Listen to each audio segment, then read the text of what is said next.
Hear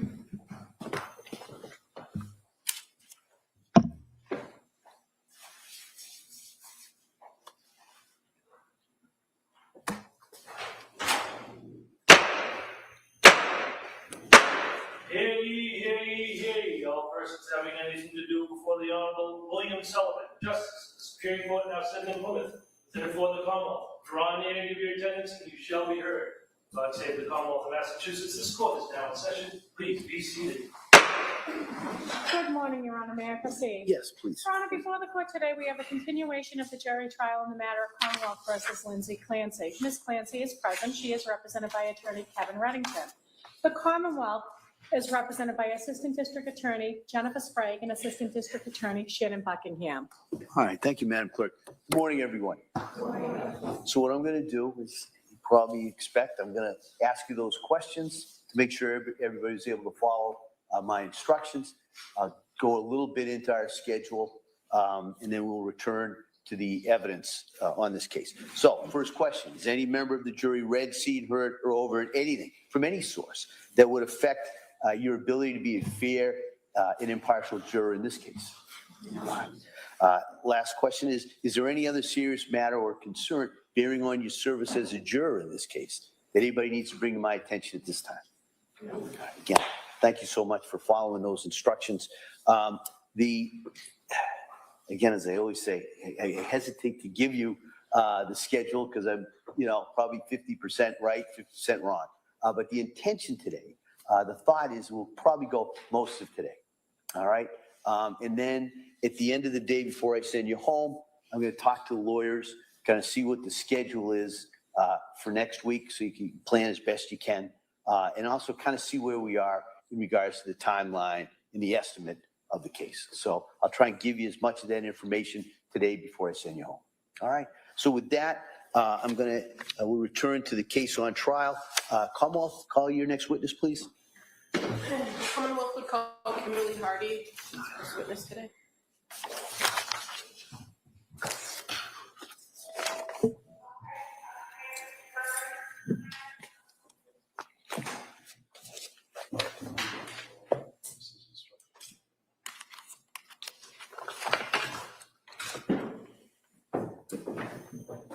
Good morning. Stop right there. Read the right to the clerk. Good morning. Do you solemnly swear that the testimony and the evidence you shall give to the court and the jury, the matter now pending between the Commonwealth and the defendant class, shall be the truth, the whole truth, and nothing but the truth? Thank you. You may have a seat. Watch your step, please. Hey, good morning. Good morning. I'm going to ask you to keep your voice up as best you can and speak into that microphone, okay? Okay. Oh, that's good. All right. Thank Come on. you. Good morning. Good morning. Could you please introduce yourself to the jury, spelling your first and last name for the record? It is Kimberly Hardy, KIMBERLEEHARDY. And what city or state do you currently live in? Cypress, Texas. And back in 2023, where did you live? Brockton, Massachusetts. And in 2023, where did you work? Kingsbury Club Where's the Kingsbury Club? in Kingston. And how long did you work for that club? 4 years. What is the Kingsbury Club? It is a tennis club, but it also has like a gym. It's kind of like a Y where people can come and drop their kids off in the playroom and stuff like that. Okay, is it a private facility? Yes. So members only. Yes. And you mentioned dropping kids off. What was your role at the Kingsbury Club? So I was the child service director. So I ran all the kids programming and the playroom. So what is the playroom at the Kingsbury Club? So the playroom is a room where parents can drop their kids off for 2 hours a day so that they can work out.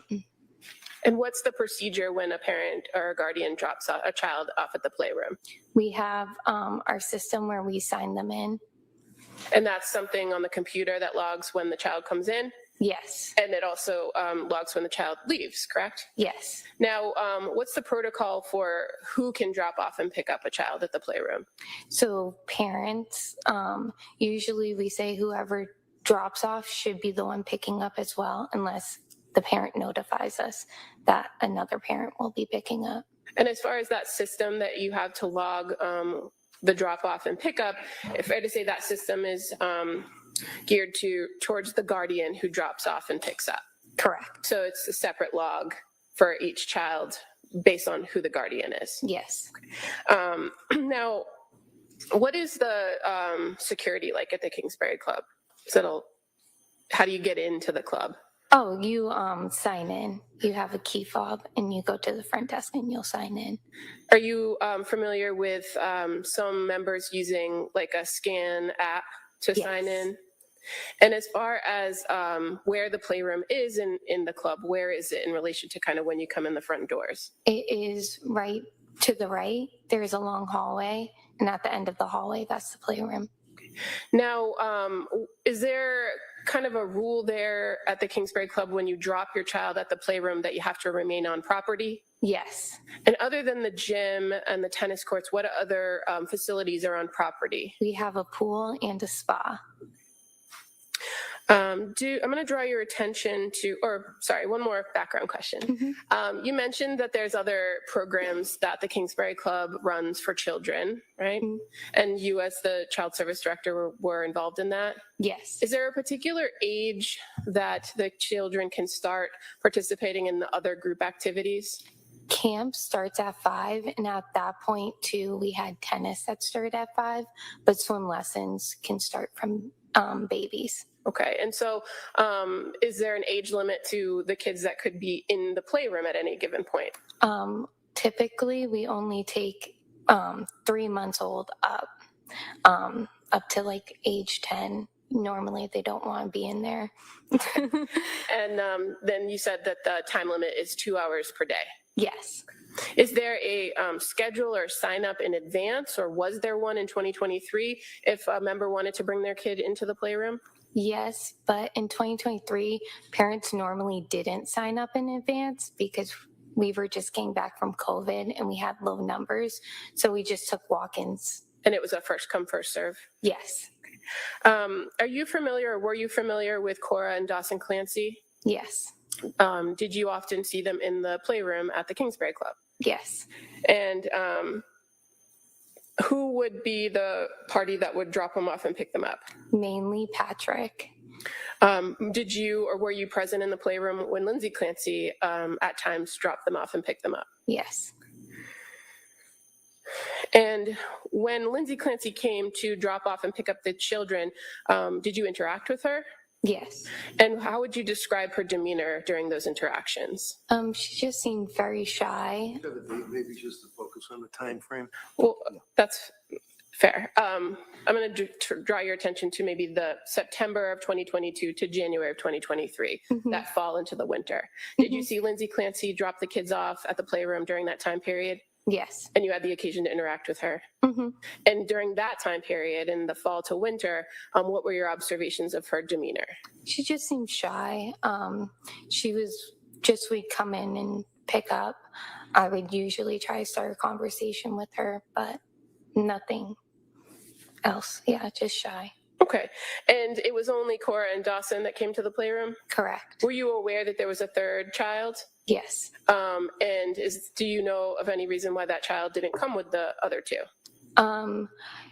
I asked a couple times because I said that he can come in because he's over 3 months. And the answer was because they were scared of sickness. I'm sorry, what was the objection? The answer was from who? If you could just find out. So this conversation that you had when you said you asked about Callan, was that with Lindsay or Patrick? Lindsay. Okay, and so what did she tell you about Callan? She was nervous about colds because it was cold and flu season. Okay, and so obviously when Cora and Dawson came, there would be other children in the playroom as well, right? Yes. When Lindsay would drop the kids off during this time period between September of 2022 and January of 2023, did she ever tell you what her plans were at the club? No. Did you see or make observations of how she was dressed when she dropped them off? Yeah, she had workout outfits on. And would she come back before the end of that 2 hours to pick the kids up? Yes. Did you notice anything different about her when she came back to pick the kids up during this time frame? No. Was she ever late picking them up? No. Did you ever learn that she had left the property after bringing them to the playroom? No. And that is a very strict rule at the club, correct? Yes.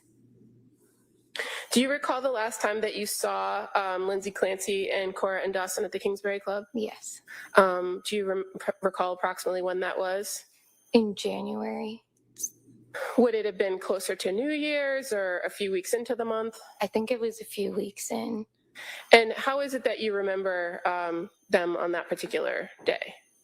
Just their usual selves. They came in, played, nothing. If I tell you that Cora and Dawson were dropped off by Lindsay on January 13th at 9:07, does that sound right to you? Mm-hmm. And that they were also dropped off on January 17th at 9:30 a.m. Does that sound right? Yeah. Did Cora and Dawson usually come in the mornings Yes. around that time? And what time does the playroom open? We open at 8. And what time does it close? It closes at 2.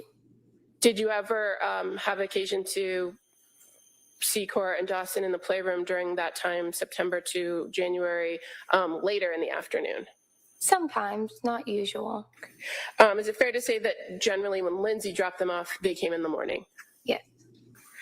And is there anything about that day with Cora, that last day that you saw her, that sticks out in your mind? Not that I recall. What kinds of things would the kids do in the playroom? They liked to color. They would play with the dolls, dress up toys, the cars, the train set. And on one of those last days that you saw Cora, did she draw a picture? Yes, Did she take it with her or did she give it to you? she left it.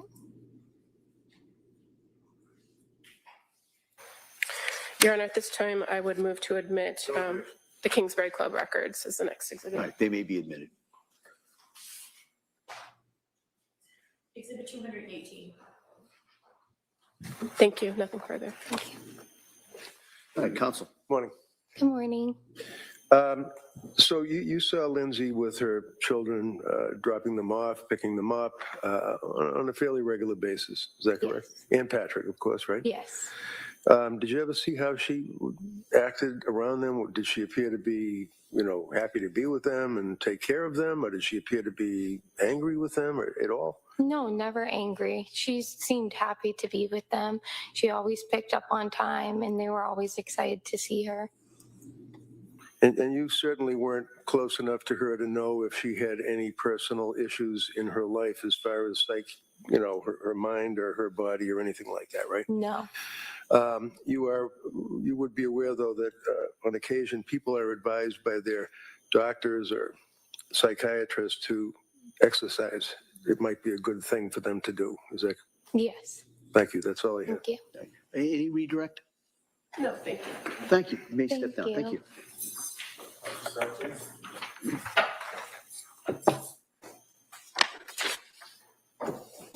All right, Commonwealth. The Commonwealth would call Sarah Carney, please.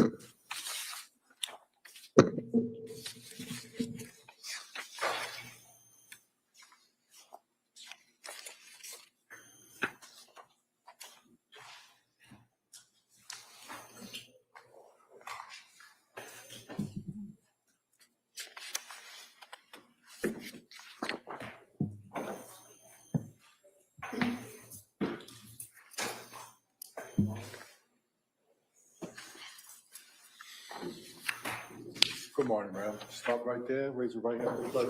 Good morning. Do you solemnly swear that the testimony you give will be the truth, the court, and the jury, and the matter now pending.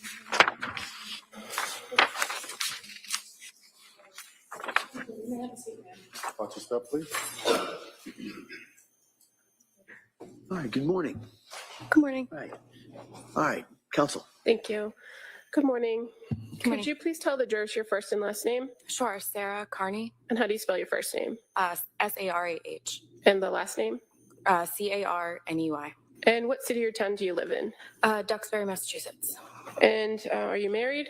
Yes, And who's your husband? Kyle Carney. And do you have children? Yes, How old are your children? 5 and 2. Do you know the Clancy family? Yes, And how do you know them? went to school with Pat and then met Lindsay later. And so when you say you went to school with Pat, fair to say you went to Salve? Yes. And did you know Pat before school? No. And did you become friends with him in school? Yes. When you graduated from college, did you remain friends with Patrick? Yes. And is your husband also a friend of Patrick's? Yes. Did they meet at college or just someplace else? In college. At some point, did you come to know Lindsay Clancy? Yes. And do you remember approximately when you were introduced to her? A few years after college, maybe 12, 13 years ago. And where were you living then when you first met her? Boston? Okay, how about Pat? Was he living in Boston as well? I believe so. And what was your relationship like with Patrick after college? Were you close? Yes, friends. Close. And as he began a relationship with Lindsay, did you become friendly with her? Yeah. Did you have that same relationship with Lindsay that you had with Pat? No. As time passed on, did your families remain friendly? Yes. And eventually, both your families ended up living in the same town in Duxbury, correct? Yes. What was the relationship like between your families starting in 2019? Close, friendly, went to the beach together, had them over at our house, went to their house, that kind of thing. And as the Clancys start having children and you started having children, did that remain throughout? Yeah, probably fewer times just because we're all busy, but yeah. And were you around after each of the Clancy children were born? Meaning after Cora was born, you were still part of Patrick's life? Yeah. Did you notice any changes in Lindsay after Cora was born? No. And how about Dawson? When Dawson came along, did you notice any changes in Lindsay after Dawson was born? No. And then Callan, who was born in May of 2022, were you still friendly with them and still doing those trips and going to each other's houses, Yep. beach trips? Yep. So did you notice anything different about Lindsay after Callan was born? No. Do you recall observing Lindsay or seeing Lindsay when she was pregnant with Callan? Yes. Fair to say she was a pretty active person. Yes. And even in pregnancy, being very pregnant, she was physically active. Yes. Do you recall what kind of exercise she did or seeing her exercise or? I remember her posting videos of her exercising and the kids were in the background.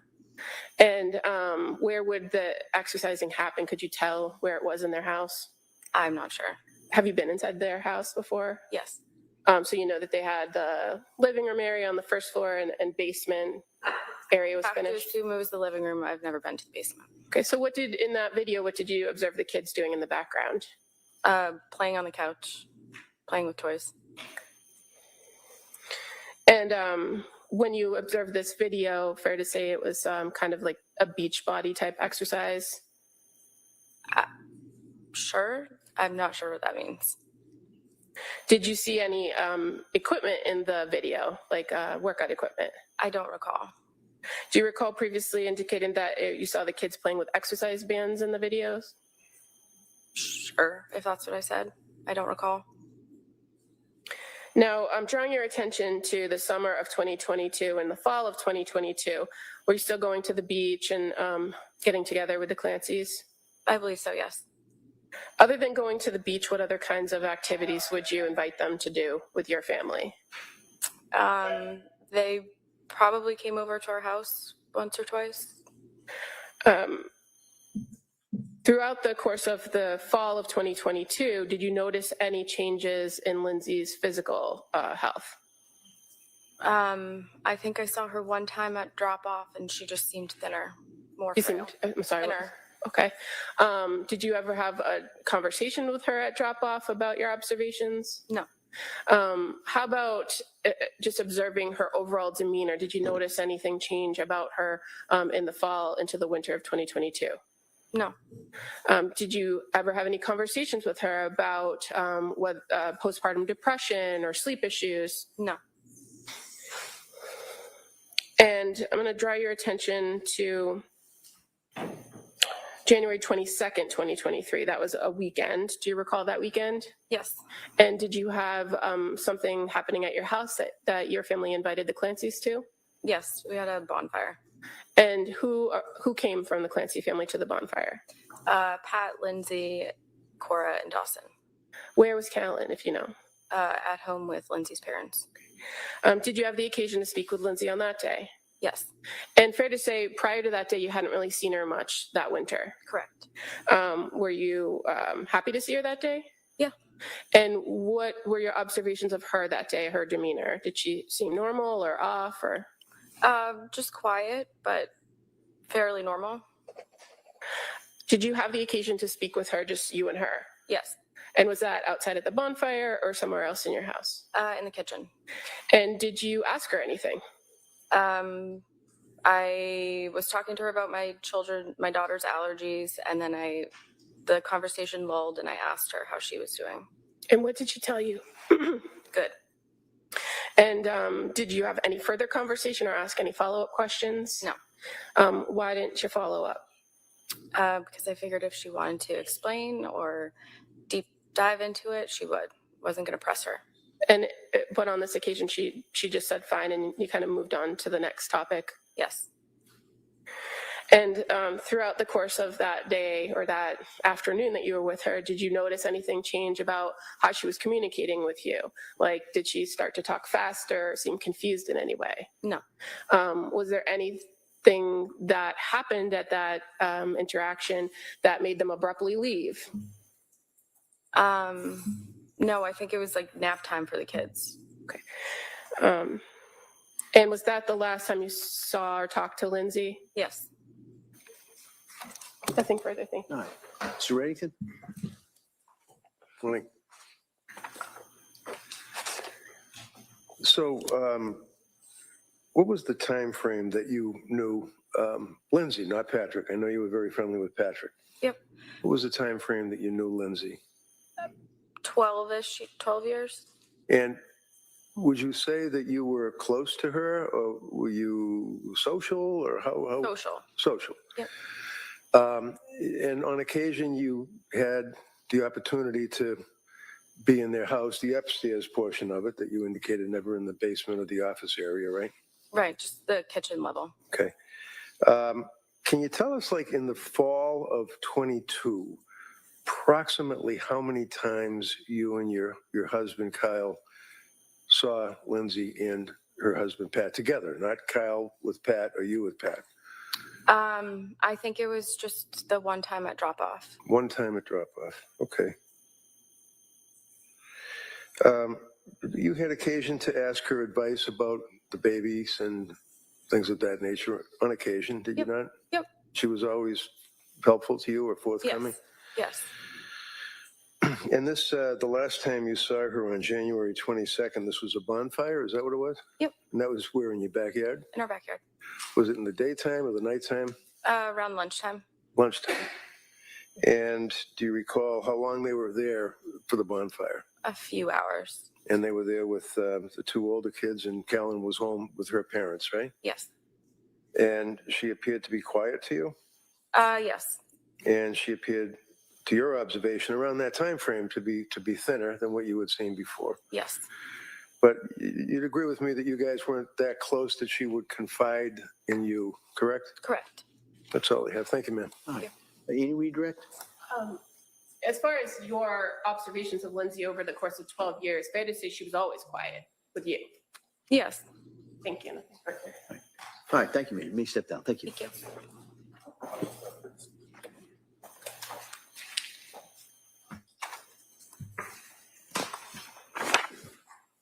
Commonwealth. The Commonwealth would call Aaliyah Goodhart.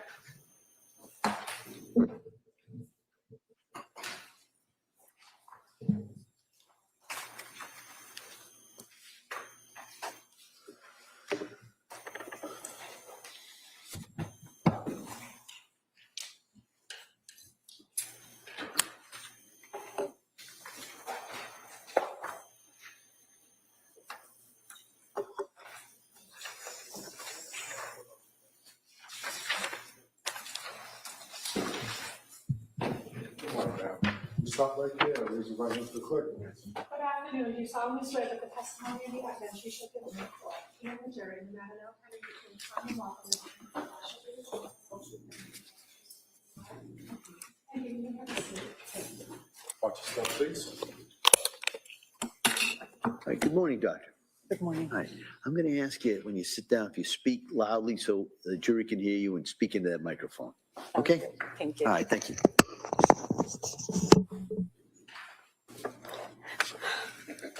Counsel. Thank you. Good morning. Good morning. Could you please tell the jury your first and last name? My first name is Alia. Last name is Goodhart. Can you spell your first name for the record? Alia. And your last name, please. Goodhart. And what do you do for work? I'm a psychiatrist. And can you tell us a little bit about your educational background to be a psychiatrist?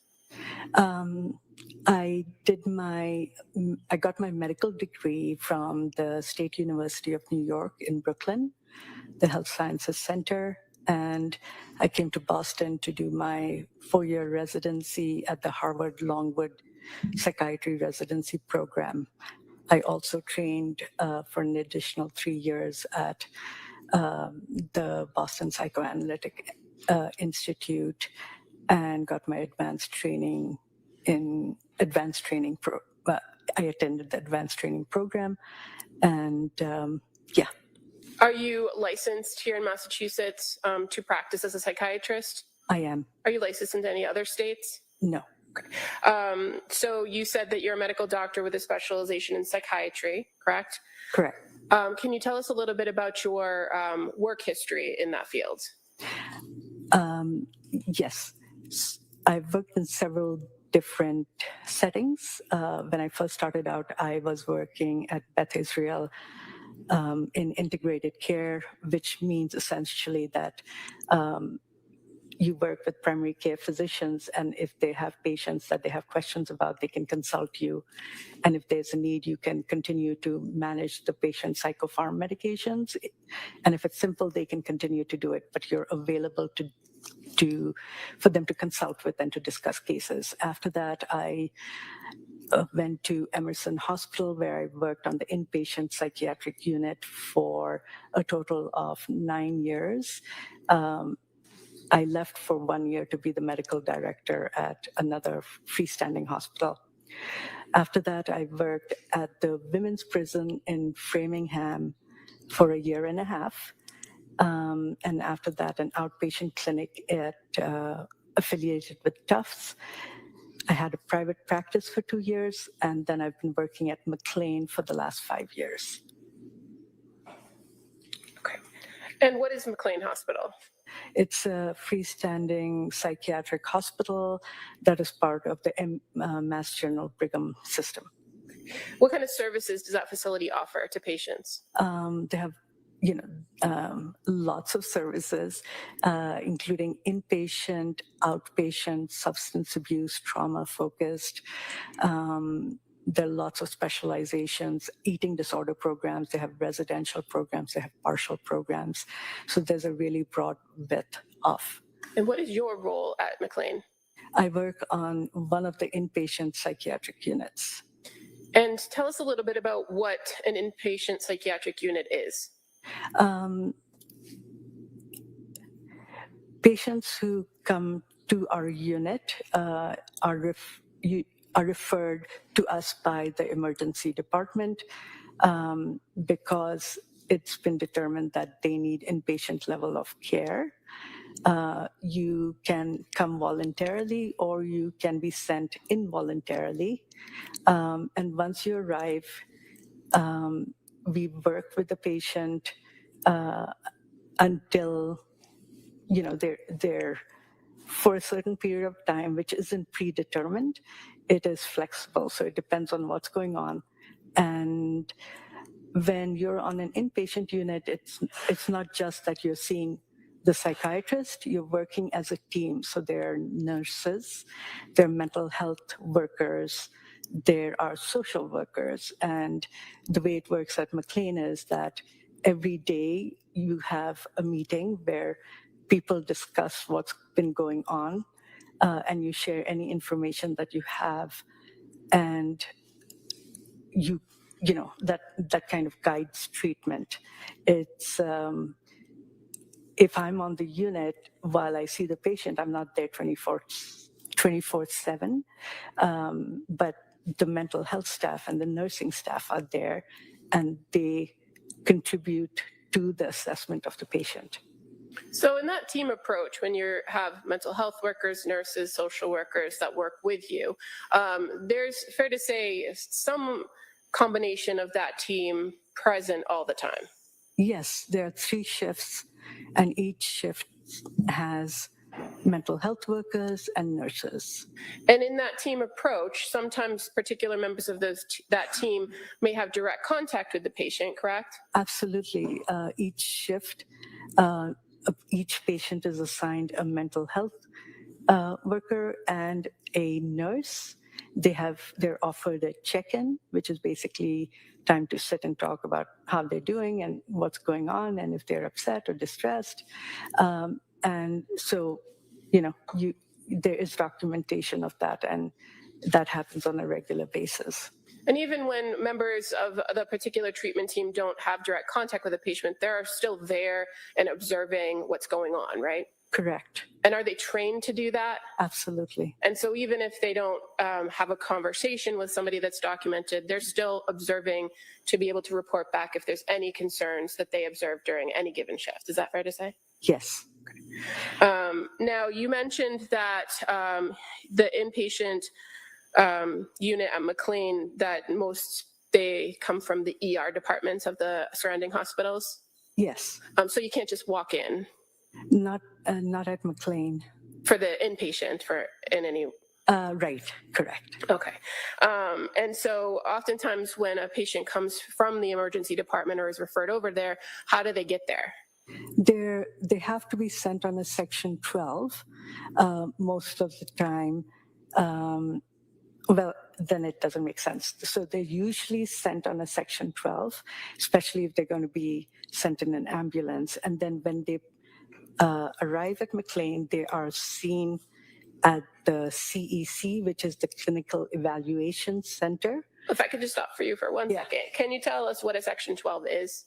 A Section 12 is basically a doctor or social worker or psychologist states that you are being referred to a hospital for admission because you have a mental health condition. And the Section 12 could be something that the patient voluntarily elects to do, right?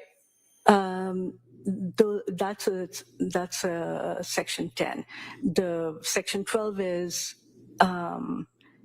it means that you have to go there. If you go there and they evaluate that you're fine and you decide you don't want to be at the hospital, you can choose to leave and they'll have to let you go.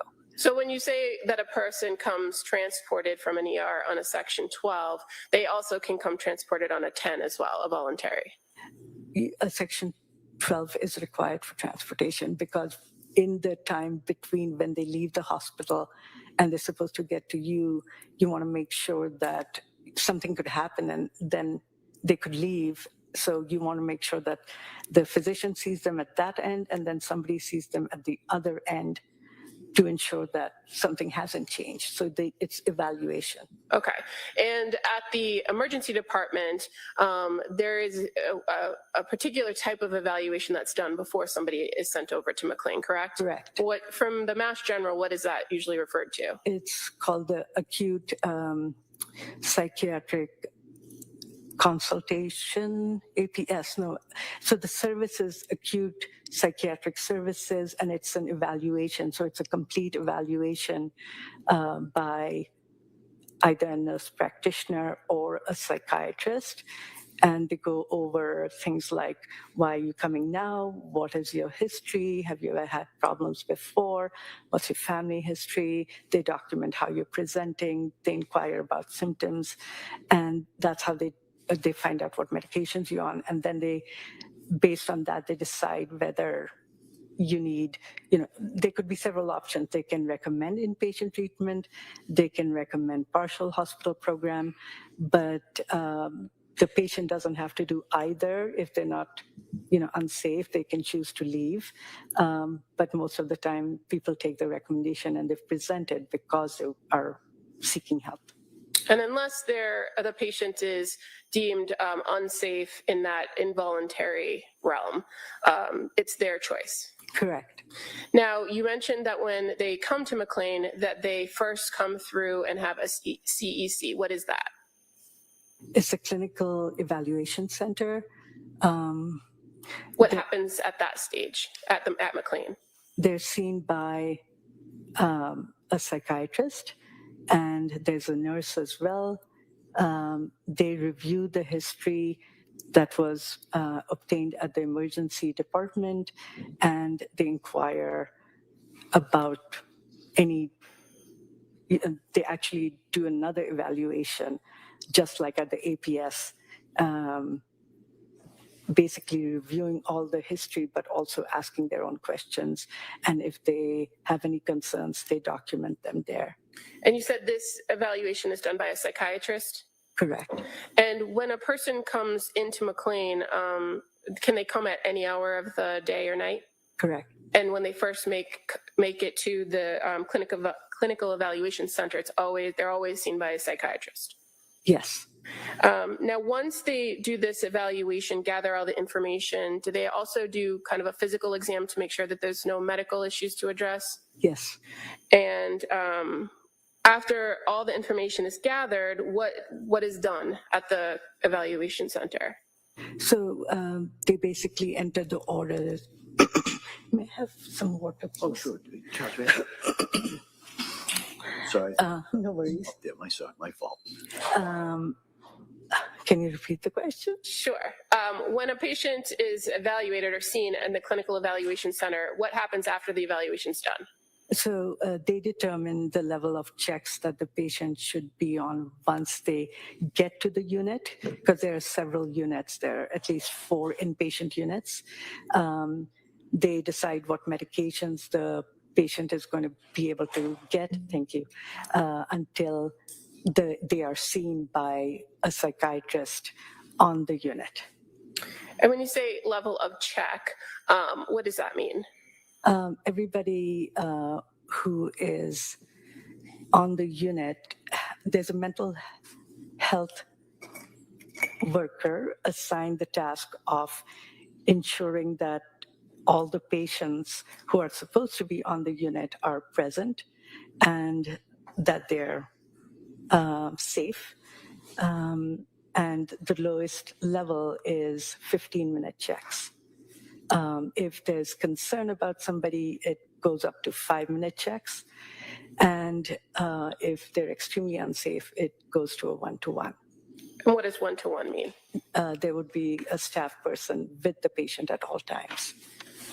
And again, this determination of which unit to be on and what level of security or what level of check is done by the psychiatrist that performs that first evaluation, correct?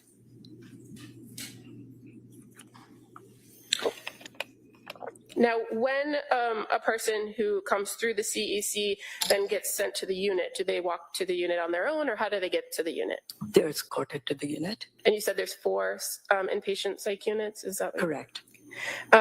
Now, when the person arrives at the unit, what happens?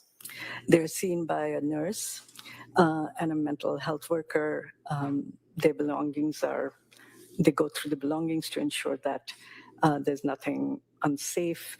There's certain things that are not allowed on a psych unit. The nurse reviews their history and takes some vital signs, sees if they need any medication, and then they show them to their room and the unit. And again, people come through the CEC at all hours of the day and night, correct? Yes. So this whole process is pretty seamless and could happen at any point. Yes. Now, you mentioned previously that the length of stay or how long a person is on the unit or inpatient varies right? Yes. Is there any sort of minimum that's required when a person comes in for an inpatient stay at McLean? No. And if they are voluntarily there, can they leave at any time? As long as the psychiatrist and the team assesses them and determines that they don't pose an imminent risk to themselves or anybody else. Now, what if they're there on a Section 12? Is there a time limit or a minimum amount of time they have to be there? She wasn't there on Section 12. She was on a voluntary. We haven't gotten there yet. I'm just asking background questions about the facility. I'll allow some background questions, but let's kind of move it along. So Section 12 entails that that the team and the psychiatrist has 3 days to evaluate the patient to determine whether they pose a danger to themselves or others. And if at the end of that time they do determine that the person poses a risk, then they have to apply for commitment, which would mean going in front of a judge who would decide if the patient should remain hospitalized or be discharged. And if at the end of the 3 days you deem them to be safe, are they allowed to leave? Yes. And is there something in the field of psychiatry or in your training and experience in your time at McLean about being discharged against medical advice? He wasn't discharged AMA. We'll allow set the really the terms and where we are, so you can go into that. AMA is not applicable. If we can approach. Yeah, I don't think you heard me. I did hear you. All right, well then, I'm going to allow that question. There, your rights are saved. My objection. Yeah, I've noted it. Go ahead, counsel. Thank you. I think we tend not to do against medical advice, because if we are concerned about somebody's safety, we would not discharge them. So you have another procedure available to you if you were concerned for somebody's safety. Yes. And that's this procedure you described about seeking In order for further commitment. Correct. Okay, thank you. Now, when a person comes and goes through that process and is placed on their unit and settled in, what is the plan after that? How often do they see providers? They're assessed by a psychiatrist every single day that they're there. They have nurses who are checking in with them, mental health workers. They're offered group programming and medical monitoring, vital signs. Yeah. What types of group programming are offered to people while they're inpatient at McLean? We offer skills groups, which are things like they're meant to teach patients skills so that they can tolerate distress, they can kind of observe their thoughts. It's meant to shore up their skills. Then there are some groups which are more just relaxed, I guess, such as going for fresh air walks or going to the recreation center, just drawing or coloring, and yeah. And are there other things offered to patients once they're on a unit to assist them in their care, like counseling? Yeah, those are the check-ins, and when they meet with the psychiatrist and the social worker, the counseling happens in those sessions as well, and also by the nurses and the mental health staff. Okay. Now, does this procedure, or how it operates for any given patient, does it change if there's a holiday or a weekend? I think they're still seen by a psychiatrist. She's thinking if she knows, I have no objection. I'm going to object to the way she's answering that. All right, why don't you rephrase the question? I will, thank you. As far as your experience at McLean Hospital, does the schedule change when there's a weekend or a holiday? The group schedule might change, but the staffing schedule doesn't change. So the availability and the mental health worker that sees the patient, the social worker that checks in, and the psychiatrist and nurse, the team all stays the same even on a weekend or a holiday? Other than the social worker. Okay. And when I say stay the same, it could be different individuals, but Correct. it's somebody from that group, correct? Yes. Okay. So as far as your role as a psychiatrist, how do you get assigned patients when they are admitted to McLean inpatient? It's random. There are beds that are open, and I carry a certain number of patients, and other psychiatrists have a certain number of patients, and whoever has an opening gets the admission. Do you have to be there when the patient is admitted to have the patient assigned to you? No. And so do you rely on other psychiatrists to perform those tasks before you meet a patient? Yes. I'm going to draw your attention to a particular patient by the name of Lindsay Clancy that arrived at McLean in the early morning hours of January 1st of 2023. Do you recall that patient? Yes. Have you had the ability to review the records related to that patient prior to coming in today? Yes. And do you know where she came from? The emergency department at MGH. Okay. And did she come voluntarily, or did she come on some sort of section? Again, for transportation, it's always a section, but then she signed in voluntarily, which is the section 10. Okay. So to your knowledge, she was brought in the early morning hours via ambulance? Correct. And did she go through that process of the clinical evaluation center in the early morning hours, approximately 4 a.m. on the 1st? Yes. And who saw her there? I think the psychiatrist's name was Dr. Outlaw. Okay, and you're familiar with Dr. Jasmine Outlaw? I've never met her. Okay, but she is a psychiatrist on Correct. staff. I don't know what you mean by on staff. Well, she works at McLean. Correct. And so you were able to review the information she gathered in that first evaluation. Yes. And in reviewing that information, did you identify that the patient was identified as medically stable, right? Meaning she didn't have any acute medical issues that you had to worry about? Correct. And she was screened on the suicide screening? Correct. What was the chief complaint of the patient when she arrived at McLean? She was unhappy. She was finding it hard to sleep if she didn't take medications. Okay. And do you recall reviewing in the records that it was noted that she reported that she felt numb? Yes. And that she was having some issues managing medication? I don't know what you mean by that.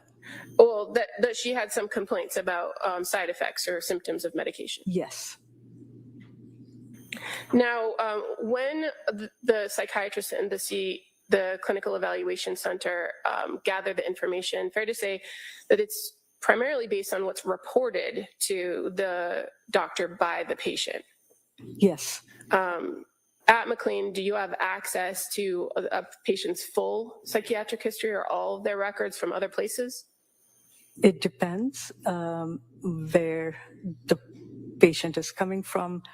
I think that Dr. Outlaw did take an excerpt of the APS evaluation that was done at MGH, so I assume that she had access to that. I'm sorry. Assumptions? I mean, I she can ask would have it a had. different way. She doesn't know, she doesn't know. Yeah. All right. As far as the full record of this particular patient that you were assigned to and responsible for, you reviewed all of the notes and information gathered by Dr. Outlaw on that first interaction with the patient, correct? Yes. And you indicated a little while ago in your testimony that McLean is affiliated with the Brigham Correct. Hospital and Mass General. So is it fair to say that those records from Mass General are available to you at McLean? Yes. And again, you indicated that that APS evaluation is something that's done at the emergency room, right? Yes. And is it common that that information come along with the patient? I don't know. No, good. Just if you could answer that. You don't know? I don't know. Okay, all right, next question. In this instance, when you reviewed the records, were you aware or did you see that there was some note to the APS evaluation from the Mass General ER? I saw the excerpt of the APS evaluation in Dr. Outlaw's note. Okay. And that excerpt from the APS evaluation was conducted by somebody by the name of Dr. Hogan, correct? Correct. And did you review a portion of the record indicating that the patient said to Dr. Hogan or reported thoughts of wishing to be dead but no plan, Yes. and that there was no violent or homicidal ideation, right? Yes. And that there was observed at Mass General to have no evidence of psychosis, mania, obsessions, or current anxiety symptoms? Correct. So that's information that you knew before you met with the patient. Yes. And as far as what's reported when the patient comes to McLean, and in this instance, when Lindsay Clancy came, are you aware she reported during that clinical evaluation center evaluation that at the beginning of December, she had started Seroquel and Remeron and started to have intrusive and suicidal thoughts? Yes. That she attributed that to medication? Yes. Okay, and so what was the plan, the first plan that came out of that clinical evaluation center evaluation of Ms. Clancy? She was continued on the medication she was admitted on. The plan, they do the checks, they decide what medical monitoring you need, but she basically was admitted and the medications were the same. And what was the security level, or how long were the checks assigned to her after this evaluation? 15 minutes. And was she considered to be a high risk upon coming into the inpatient unit, or was she minimal risk? Low. Minimal, yeah. And were you aware of what's called the provisional diagnosis that was assigned to this patient when she arrived? I don't recall what the provisional diagnosis was, but I do know that they do assign a diagnosis. I don't recall it. I must have seen it in the records, but I think there are like 5 different diagnoses. Just referring to what's already been marked as Exhibit 79, I'm going to draw your attention to page 24. Thank you. Right. Okay, I think I remember. Yes. Okay, does that refresh your memory as to the provisional diagnosis? Yes. And what was it? Major depressive disorder, severe without psychotic features. Now, what does the provisional diagnosis mean to you when you're assigned a patient? That this is the assessment of the psychiatrist who saw her at that time. Okay. Do you have to stick with that diagnosis, or are you free to change that based on your experiences with the patient? The diagnosis I give the patient is dependent on what my interactions are and the observations of the team. Okay. Now, for this particular patient, Ms. Clancy, on January 1st, when she got situated onto the unit after that first evaluation by Dr. Outlaw, are you aware that she was then seen later in that day on January 1st? Yes. And were you the doctor who saw her, or was there somebody else? It was a different psychiatrist. Okay, and who was the psychiatrist that saw her on January 1st? It was Dr. Madva. And that would be Dr. Elizabeth Madva? Correct. Again, is she a psychiatrist as well? Yes. And so this occurred while you were not in the hospital, right? Yes. And were you able to review the notes, the admission notes of Dr. Madva regarding her interactions with this patient on January 1st at approximately 12:47 p.m.? Yes. And again, as far as these interactions go with the patient and the psychiatrist, it's more of a conversation, right? I'm sorry, could you repeat the question? Yeah, it's a conversation when you meet with a patient.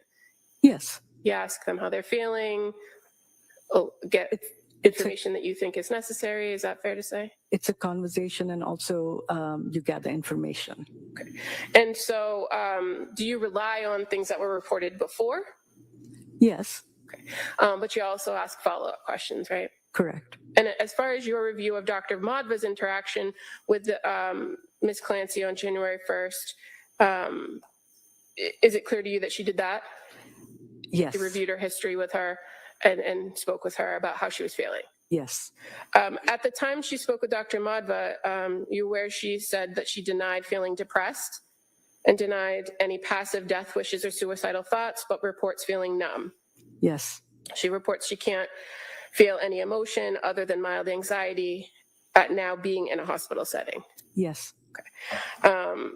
After Ms. Clancy was seen by Dr. Madva, were you aware of what the plan was regarding her medication? Yes. And what was the plan? Ms. Clancy complained, there were several symptoms. One of the things that she did complain about was the numbness, and Dr. Madva did, hear that and hear her concern, and that she had been sensitive to many different medications. So she Well, let me ask, if I can ask a question. Let me finish with your answer.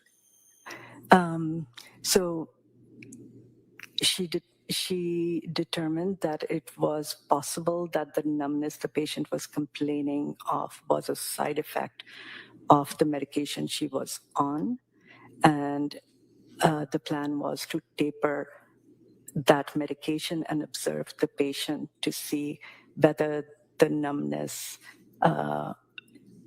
went away, and also if any other symptoms became evident. So the medications, you were aware of the medications that Ms. Clancy came into McLean on, right? Yes. And what medications were those? Seroquel at 100 milligrams a day, at a Valium, 2 milligrams. I don't remember the frequency. I think it was per day. And Again, we're going to let her finish. Yeah, I'm just saying, I have no problem if she looks at the record. Yeah. so Seroquel, Valium, and Benadryl. Do you remember or do you recall Remeron being one of the drugs that were described or reported by Ms. Clancy? When she came in, that she reported taking Remeron? In the past, yes. Okay. And again, in that report from the patient about past history, do you recall her indicating that one of the providers had suspected a bipolar disorder? Yes. In your interactions with Ms. Clancy and your review of the interaction she had with other psychiatrists, did she appear to agree with that diagnosis? Did If you who know. appear to agree? Ms. Clancy. Rephrase that question, please. Ms. Clancy, did Yes. she disagreed with the diagnosis? Okay. The fact that she came in and she was on 100 milligrams of Seroquel or more, would that have been something that was significant to you in considering a bipolar diagnosis? Seroquel is used for several purposes. It is not just used for bipolar illness. Okay. And Ms. Clancy also reported coming to McLean issues with insomnia, correct? Yes. Is Seroquel sometimes used in low doses to address insomnia? Yes. Now, as far as the plan from January 1st, you indicated that Dr. Madva recommended reducing the Seroquel and then monitoring symptoms, correct? Yes. Okay.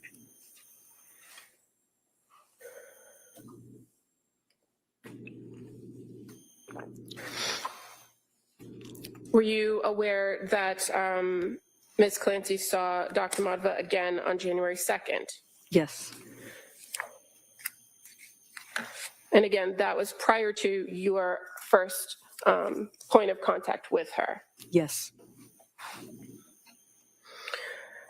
As far as what you know from reviewing the record, you're aware that that Ms. Clancy reported that she slept well on lesser dose of Seroquel. Yes. Did she report any delusions, hallucinations, or suicidal or homicidal ideation? No. Okay. And as far as after the check-in with Dr. Madhva on the 2nd, was the plan to continue to decrease the Seroquel? Dr. Madhva was going to continue her on 75 milligrams, and then the next day she would have gone down to 50 milligrams.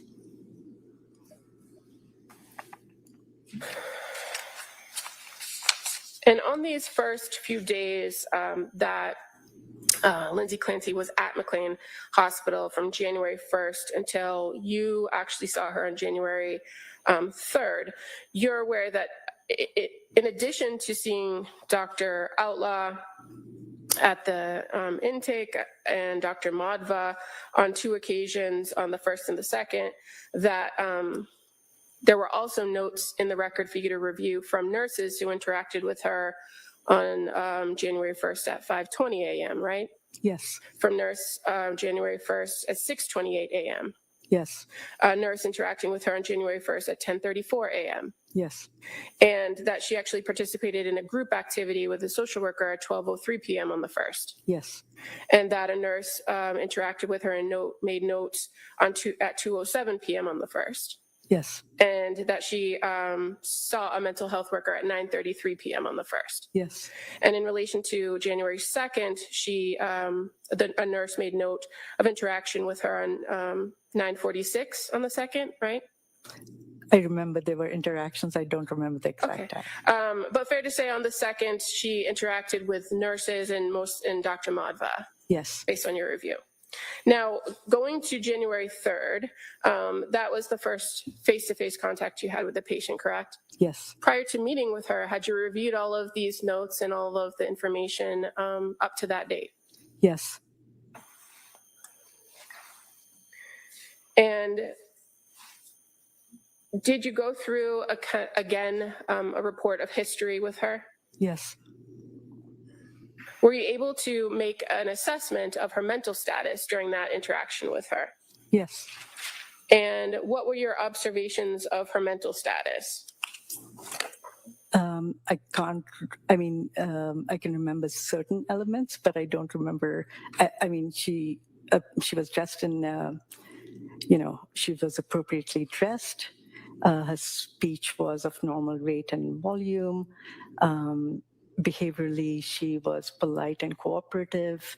Her mood, I don't remember exactly. It's a quote, so I don't remember exactly what she quoted her mood as being. It would be in the medical record. Yeah, one moment.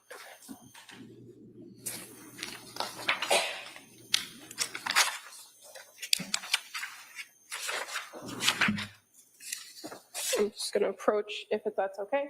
Yeah. And just so the records are Exhibit 79? Yes. All right, so those records, you'll have those with you.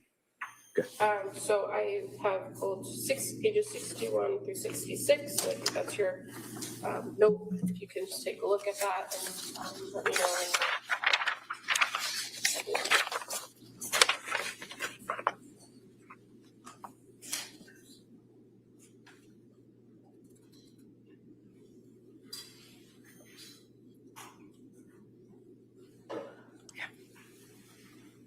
Does that refresh your memory as to what your observations were of her mood? Yes. What was her mood? Anxious. Okay. And did you observe signs of anxiety, or did she tell you that she felt anxious? She appeared anxious. And her affect, did you observe it to be congruent to her mood? Yes. And you examined her and found her to have linear thinking and appear goal-directed, right? Yes. Okay. And as far as addressing kind of why she was there and what your recommendations were, ultimately, what were you trying to address or accomplish in the treatment plan with Ms. Clancy?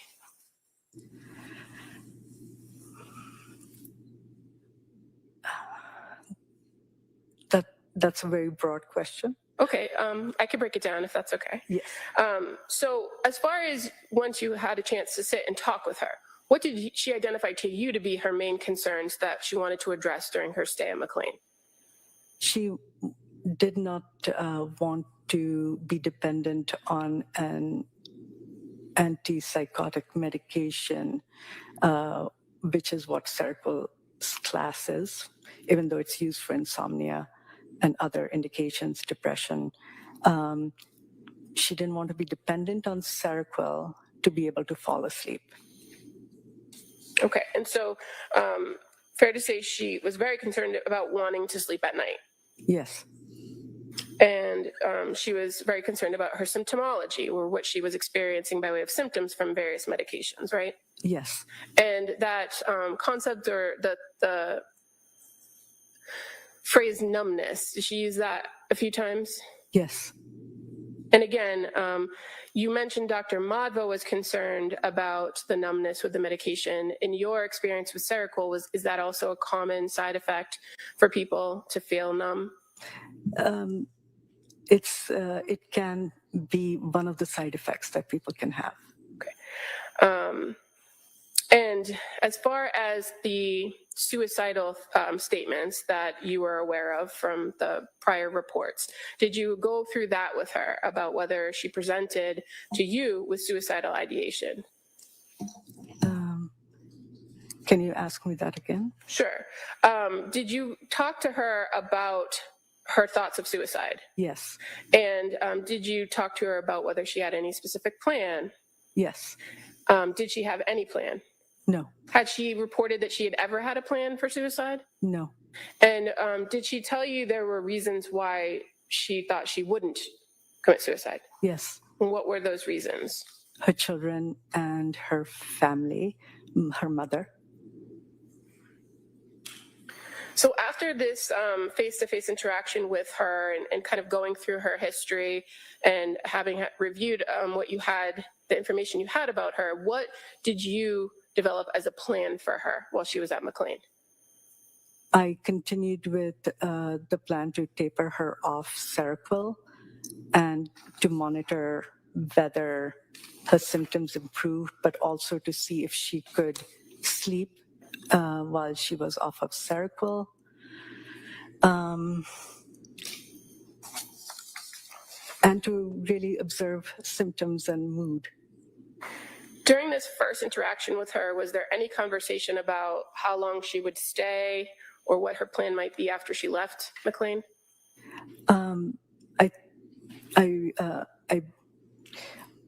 When we met the first time, Lindsay said that she had her daughter's birthday coming up on the weekend, and that it had been planned months ahead of that date, and she was hoping that she could be there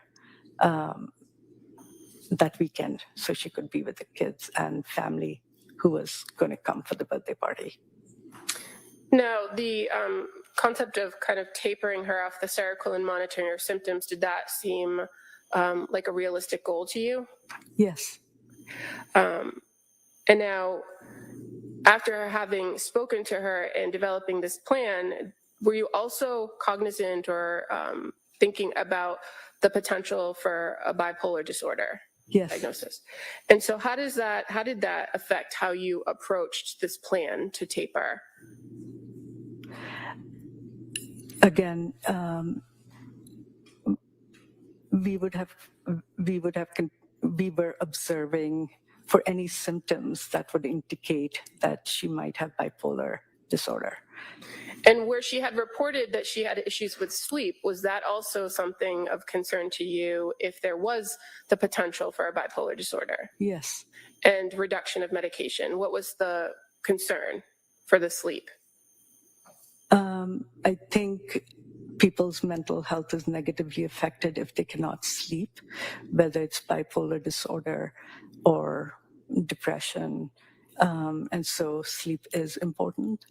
Okay, and so a person that might you might be considering for a bipolar diagnosis, would lack of sleep make you watch for symptoms of hypomania? Yes, sleep deprivation can lead to a bipolar episode, a hypomanic manic episode. So you wanted to monitor her patterns in her sleep and her mood to see if there was any evidence of that, correct? Yes.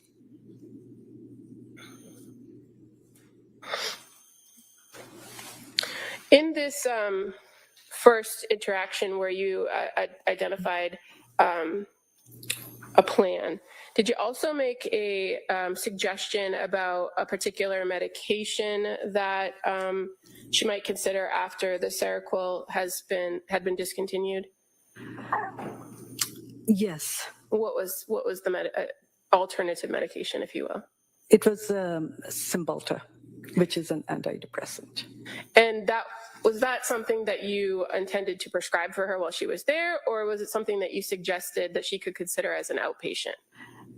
It was just a consideration. It would depend on how she was doing after she was off of the Seroquel. Okay. Now, what about the Valium? Was there a plan to address tapering or weaning her off Valium or an alternative to Valium? Yes, I switched her from Valium to Ativan. Okay. Because it has a shorter half-life. And, in my experience, it manages anxiety well. And were you aware that she had taken Ativan before? Yes. And did she report any concerns about Ativan or benzodiazepines in general? Yes. What was the concern she reported to you? She stated that her husband had concerns about her being on a benzodiazepine. During this interaction with her on the January 3rd, did you observe any signs of psychosis? No. And in the notes and the interactions with the providers prior to your meeting between January 1st and January 3rd, did anyone ever note any symptoms or concerns for psychosis? No. And you're aware that Ms. Clancy was also still in that, what was considered the postpartum period, right? She had a child in May of 2022. That's a tricky question to answer because different organizations or agencies assign postpartum a different length of time. Okay, and so in your training experience and your experience as a person who diagnoses, yes. Did you consider postpartum as part of what you had to figure out here with this patient? Or was it really not a consideration? It was. Okay, and why was it for you? I mean, she had a child, and the risk of postpartum depression, postpartum psychosis is a serious consideration. Okay. Now, after this first meeting with Ms. Clancy on the 3rd, were you able to give her, in your own opinion, a diagnosis? Yes. And what was that? You said after the 3rd? Right. Okay, so that would mean one meeting. Yes. I gave her a diagnosis of insomnia with a mental health condition because one day of observation wasn't sufficient for me to figure out if she truly, to give a solid diagnosis because it sticks with the patient. Right. Fair to say you just didn't have enough information at that point. Correct. Right? Okay.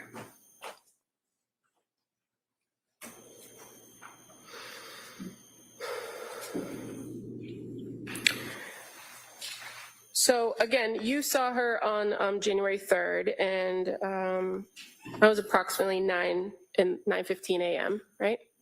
If that's what it says. Yeah. Well,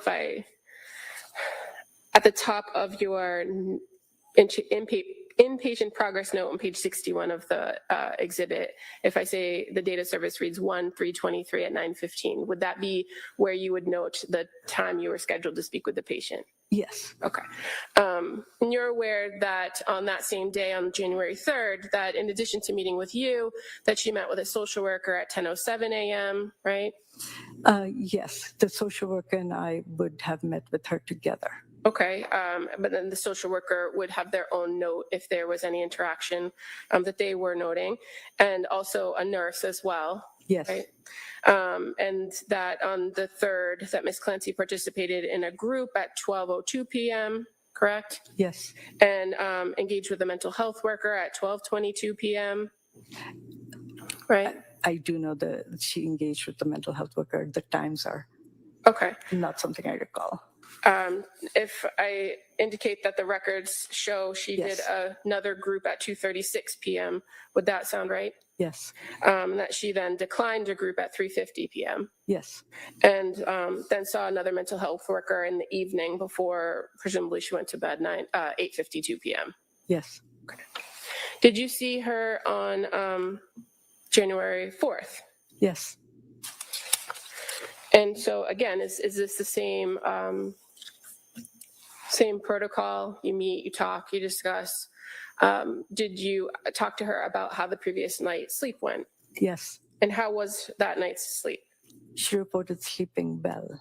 Well, I don't remember the exact words, but she said she slept. And okay. Yeah.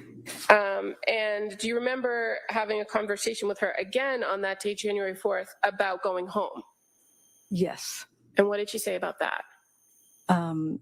Originally, I think we were thinking, we had talked about discharge on Friday, and she stated that she was anxious being in the hospital, and that she wanted to be discharged so she could be home with her family and her children. And so did she ask to leave earlier than Friday? Yes. And when she asked to leave earlier than Friday, what was your response to that? Whenever I said she could leave provided she had psychiatric follow-up the next day. And why did you do that? I wanted to ensure that if she wasn't able to sleep that night after discharge, that she could speak with somebody about it so that they could come up with a plan to ensure she could sleep and to monitor how she was doing off the medication. And was there a kind of a secondary reason that you had asked that she make sure she make an appointment before discharge? Yes, it was also to assess whether she could think clearly and follow directions and get it together. We asked her to set up the appointment herself, and she was able to do that. She responded within an hour. She told the social worker that she had gotten an appointment, and the social worker had asked her for a fax number so that we could we could send the discharge summary, and she provided the fax number as well. And now on this day that you had met her on January 4th, she reported that she slept well. Do you recall what dose of Seroquel she was down to at that point? Had she reached 0? On which day? On the 4th, when you saw her. I'd have to walk myself through this. So I know she was on 75 milligrams the night of the 1st, 75 milligrams the night of the 2nd. On the night of the 3rd, we decreased it to 50 milligrams. On the night of the 4th, she would have been on 25 milligrams. Okay. And fair to say that on the 4th, your plan was to continue to taper her so that she would be at 0 for Seroquel, take no Seroquel on Thursday night, right? Correct. And that she would be restarted on Ativan And that she'd have the trazodone available if she needed it. She was already on Ativan during her admission and was taking it at night. She also had trazodone, which is which is a sleep medication. It has sedating properties, so it can be used for sleep. So yes, she had that. She had the option to take that as well. And so did you have a concern about her leaving on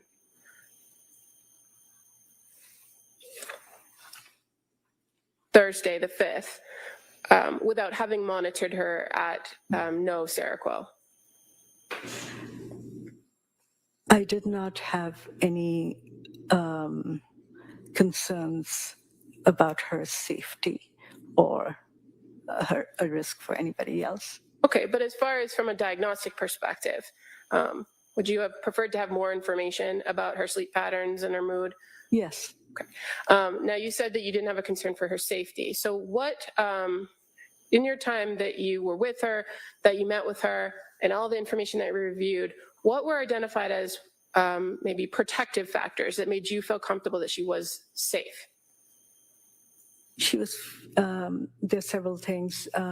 She was future oriented. She was clearly invested in her children. She was a caring mother, just like a caring mother. She had her parents around to help her.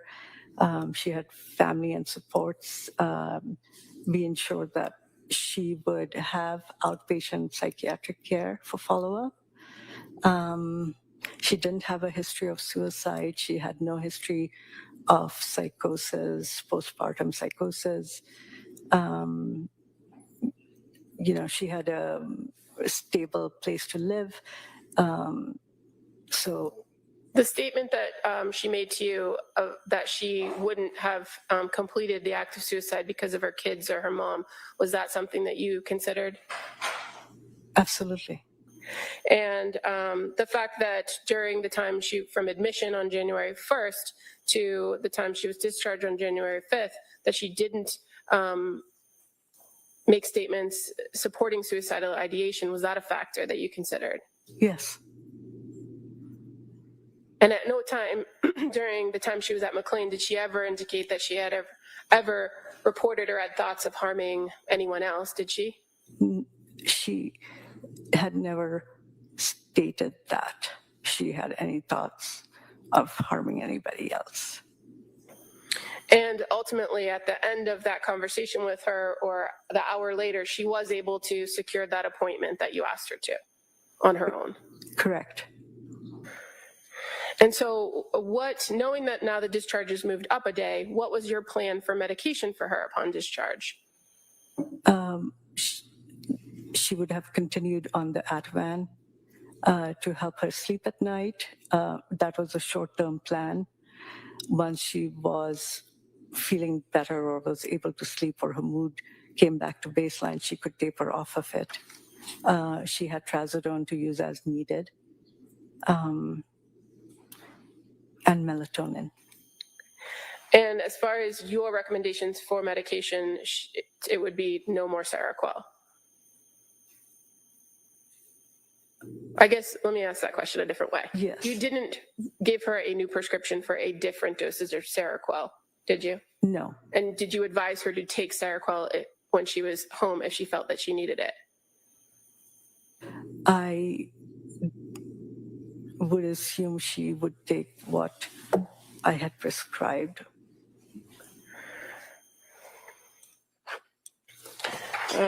Just to back up 1 second, as part of this treatment team plan for patients at McLean Hospital, is it fair to say that either you or other members of the team, either a mental health worker, social worker, or nurse, sometimes reach out to collateral in order to try to gather information and assess a patient? Yes. And in this instance, are you aware that somebody reached out to Patrick Clancy to speak with him about his wife and her care? Yes. And were you aware that he reported that she hadn't ever had suicidal thoughts? Yes. And that he actually reported to the social worker that she was concerned about dependency, Yes. but she had told you that her husband was concerned. Is that correct? Yes. And that he felt that she had succumbed to social pressure to take psychiatric medications because her friends were taking them. That's what he told the social worker. And you're aware that he had made statements that he was unhappy with the medical care she was receiving at McLean? He said, I don't think Were you aware that he said he was very unhappy with the medical care she received? she received. Yes. She didn't specify. He didn't specify McLean. Okay, thank you. And as far as you're aware, the patient themselves, Ms. Clancy, she never complained that she wasn't getting seen by staff or doctors, was she? She never complained of that. Did she ever file any sort of complaint with the hospital? No. And is there a mechanism for a person to file a complaint if they feel like they're not being treated? Absolutely. And is that information posted all over the units? It is posted on the unit and the forms are available. And a person, even if they're not on a one-to-one or directly interacting with a mental health worker or social worker, do they always have the ability to request to speak to somebody? Absolutely. And so even when maybe somebody from their team is not there or working, is there somebody always on call, a mental health worker, a social worker, a psychiatrist, a nurse, for a person to speak to if they felt they needed to? Yes. And in addition to your meeting with her on January 4th, and after coming up with that plan for discharge on the 5th, are you aware that she then continued to engage in groups on the 5th, and that she continued to engage with mental health workers and social workers? Yes. And do you recall when she was discharged on the 5th? Was it in the morning or in the evening? Afternoon, probably around 3-ish is my recall. Okay. And upon discharge, was she provided with information that she could use when she was home? Like resources? Yes. And do you recall that she had asked about resources to find a new doctor at some point? Yes. And that she ultimately reported to the social worker that she felt comfortable managing at home? Yes. If I may have one moment. Sure.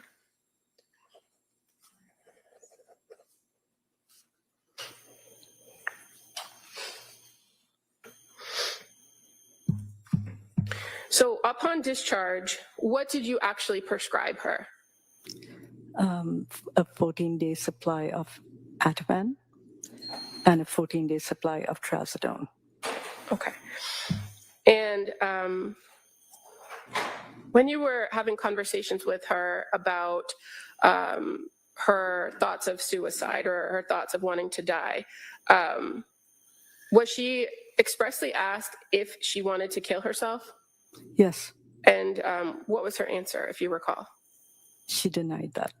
She denied that? Yes. And was she specifically asked if she had a plan to kill herself? Yes. And what was her answer to that? She denied it. And was she specifically asked if she wanted to harm anyone else? Yes. And did she provide an answer for that? She denied it. And those are standard questions you would ask at every interaction with her, correct? Yes. And prior to discharge, she would also be asked those questions again, correct? Yes. Because if her answers changed at any point, it would have changed your plan, right? Yes. Thank you.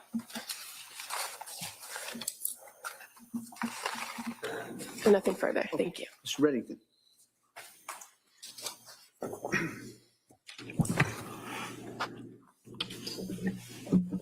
I'd like to start off just by asking, District Attorney asked you about resources that were provided to her.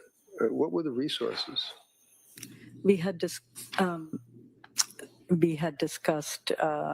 going on Psychology Today, where I'm sorry? she was aware of the website Psychology Today. The website. Yes, she was given the name of a case manager through her insurance who she could contact for assistance in finding new providers. So other than telling her about the website for Psychology Today and talking about her insurance company and what they would allow for her to reach out for what, other providers? Is that what it was? Can you restate that? Sure, of course. You referenced her insurance company. Yes. I mean, that's a major consideration in medical treatment, is it not? What a person has for insurance? No. No? I don't understand what you mean by You that. know what insurance is? I mean, as far as like a person paying their bills for medical treatment or psychiatric treatment. The insurance is important because who you can see is limited by what insurance you Right. have. So that's what I was asking as far as the insurance. You referenced that on the resources, when the DA asked you about resources, and I asked you what were the resources, and you said going on the website for Psychology Today, right? Yes. And that you spoke to her about her insurance, right? We gave her the name of a case manager who she could contact and her telephone number in case she wanted to find other providers. They would be able to look at their database and figure out what providers would be within the distance she was comfortable with, whether they were male or female, if she had a preference, and if she had any preference about any specialization. Okay. And in reference to the insurance, what is the insurance? You answered the question about insurance. I'm just asking, what is the involvement of insurance in that offer of resources? I don't understand your question. All right, maybe I didn't understand your answer. That's why I apologize. You had indicated that in addition to telling her to go on the website for Yes. Psychology Today, that you spoke about her insurance and other providers that would be permitted, I guess, under her insurance. Not every patient, the fact that she had a case manager at Blue Cross Blue Shield was an added benefit because they could assist her in finding providers. Okay. That's what I meant. All right.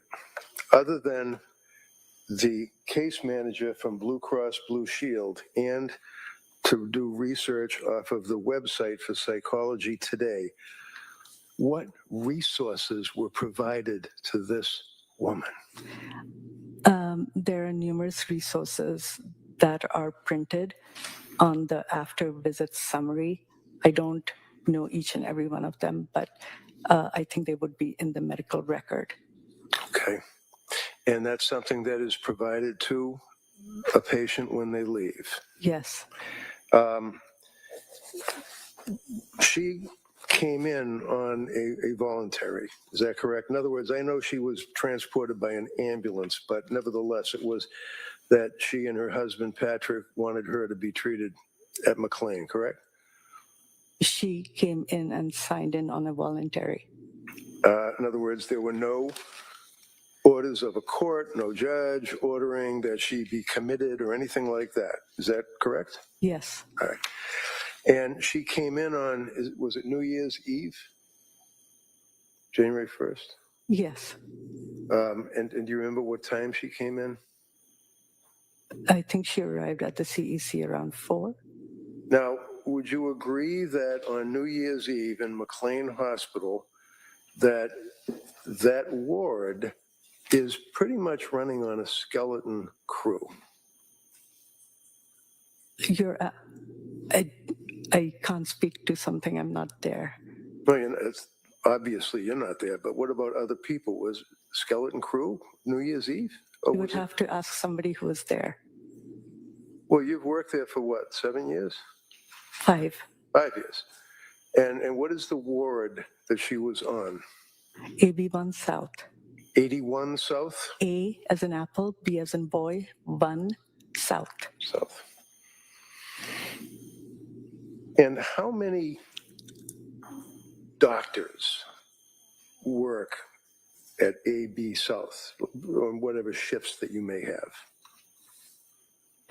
There are 4 psychiatrists assigned who work on AB1 South. Now, sorry, go ahead. Yes, that's it. And does that include you? Yes. And approximately how many nurses work on AB South? I wouldn't know, but I know that there is a nurse assigned to each team and that there are 4 teams. Sometimes, yeah, in general. 4 teams Yeah. on AB South, right? Yes. Okay. And when you say a team, that consists of what? A psychiatrist, a nurse, perhaps, or what? A psychiatrist, a nurse, a social worker, and an assigned mental health worker. And what are the shifts that this team would work? There are 3 shifts. Okay. And would that be like, 7 to 11 or 11 to 4, that type of thing? I think there's 7-hour shifts or 8-hour shifts. I don't know the exact times. All right. And are you assigned a shift, or do you just go whenever you want? We are not assigned shifts. And when she was presented to the hospital, she went through that initial evaluation that you told us about, the CEC. Is that correct? I'm sorry. Can you repeat CEC, maybe you were talking about the CEC? Yeah, can you repeat the question? Sure. When she admitted herself and was escorted onto AB South, that's where she was evaluated? She was evaluated in the CEC by the psychiatrist. Then she came to the unit and was seen by Dr. Madhwa later the same day. So she met 2 psychiatrists on January 1st. Okay. So you have a woman that has admitted herself to McLean Yeah. on New Year's for help, right? Yes. And she was evaluated at the CEC. Is that on that ward, or is that a different part of the hospital? It's a different part. Okay. And how long does that evaluation typically take?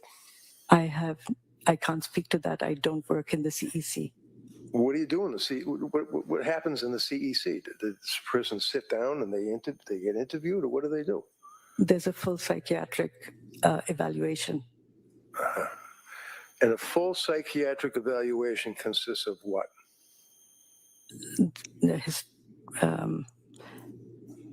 A chief complaint, a history of, so basically a history of present illness, which would be what brings the person into the hospital. Okay. They review past psychiatric history, substance use history, social history, family history. They do a mental status exam, and then they make an assessment. And they would be the CEC? Psychiatrist. And that would be the psychiatrist that you were referring to? Dr. Outlaw. Dr. Outlaw. Now, how long does the CEC typically take? I do not know. It depends on the speed of the person seeing the patient. I imagine that at some point, a psychiatrist or a social worker or somebody must get into the prior history that the patient had prior to coming to your doorstep, right? That is a part of the evaluation, yes. Okay. And you had a chance, as the district attorney asked you, as to whether or not you were able to review the medical records that involved Lindsay Clancy's treatment at McLean Hospital for the 4.5 days, right? I was able to review the CEC note, which had an excerpt of the MGH evaluation and the notes that were available to me since January 1st at McLean. Now, as a psychiatrist, I mean, when she goes to the hospital, she's your patient, right? She's your patient. Yes. Yes. And as a doctor, what you want to do is get all the information that's available on why this person is in your locked ward, right? Yes. So did you do inquiry into her prior history, or was that left to the CEC person or the social worker? That is part of the evaluation. And the evaluation is CEC. And when I see her as well. All right. So do you sometimes, when I say you, I mean you or the social worker or the CEC person, do you talk to people like third party? I think you said third party contacts? Yes, All right. the social worker does. Okay, so, and you reviewed the records. So when did the social worker talk to the first psychiatrist that she went to see? The social worker contacted Patrick. Well, I know you told us that he contacted Patrick and that Patrick gave some history about the benzodiazepines that he was concerned about and he thought she wasn't getting good medical care. Is that correct? Yes, All right. You know that she had medical treatment before she came to McLean. yes. Okay. Who's her psychiatrist? The nurse practitioner she was seeing prior to coming to McLean, I was aware of that person. Would that be nurse practitioner Gelada? Yes. Did you speak to her? No, Did you look at her records? I did not have access to them. Why not? They aren't in the same medical record system. Well, the same medical record system is just so that you have access to MGH, you have access to Brigham and Women's Hospital, because it's all part of some big computer information access you have. What about other healthcare providers? Can you get access to their records? Not immediately. Well, how about if you have a release signed by a patient under the HIPAA law? You know what the HIPAA law is, obviously, right? Yes, And just tell me, what does that actually mean, that a patient allows someone to look at their medical records? yes, And Lindsay was very, very cooperative with you guys, wasn't she? yes. Did anyone ever ask her to sign a HIPAA release for anyone to get access to nurse practitioner Gelada's records? No, How about psychiatrist Tufts' records? no, How about nurse practitioner Paul's records? no. Who's Letitia Dukes? She was a social worker. I think that Lindsay saw at South Shore at the perinatal program. Okay. And do you know when she went to the South Shore, Rhode Island perinatal program? I know it was prior to admission. I don't remember the exact dates. Do you know what recommendations that she had received at that point? No, other than the medication. Do you know what medication she was actually on when she presented to McLean Hospital? Seroquel and Valium. What is it? Seroquel and Valium.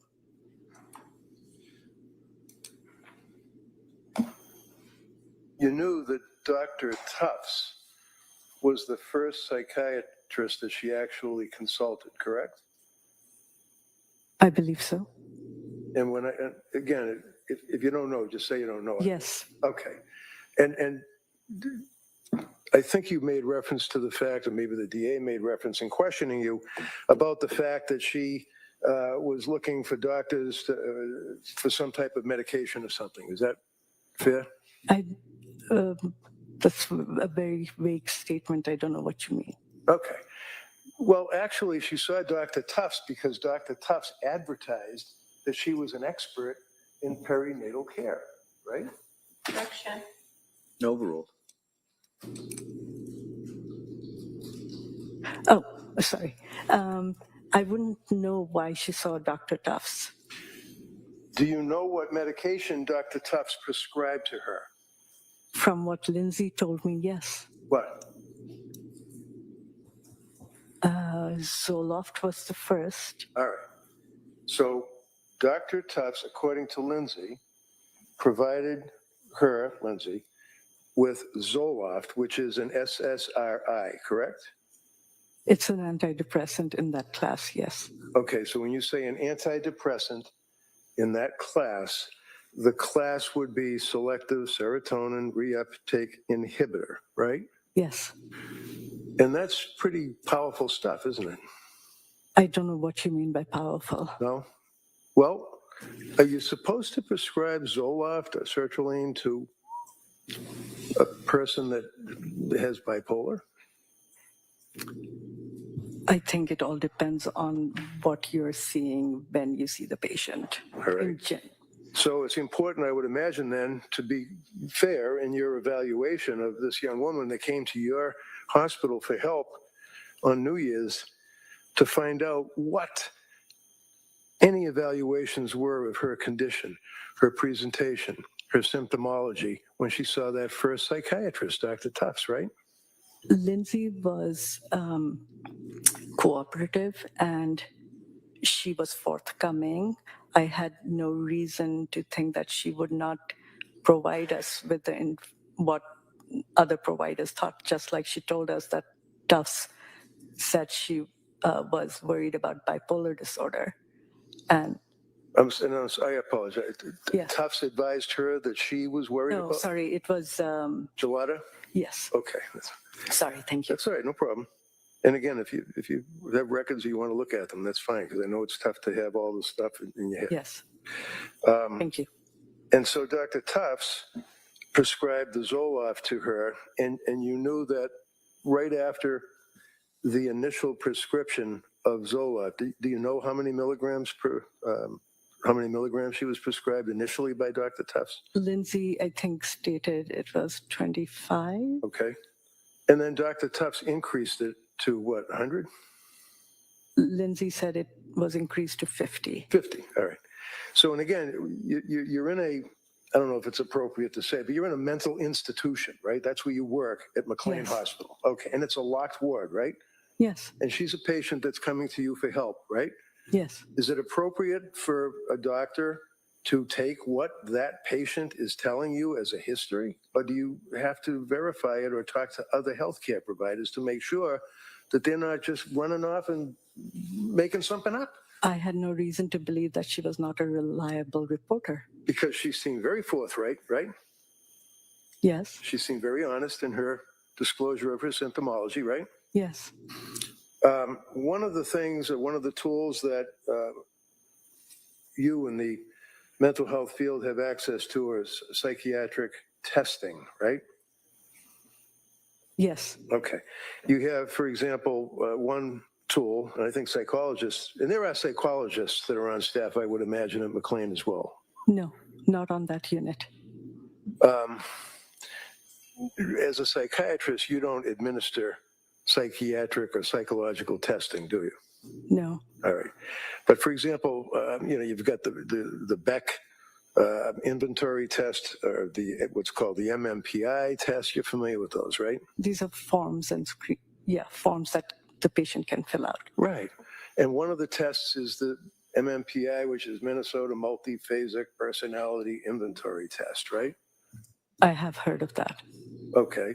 And you know that one of the things that it determines is, if they call it the K scale, whether or not somebody is lying or minimizing, or not minimizing, but lying about their symptomology, right?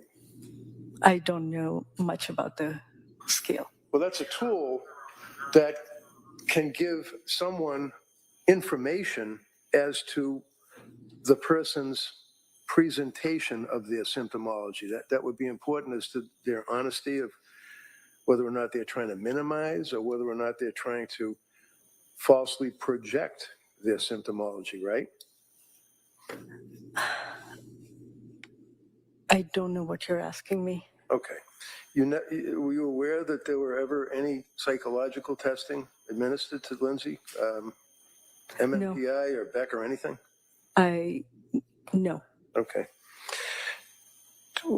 How many times did she call or reach out to help for a suicide hotline? I don't know.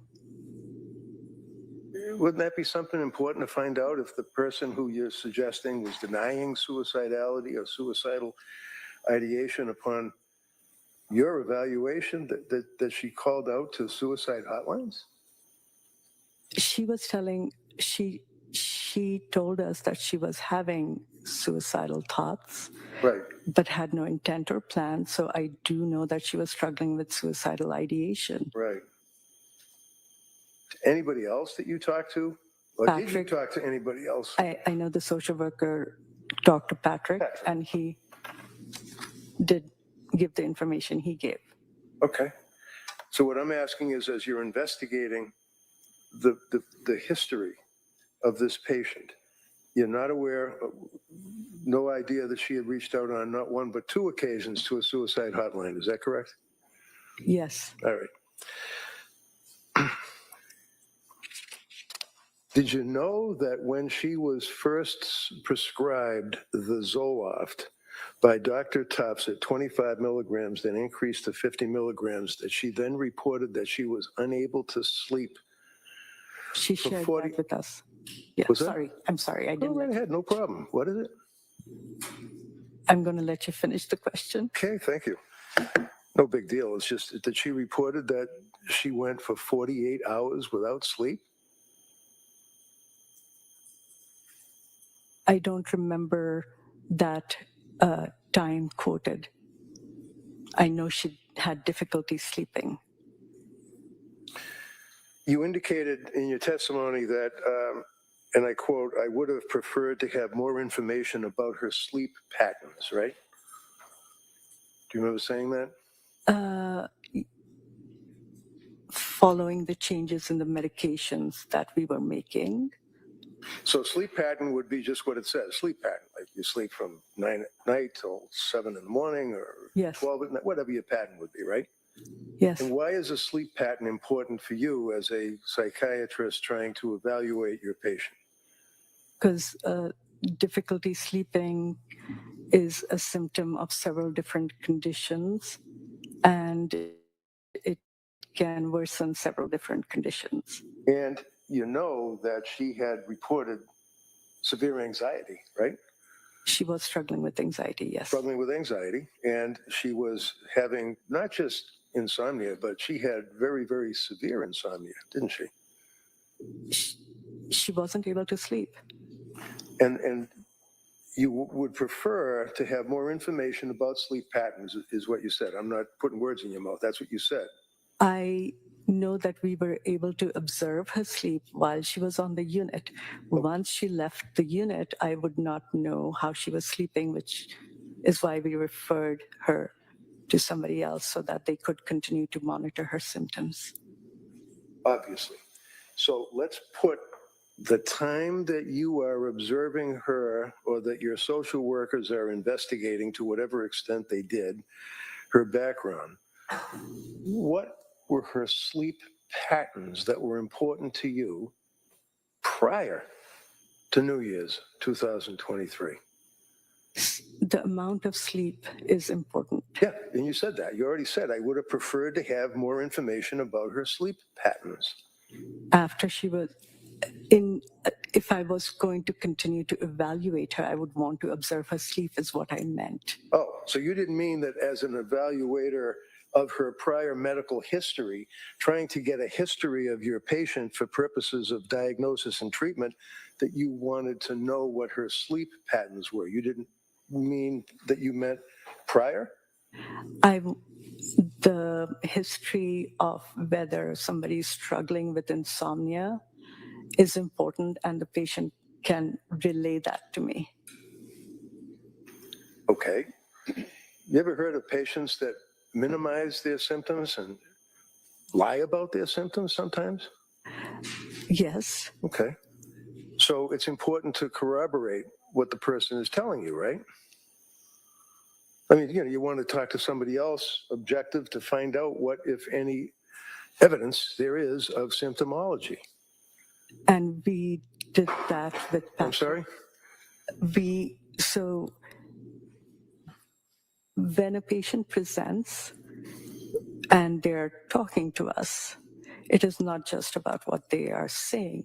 It's about their body language, their eye contact. You can get a sense of whether a person is being honest or whether they're lying. And we are not, we're providers. The patient is there to get help. They're going to tell us what is bothering them and what they're concerned about. That's why they're in the hospital. This woman was in a locked ward. She couldn't walk off your unit, could she? That is what a psychiatric unit is. Right. And she was very sick, wasn't she? I don't know what you mean by very sick. Really? You indicated that you would assume that she would take what I prescribed. Do you do that with all of your patients? Assume that when they have mental disease or a defect that they would do what they're told? If they are cooperative, and they have been cooperative and reliable, yes. One of the things that's referenced would be she stated that she had intrusive thoughts. Remember that? Yes. What were the intrusive thoughts? From what's stated in the medical record, thoughts of suicide. Okay. And how often would she have the intrusive thoughts? I don't recall if the frequency. Would you agree with me that in addition to anxiety and in addition to inability to sleep, that she was in what was self-described as a brain fog, right? She complained of feeling, yeah, you can complain of feeling foggy. She also complained about that she felt as if she was a zombie, right? She did not use those words. Anybody else use that word describing her in your investigation? No. Did Patrick tell you that he was concerned about the medications that she had been prescribed over the past 2 or 3 months? Yes. And you knew what the medications were that she was prescribed, correct? She told us.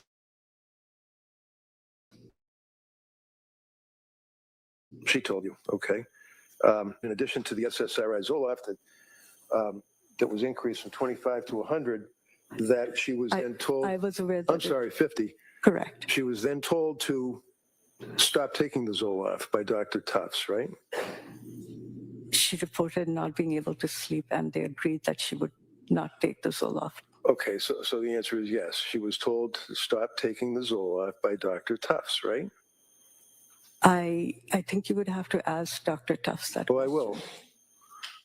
But I'm asking you, as investigating her. I know that she stopped taking the Zoloft, and that she saw Dr. Tufts, so I assume that they would have come to that agreement. All right, so as you're evaluating this patient, you're assuming that she voluntarily stopped taking the Zoloft? Because she wasn't able to sleep, and she discussed it with Dr. Tufts. She did. You knew that. She told us she did. Okay. How many patients have you treated? How many women have you treated that were suffering from postpartum psychosis?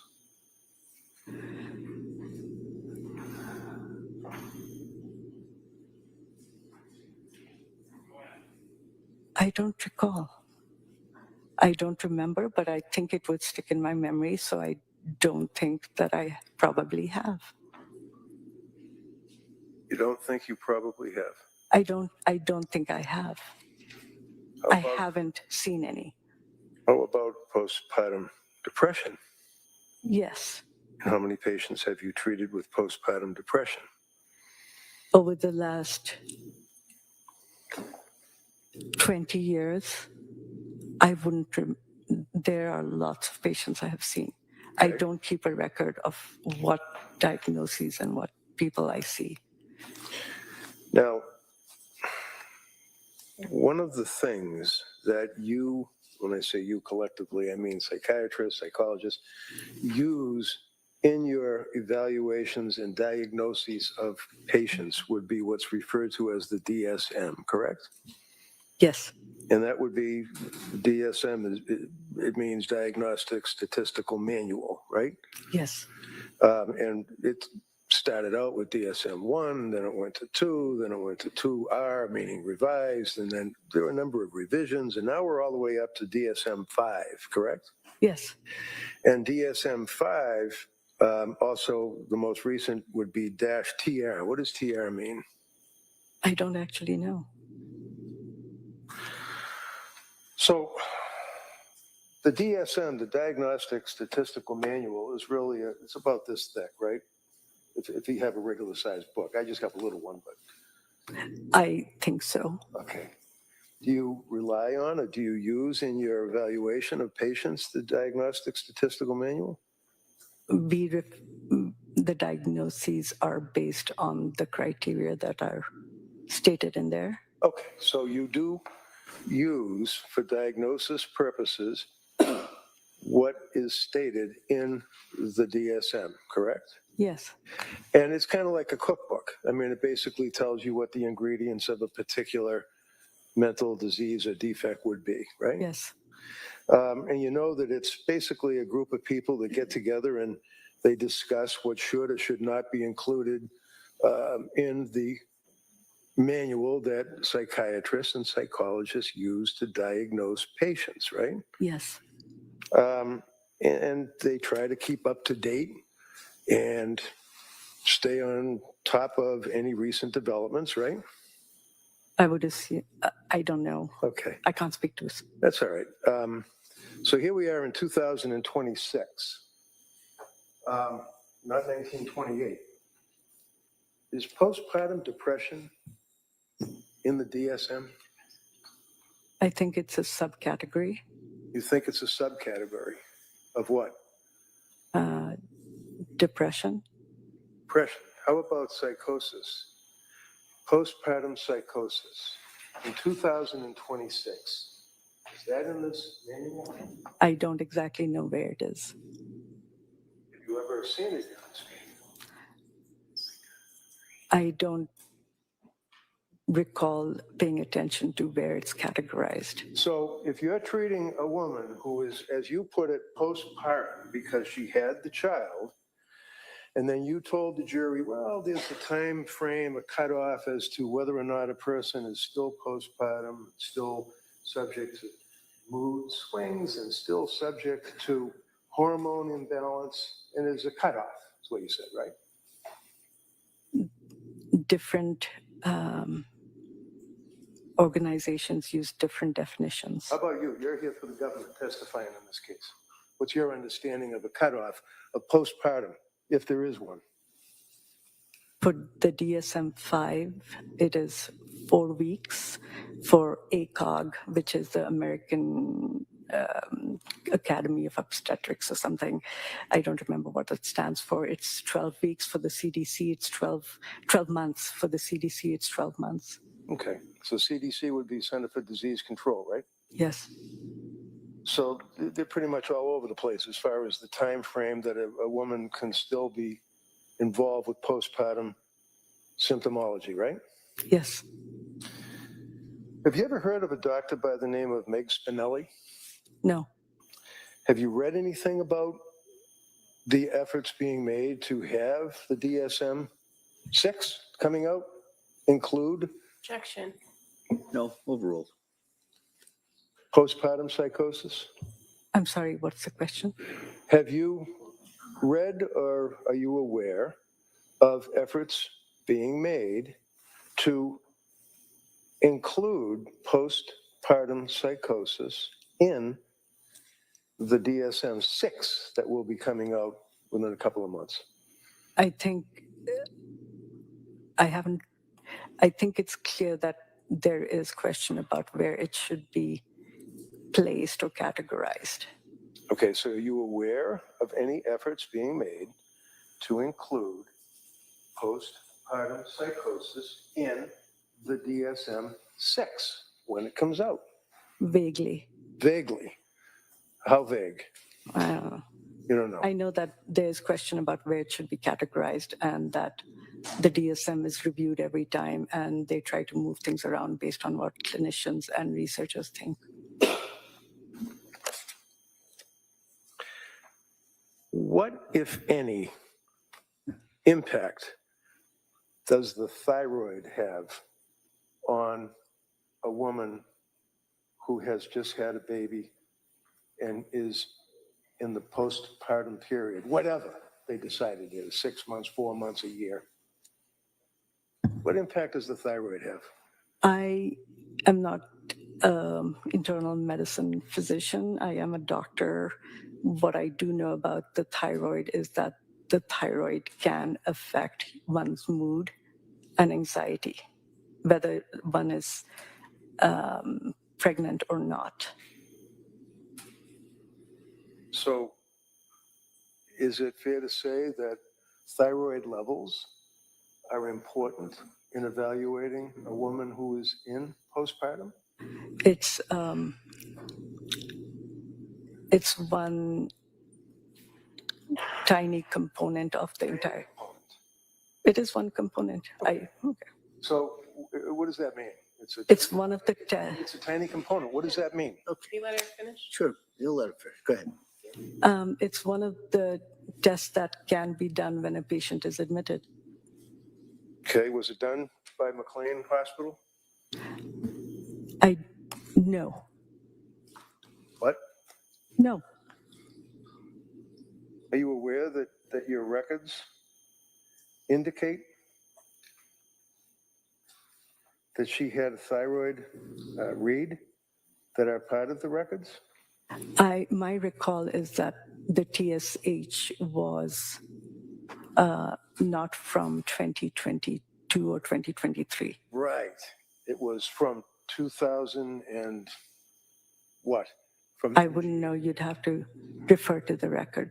So in other words, it was imported into McLean records by, I guess, computer access or something from MGH years before, right? Things move forward, yes. I'm sorry? Labs do populate from the past. Okay, so in the past, as a psychiatrist, as her treating psychiatrist at McLean Hospital, trying to do an investigation, evaluate this woman to tell her what your diagnosis was and what you guys can do to help her out. Did you look at the thyroid reads? It was one of the labs that I would have reviewed. You would have reviewed. Okay, as you're sitting here today, do you have any memory about what the thyroid reads were? It was within normal limits. And that would be coming from how long before? A year, 2, 3? I don't remember. So there were no actual thyroid tests done while she was at the hospital at McLean, right? No. What is the Edinburgh, the EPDS or something like that? What is that? It's a scale. Scale. What kind of a scale? It's a postpartum scale for depression. And it's used by psychiatrists and psychologists to evaluate the risk factor of a woman who is involved with postpartum, right? I think it's to assess the level of depression. In a woman who's involved with postpartum, not some guy that got injured on a soccer field, right? Yes. So what does the EPDS mean? I'm probably butchering that. What is that an acronym for? Edinburgh's postpartum depression scale or something. Okay. The Edinburgh postpartum depression scale. Was that administered to Lindsay when she was in for the 4 days and a half that she was in your hospital? No, Why not? because we don't necessarily administer scales. You don't necessarily what? We don't administer scales. Why? That's an accepted tool to evaluate a patient as a psychiatrist or a psychologist, isn't it? It is a tool, but it doesn't in the end determine the diagnosis. Oh, no, of course not, because the doctor who supposedly has access to the person's medical history and all of the other aspects of your evaluation is the one that gives the diagnosis, right? The psychiatrist makes the diagnosis based on the presentation, the history of the patient. Right. So far, what we've got is a presentation of the patient who was in the locked wards at McLean Hospital, and the presentation was from her, right? Her presentation is how she presents, how she is observed. It's not what she's telling us. Well, isn't what she's telling you part of what you consider? Yes, Okay. And what Patrick's telling you is part of what you consider? yes. So other than what Lindsay, who is in the locked ward, tells you, and her husband who tells you, What, if any, investigation did you do? We did not do any additional collateral contact. And you didn't do any tests either, right? You didn't do it. Did you do a blood test? Psychiatry as a field is not dependent on blood tests. If it was that Well- simple, it would be much better for everybody. It's based on the evaluation of the patient who's sitting in front of you. So you're suggesting to this jury that it's not a valid medical step for one to take blood from a person who is on a cocktail of drug medications to find out what their levels are? No, not a regular procedure at all. Okay. Now, McLean did not take any blood. McLean did not do the Edinburgh scale, but that would be something that you would be interested in, right? As to whether or not anyone else gave her the Edinburgh depression scale. Let me clarify one thing. McLean did draw blood. They did do testing. There was no testing for levels of drugs. Just okay. let me clarify that. So That's fine. Okay. So they took a CBC or maybe a blood count evaluation, but it had nothing to do with what was on board, as they say, as far as tricyclics, antipsychotics, SSRIs, anything, right? They check for substances of abuse, but nothing else. Well, there were no substances of abuse in her blood, were there? No. How about the tricyclics, the antipsychotics, the SSRIs, the benzodiazepines, the Z drugs that they call some of their categories? They didn't test for that, did they? Those are not tested on a regular basis. How about on her basis? I don't know why I would have tested for those. What would have been the indication? How about if she presents, and the history that she's giving you is that she was on a number of drugs for that 3-month period or 3.5-month period? Would it be of interest to you as to what was on board in her blood? Medications have different half-lives. So if she had taken something, it would depend on what the half-life was. If it was a day, it would be out of her system. We would not be able to catch it at that time. It would depend on what she'd been taking and, what was in her bloodstream at that point. So the admission note that was noted in the medical records would be on page 64 of the medical records that you were presented by the district attorney. I don't remember what page it's on, but That's understandable.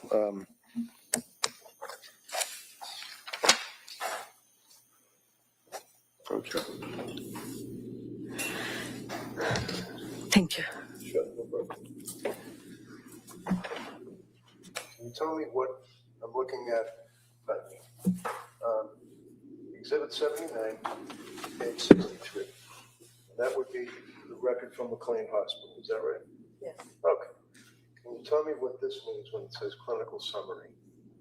That's the social worker's note. Okay. And is that Can what you, Doctor, can you maybe move that microphone just so that the, Sorry about that. That's the social worker's note, Correct. and that's what the district attorney was questioning you on when she referred you to symptomology? It was this a conversation with Patrick? I'm not sure I don't recall what you're talking about. All right. You can read along with me, all right? Okay. Clinical summary says the case was discussed in rounds, and would that be like on Grey's Anatomy? You have rounds, and they see patients in the rooms and that type of No. thing. No. What does it mean when it says in rounds? It's when we meet in the morning, the social worker, the psychiatrist, the nurse, and the charged nurse, the utilization reviewer. Okay.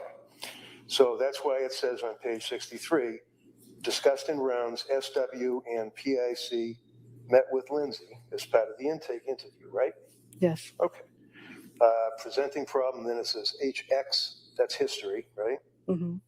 And psychosocial HX history was discussed, correct? Yes. At that point, she stated that she was hoping to be home by next weekend for her daughter's birthday, right? Mm-hmm. And that then she relates her history as far as having a third baby on May 26th. That would be Callan, right? Yes. The youngest baby. And she then told you all that 12 weeks after she delivered, the baby wasn't taking the bottle.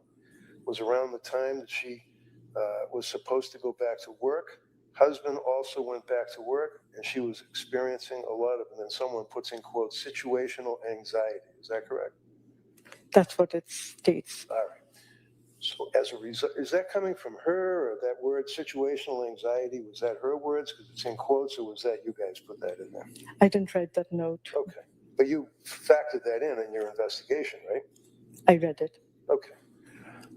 And as a result of this, she subsequently saw a psychiatrist that prescribed her Zoloft, right? Yes. And that would be Dr. Tufts, right? Yes. And 1 week after prescribing that, it says after 1 week of taking it, that she developed insomnia, correct? Yes. Okay. So that's an indication of a reaction that the patient had to the medication that was prescribed to her, being the SSRIs, Zoloft, right?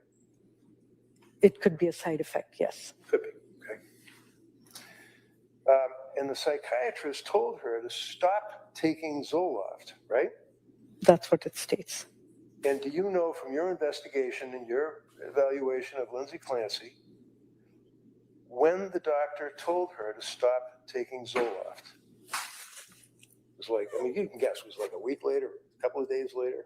It would be, if I don't recall off the top of my head, but if that information was available, it would be in my note. Do you know, can you find your note in here? I just don't know how to navigate that.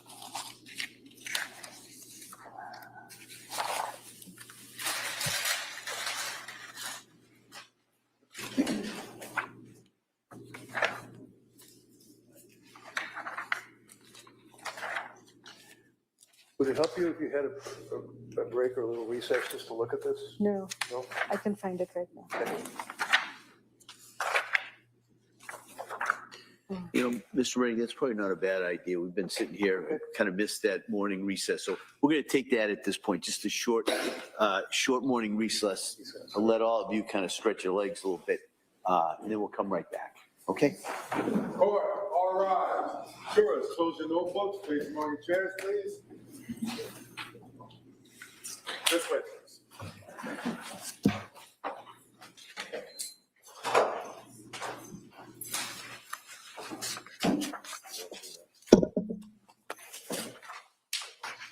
Said I should. Your Honor, can she have permission to take that and look at it, the exhibit, out of the courtroom? I think it's probably best if you want to look at it, keep that in the courtroom. Yeah, okay. Yeah. All right. So you can look at it, but just you'd have to stay in the courtroom. Okay? She wants to take a break, as we all do. Leave it here. All right, so we'll be in a short recess. We'll come back. Okay, thank you. Court, all rise.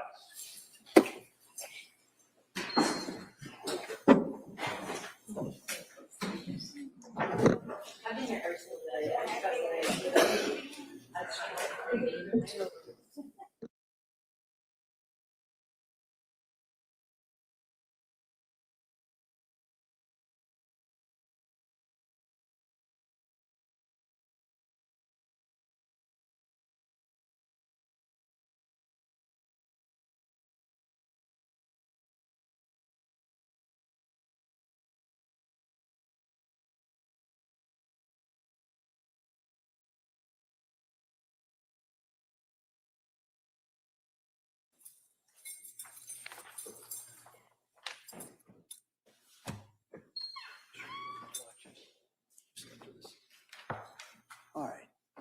All right, ready for the jury? Yeah. Can I keep looking? Judge.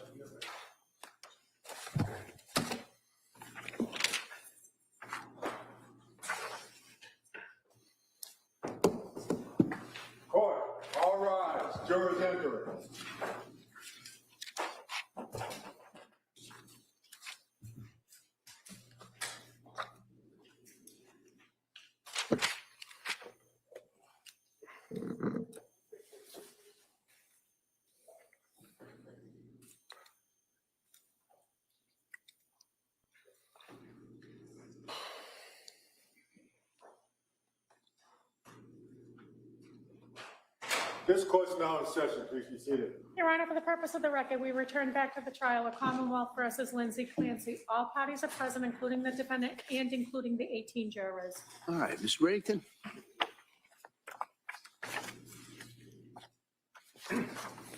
I think it's page 63, I'm pretty sure. My note. Yes, I believe. Look for it.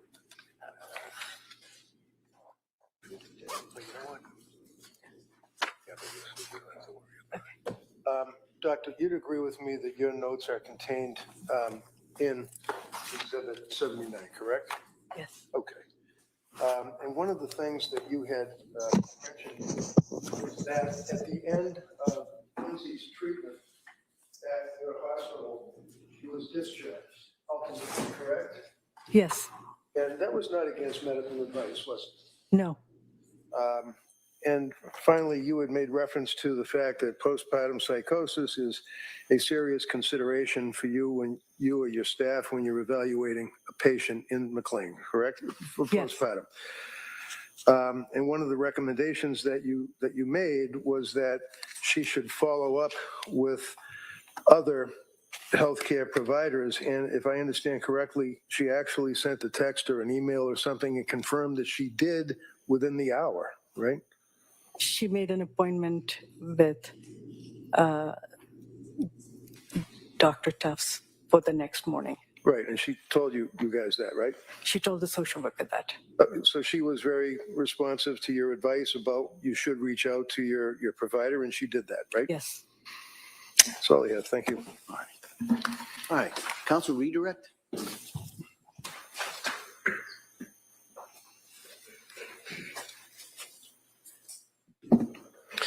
Dr. Goodhart, you're familiar with the discharge paperwork that a patient gets, right? Yes. I'm going to show you what's been marked as Exhibit 146. Is that familiar to you? Yes. And you know that to be discharge paperwork for, or what's called the after visit summary for Lindsay Clancy at her stay from McLean, correct? Yes. And in this discharge paperwork, there's actually two packets. So it's pages 1 of 6, and then there's another one 1 of 7. You see that? Yes. And it gives instructions on if you need immediate help. It gives phone numbers, right? Yes. It gives a crisis plan and where to call for the suicide prevention lifeline, right? Yes. It gives instructions on what the patient's supposed to do or what you've talked about as far as what to do as follow-up, right? Yes. And in this instance, it says, what's next? Call Cassandra Wolfson. Give her a call for assistance with finding community behavioral health providers. And that's identified as the Blue Cross Blue Shield case manager, right? Yes. And was that based on a conversation that you had with Ms. Clancy about the fact that she wanted a new provider? She had a psychiatrist or a prescriber. She stated that she was going to be assigned a therapist by the individuals at the South Shore. Mm-hmm. And if she wanted to have more options or more choices, she could always call that person to get more choices. So she was looking for an additional provider? Yeah. Okay. And also part of this discharge packet, you see that there's a section that's labeled community services, right? Yes. And there are a number of online resources as well as the direction to contact your primary care physician and insurance company, right? Yes. Okay. And so these are resources that were discussed and told and available to her when she was discharged from McLean. Yes. Now, in addition to the resources that were given at discharge, you're aware she did participate in particular groups that would have given her some information and skills while she was there, right? Yes. And those skills were about illness and symptom management, correct? Yes. Self-compassion was another one, right? Yes. I'm going to object. This is beyond the scope of cross, which is, I think, a legitimate objection. So, All right, sustained.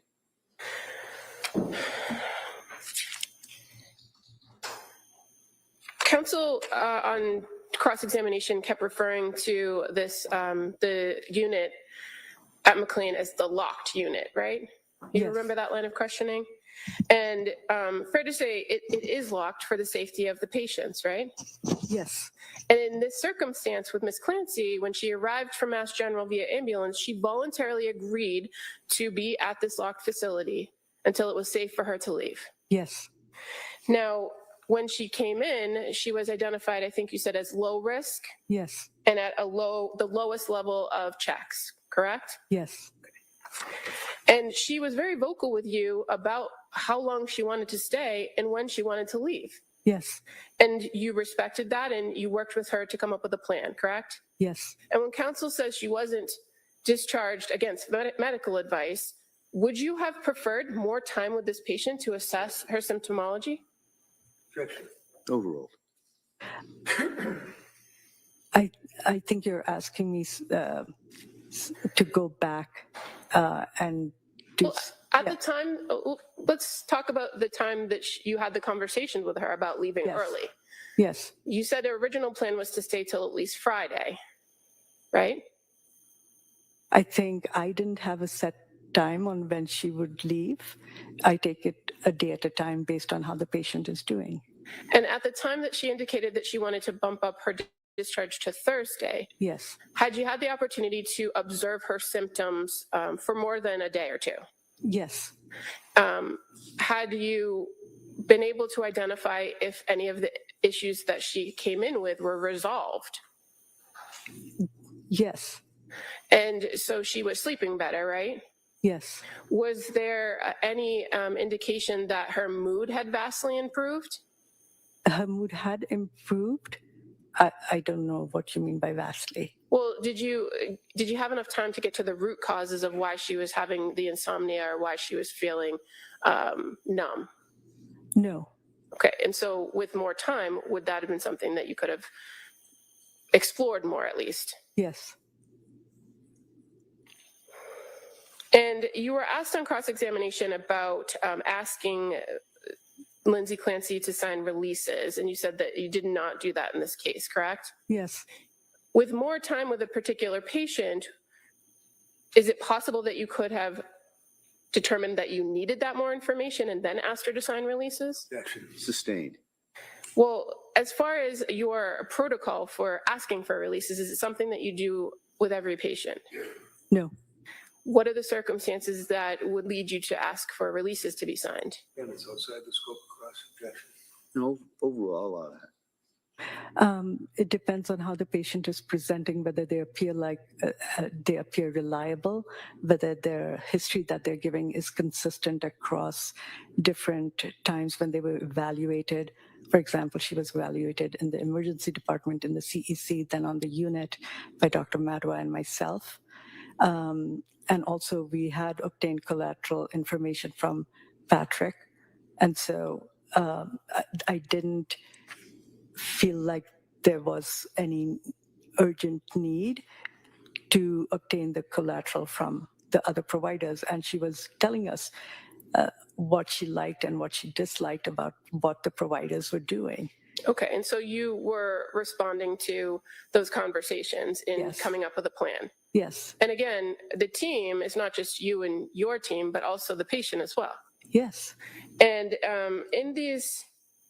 during this time period that she was there, in addition to what she was reporting, you were also making observations of her. Absolutely. And was there anything inconsistent about what she was reporting to what your observations of her were? No. When she arrived at McLean, you were advised of what medication she had been on, correct? Yes. And any of the treatment plans that you or any of your colleagues recommended, did they require different medications?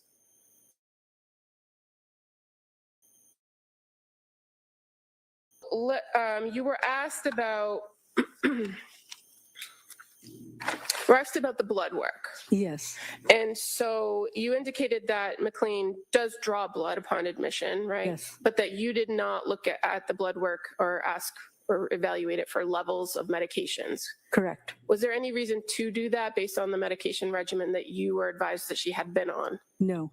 And with your treatment plan as far as medication, would there have been a reason to do that to either verify or not verify that she already had things in her system? No.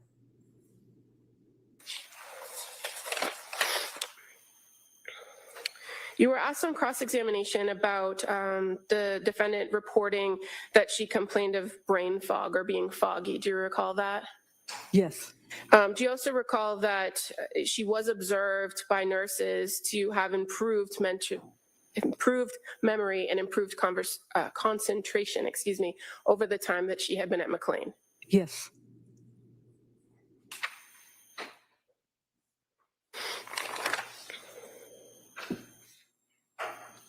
You were asked on cross-examination about suicide hotline. And Yes. are you familiar with suicide hotlines? Yes. And what do they assess for when you call one? Imminent, like risk. And if somebody's calling and they're feeling suicidal, I think the point is for them to send somebody or to help them through it. So it's a point of intervention, correct? But in order for a person to receive intervention, they have to identify that they have an intent or a plan. Yes. And to your knowledge, based on your experience and your conversations with this particular patient, did she ever indicate that she ever said she had a plan? No.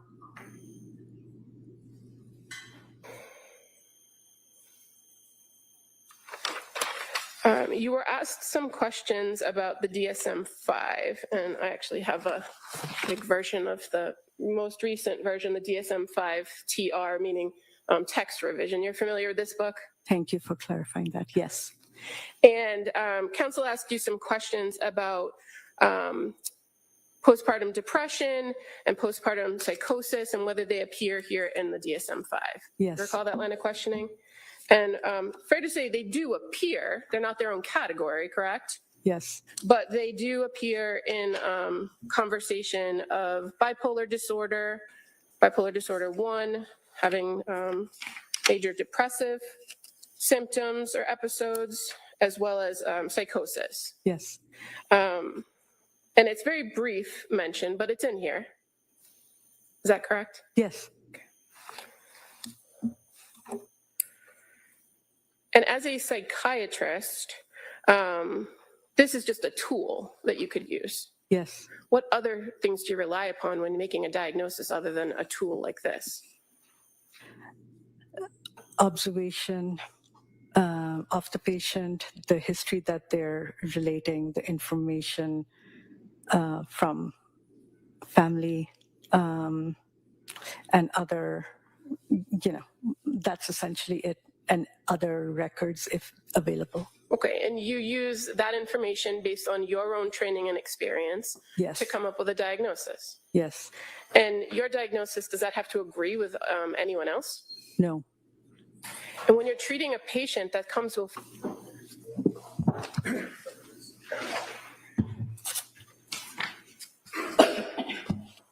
Commonwealth calls Dr. Jennifer Tufts.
Good afternoon.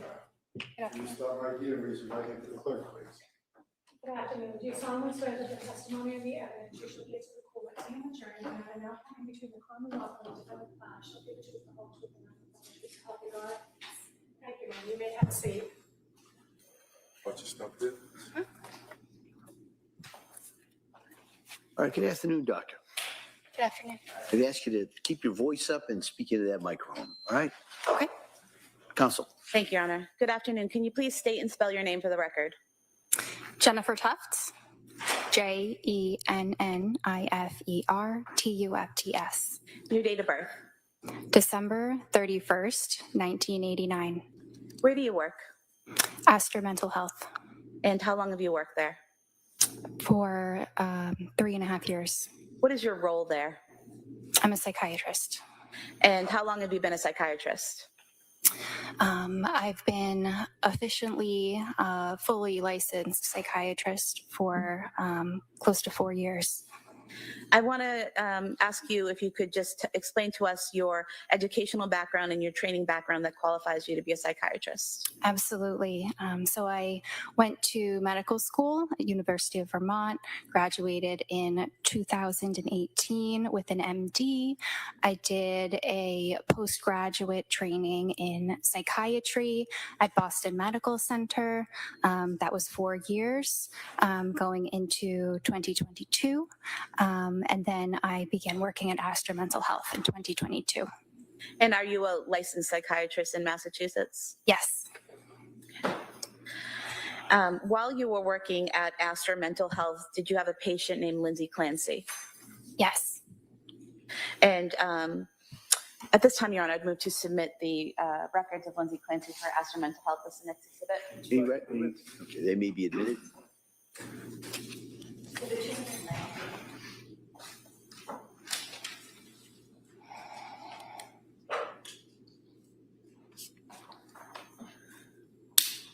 Do you recall when you first saw Lindsay Clancy as a patient?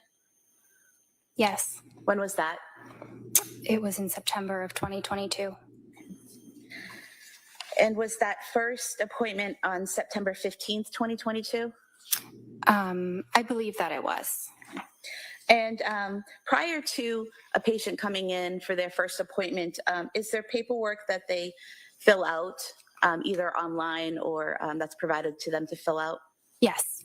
And what type of paperwork is that? It's fairly extensive. It includes past health history, past psychiatric history, medications they have taken in the past. It includes names of any therapists or other doctors they work with, usually primary care. It includes any report of substances that they may use or may have used in the past. It includes a number of scales, so scales assessing things like anxiety, depression, ADHD. So it's a fairly lengthy document. Are you aware that Lindsay Clancy filled out those documents on September 12th, 2022, 3 days prior to her first appointment? Yes. And did you have an opportunity to review what Lindsay filled out prior to meeting with her for that first appointment? Yes. Okay. And do you recall what you learned from those documents about her prior mental health treatment? Yes. What was that? That she had previously taken some medication. I believe it was in nursing school. It may have been fairly brief, but she had tried the medication Prozac. Do you recall that she also listed that she had tried Wellbutrin as well while she was on the Prozac? That was listed as well. Okay. And do you recall that when she listed that she took the Prozac and the Wellbutrin while in nursing school, she listed that she had no side effects from those medications? That is correct. Prozac, is that an SSRI? Yes. Okay. So Lindsay reported that she had previously taken an SSRI while in nursing school with no side effects, correct? Correct. Did she also report that she had no history of any kind of abuse that had occurred to her at any point in her life? Correct. What did she report in regards to alcohol consumption? I believe she reported 1 to 2 drinks at a time, and possibly up to 5 times a week. And is there a portion when the patient fills that in, how much they drink? Is there a question there about whether they feel guilty about that? Yes. And what was her response? Am I allowed to go check that just to make sure? Is there an objection to her reviewing the records? Yes.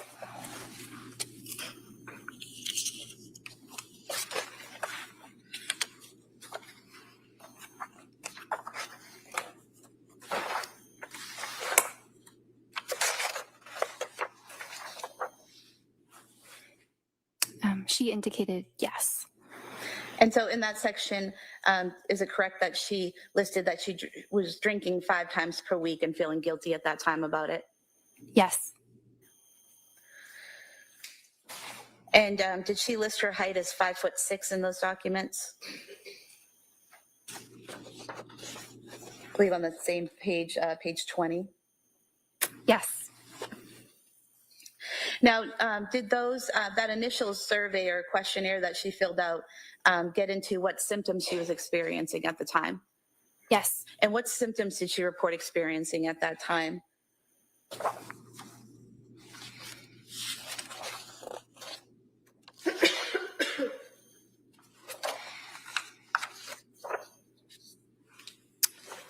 Anxiety attacks, decreased appetite, depressed mood, easily distracted, excessive worry, guilt, unable to feel pleasure, unable to fall asleep, and racing thoughts. And would it be fair to say that there's a checklist of symptoms and the patient checks off which ones they're experiencing, correct? Yes. And so on that list, engage in risky behaviors, that was not checked off, correct? Correct. And excessive energy wasn't checked off, correct? Correct. Feelings of hopelessness, feelings of abandonment, feelings of emptiness, none of those were checked off, correct? Correct. Impulsive behavior, that was not checked off, correct? Correct. Now, was there also a suicide risk assessment form that Ms. Clancy filled out? Yes. And what is a suicide risk assessment? Well, it assesses various factors that may increase a person's risk of committing suicide. And the form that Ms. Clancy filled out, the first question is, have you been so distressed you seriously wish to end your life? And her response was no, correct? I'm just looking. Page 23. Correct. And the second question is, has anything happened recently to make you feel you don't want to live? And her answer was no, correct? Correct. There's question 3, a specific plan. Do you have a specific plan of how you would kill yourself? And her answer was no, correct? Correct. Fourth question is access to weapons or means of hurting yourself. And the answer is no, correct? Correct. The fifth question is made a serious suicide attempt. And the answer was no, correct? Correct. The sixth question, purposely done something to hurt yourself. Again, no, correct? Correct. Seventh question, heard voices telling you to hurt yourself. Her answer was no, correct? Correct. Number 9, having thoughts of killing or seriously hurting someone else. The answer was no, correct? Correct. Number 10, heard voices telling you to hurt others. The answer was no, correct? Correct. Hurt someone or destroyed property on purpose. The answer was no, correct? Correct. In fact, the answers to every question on this suicide checklist was no, correct? Correct. Was there also a substance use assessment form that was filled out on page 24? Yes. And there were no issues with substance use, correct? Correct. Is there also an ADHD self-report scale that's filled out? There usually is. Direct you to page 25.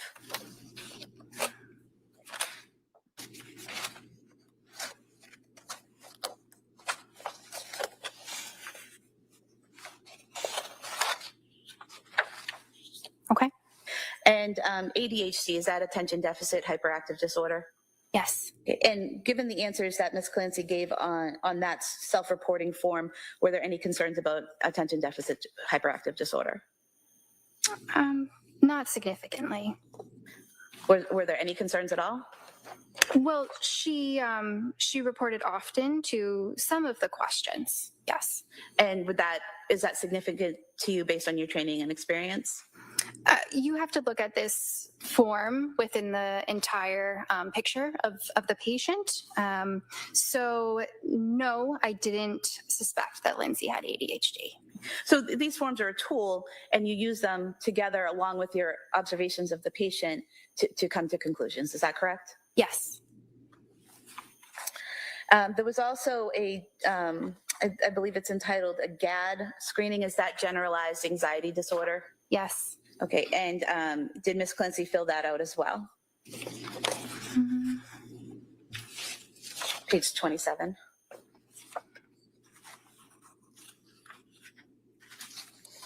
Sorry, my pages are a little bit different than yours. Oh, I apologize. I'll find it.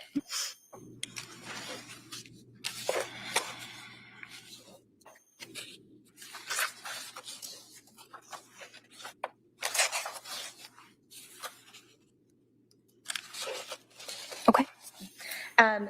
Ms. Clancy's answers to these questions, did they give you cause for concern based on your training and experience? They were highly suggestive of anxiety and anxiety disorder.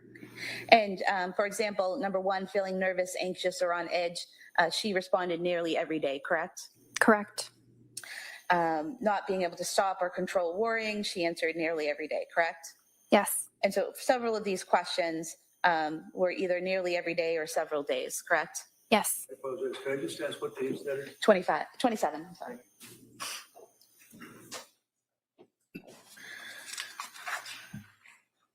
And then is there also a patient questionnaire that the patient fills out?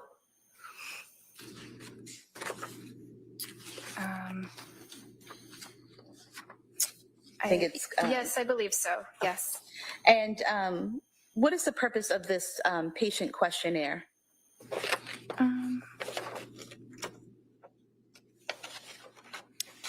I'm not sure exactly which one you're referring to. It might be the one that asks about things like whether the symptoms affect their daily living, what their history is. Is that what you're looking at? It's entitled Tools-PHQ-9 Patient Questionnaire, and the date is 9/12. If you want to go over and show her. Are you able to? Thank you. Yes.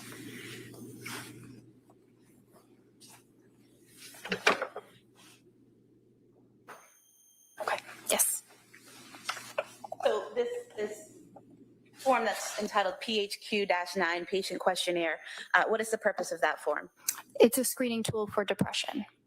And can you talk about the defendant's answers to those questions and what they told you based on your training and experience? Well, some of the answers were positive. So that really indicates that she should be assessed for depression. She might have it. Okay. And when you say positive, what do you mean by positive? So for example, she said for number 2, feeling down, depressed, and hopeless more than half of the days, a positive response means indicating yes. So it's not a positive, happy response. It's a positive, this might be an issue response. Yes. And the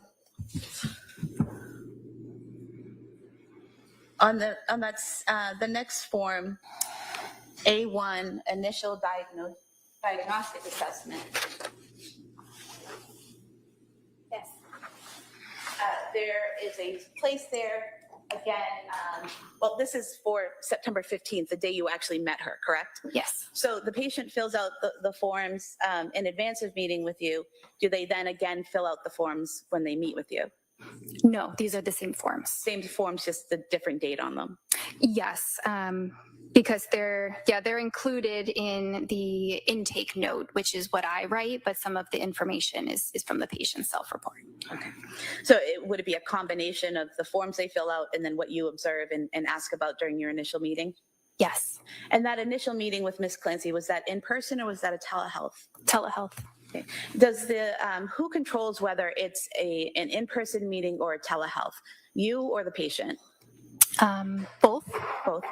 And if a patient told you, I don't want to do telehealth, I only want to do in person, is that an option? Yes. Go ahead. Sorry. I'll let that stand. And can you just tell us when you met with Ms. Clancy on that first day, did you ask her questions such as, do you have suicidal intent? Yes. What was her response? That she did not. Did you ask her if she had homicidal intent? Yes. What was her response? That she did not. Did you ask her if she was experiencing any auditory hallucinations or visual hallucinations? Yes. What was her response? She did not. Did you ask her questions to determine if she was experiencing any symptoms of mania? Yes. What types of questions do you ask to determine that? Well, a lot of it can be assessed without asking, but questions may look like, have you ever had a period of time in your life where you were excessively energetic and euphoric? I might leave it there and then follow up with some of the other symptoms. Did any of the questions you asked Ms. Clancy related to mania or manic episodes, did any of her answers to those questions indicate that she had experienced mania or manic episodes? No.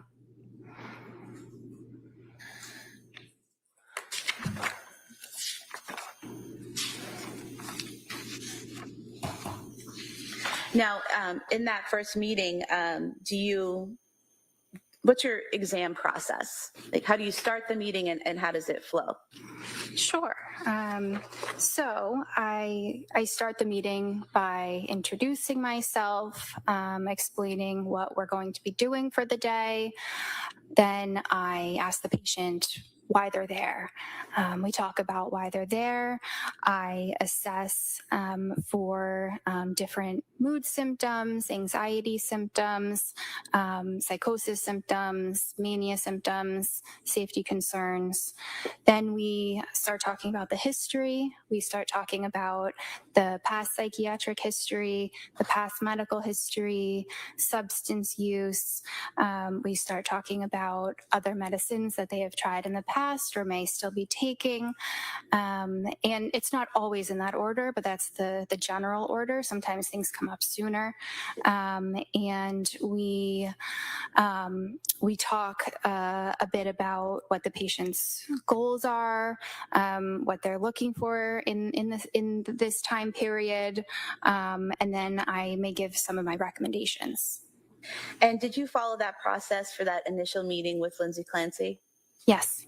Now, you mentioned that you part of the initial evaluation is looking for signs of psychosis. Is that correct? Yes. What types of things are you looking for to see if someone's experiencing psychosis? So there are a number of things. They start with how the patient appears. So some signs of psychosis might be that they appear disheveled. I assess what their attitude is, if they might be agitated or very uncooperative. That's a red flag. I will assess what their speech is like. Is it very loud? Is it very fast? Or sometimes it could be the opposite, where they're not really even speaking at all. I assess what their mood is like, what they're saying that they're feeling, and how they appear visually. I assess what their thoughts are like. So are their thoughts disorganized, where it's really hard to understand? They're jumping around and you can't follow their line of thought. I assess what the thought content is. If it's particularly about anything very bizarre or very paranoid, that would be potentially indicative of psychosis. And you conducted that type of evaluation on Lindsay Clancy in that first meeting, is that correct? Yes, that assessment is done with every patient. And did you note any signs or symptoms of psychosis with Ms. Clancy that day? No. Do you also, in addition to the observations you're making of the patient that day, are you also asking questions about their past behavior and things that have happened to them in the past that might indicate whether psychosis is an issue? Yes. And what types of things are you asking them about their past? Well, I may ask, have you ever heard voices? Have you ever seen something that other people didn't see? And did you ask those questions of Ms. Clancy? I believe I did. And what was her response? No.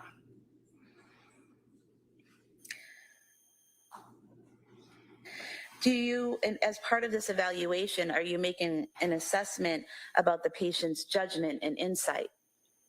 Yes. And when we talk about psychiatry, what are we talking about when we say judgment? So judgment indicates their decision-making process, and whether it is a logical decision-making process or perhaps not. And same question in terms of insight. What does that mean in psychiatry when you're assessing their insight? So that's more about a patient's awareness, both of their inner feelings as well as mental health a bit more broadly. And in terms of orientation, when you're assessing a patient, what does that mean? Orientation is awareness of where someone is, who someone is, what day it is, what's going on. And based on your evaluation of Lindsay Clancy that first day, September 15, 2022, did she appear to have any issues with judgment, insight, or orientation? No. Do you also assess the patient's memory? Yes. And how do you do that? Well, it depends. Often, unless there is a specific concern about memory or dementia, it's based off of my conversation with them. Are they able to recall medications that they have taken? Are they able to recall, things that they have done with a lot of detail and specificity? And did there appear to be any issues with Lindsay Clancy's memory in your evaluation of her? No. And what about attention and concentration? What are you looking for as a psychiatrist when evaluating attention and concentration? I'm looking for whether they're paying attention to the conversation, if they can follow it, or maybe if they get distracted, it seems like they're not listening, something like that. Did Lindsay Clancy appear to have any issues with attention or concentration? No. There was something in the records called fund of knowledge. What does that mean? Basis of knowledge, what someone understands about the world. So maybe if somebody has a very low education, they might have a low fund of knowledge. And was there any issue with Lindsay Clancy's fund of knowledge? No. Are you also assessing mood? Yes. And how do you assess the mood of a patient, and why do you assess it? Well, it's very important. The mood is based on what the patient says, what they say about how they're feeling. Okay. And so are there circumstances where a patient might say they're feeling happy, but you make observations that they appear depressed? Yes. Okay. And so when we see mood in the records, that refers to how the patient is reporting their mood is? Yes. So if it says appropriate mood and affect, or actually if it says patient description of their emotional state, it says okay, does that mean the patient said okay? Yes. Is there a place in the record where you describe what your observations of the mood are? That's the affect. Affect, okay. And so affect is how the patient presents? Yes. This first meeting with Lindsay, what was her mood? It was okay. And what was her affect? Anxious. So she was reporting to you, she felt okay. You were seeing she looked a little anxious. Yes. How do you, or what is it about a person that tells you they look anxious? Like, what were you seeing with Lindsay Clancy that told you she looked anxious? It's hard to recall exactly what she seemed like. Sometimes, a person might look anxious by... Sometimes, Ronna. Sustain. In your general observations of patients, what things would you look for in a patient to determine whether their affect is anxious? Is their voice quivering? Are they shaking a little bit? Do they appear very nervous? And what is psychomotor behavior? So psychomotor behavior refers to someone's body and their movements. So sometimes that can be abnormal. Okay. And did you notice anything abnormal about Lindsay Clancy's psychomotor behavior? No. This first meeting, was that approximately 40 minutes?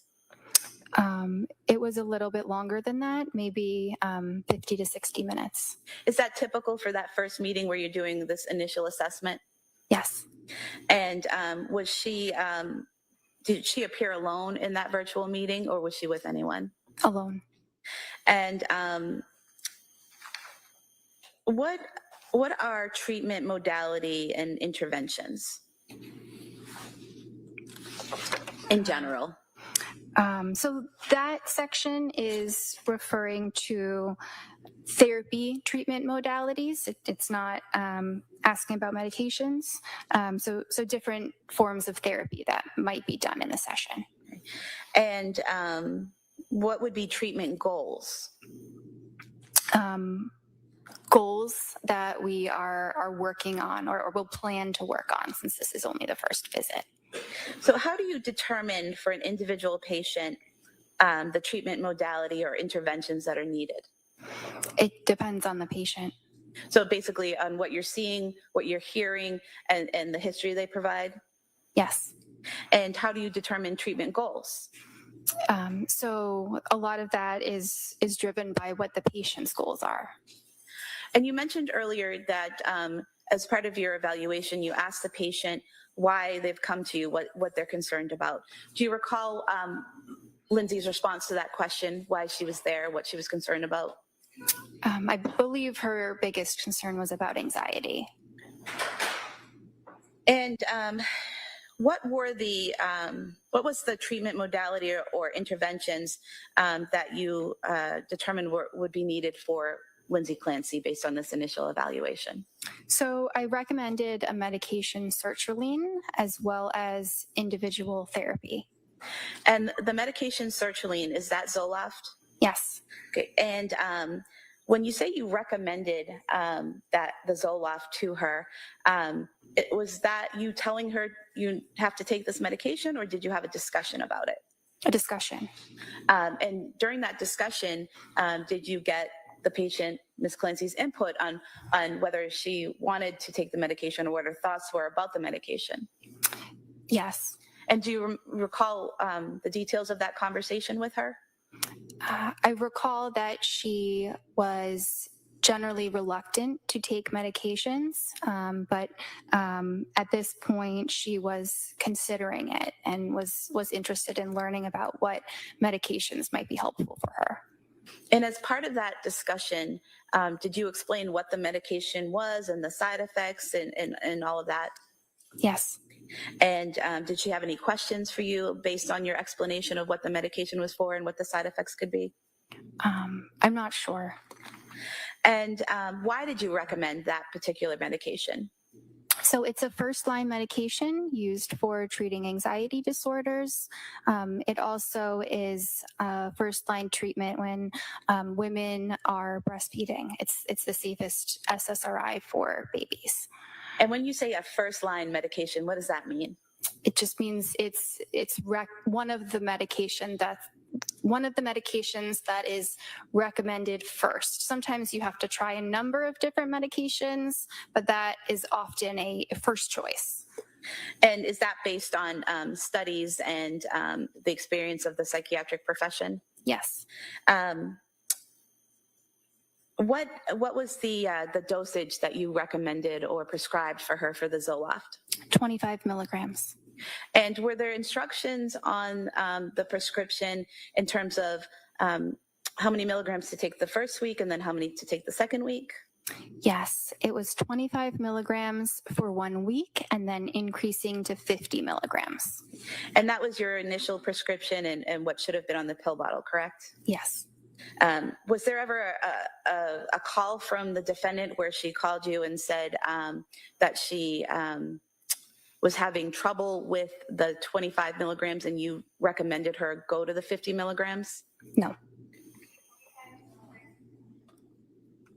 You said you also recommended therapy, is that correct? Yes. And Astra Mental Health, did they have therapists on staff that you referred Ms. Clancy to? Yes. And do you know if she took advantage of that resource? She did. Do you know which therapist she saw? Yes. Who was that? Jennifer McAllister. And how does it work when a patient is at Astra Mental Health, they're being seen by a psychiatrist, they're being seen by a therapist? Is there someone that's kind of in charge of the treatment of the patient that oversees everything, or is it all just individual? The psychiatrist is in charge. Okay, so you would have been in charge of Ms. Clancy's treatment? Yes. And as part of being in charge of her treatment, would you review the records from her therapy sessions to inform and guide your treatment of her? Yes. What were the treatment goals for the defendant? I don't recall exactly what her words were. Would the goals be what your patient tells you? Yes. Okay.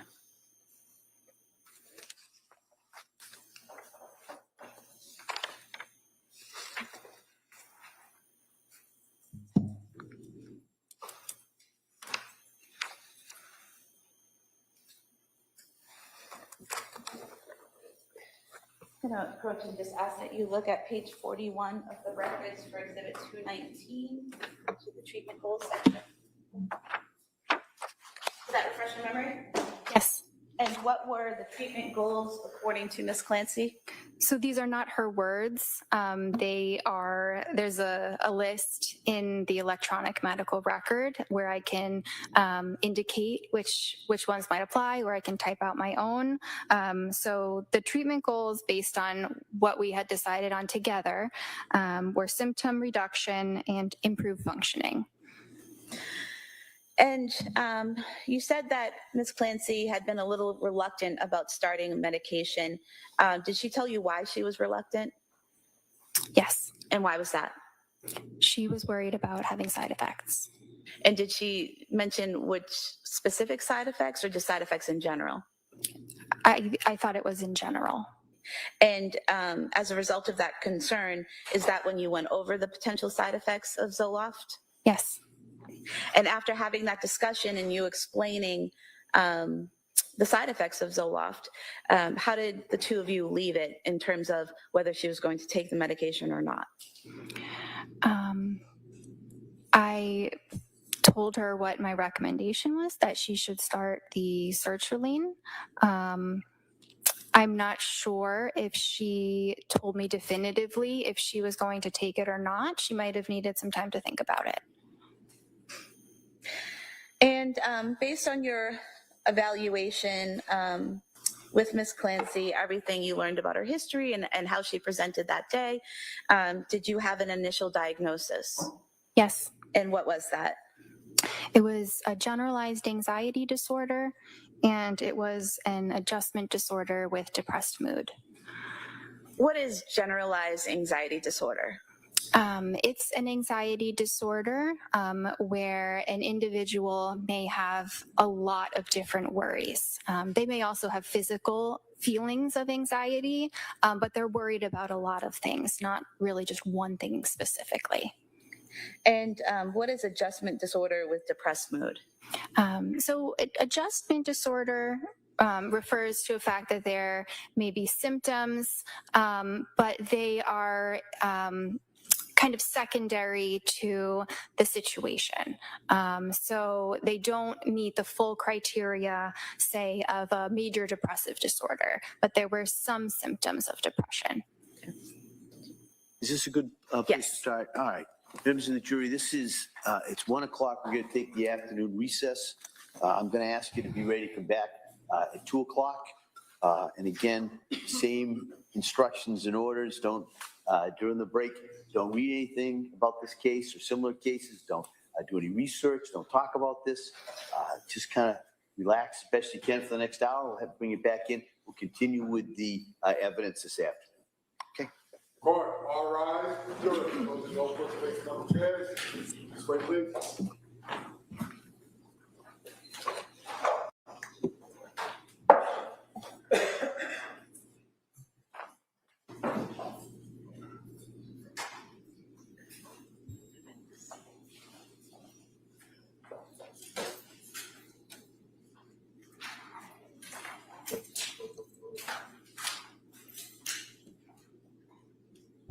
All right. Doctor, you may step down. Sure, can I sit at the floor? All right. Before we recess, I just want to make I guess, a comment. I just want to make it real clear that there is to be no inappropriate comments or disruptive comments to be made inside of this courtroom. If anybody is found to make those, they will be immediately escorted out and barred for the balance of this. All right, just want to make that real clear. And just in case you're wondering, there are microphones all around. And so if I get a report of that, there's going to be some serious issues and serious problems. So I just kind of wanted to put that out for everybody so it's crystal clear. There's going to be no warnings, no yellow cards. You're out. All right. So I just kind of want to make that real clear. And so with that, we'll be in recess on this matter till 2 o'clock. Court, all rise.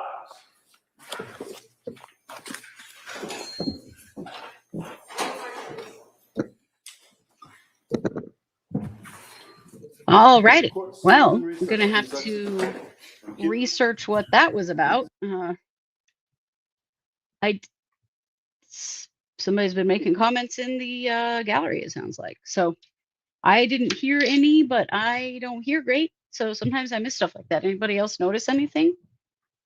I'm right, Cherish. I think probably someone did do something that prompted that. I can't imagine he'd say that without reason. So I'm gonna have to research that. I don't know. Check in with some of the people that are in the courtroom. Well, at least we're finally getting down to the mental health side of things. Seems like it's taken forever. I was very curious to see Jennifer Tufts because she's a pretty controversial figure in this story. And this is just me being old, but she looks like she's 12. She looks very young. She also seems really unsure of herself. She keeps side-eyeing the jury, which is odd to me because she should be speaking to the jury. She's not. She's speaking to the prosecutor. I wonder if she hasn't done much testifying in court before because she seems kind of unsure of herself. Things were pretty interesting with the psychiatrist from McLean Hospital.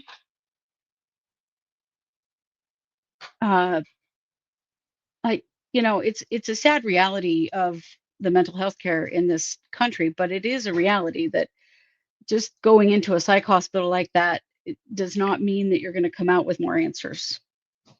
And frequently you don't. And, the prosecution wanted to really, my impression is that they wanted to really rely on the assessment of that doctor. But she saw Lindsay for such a very short amount of time.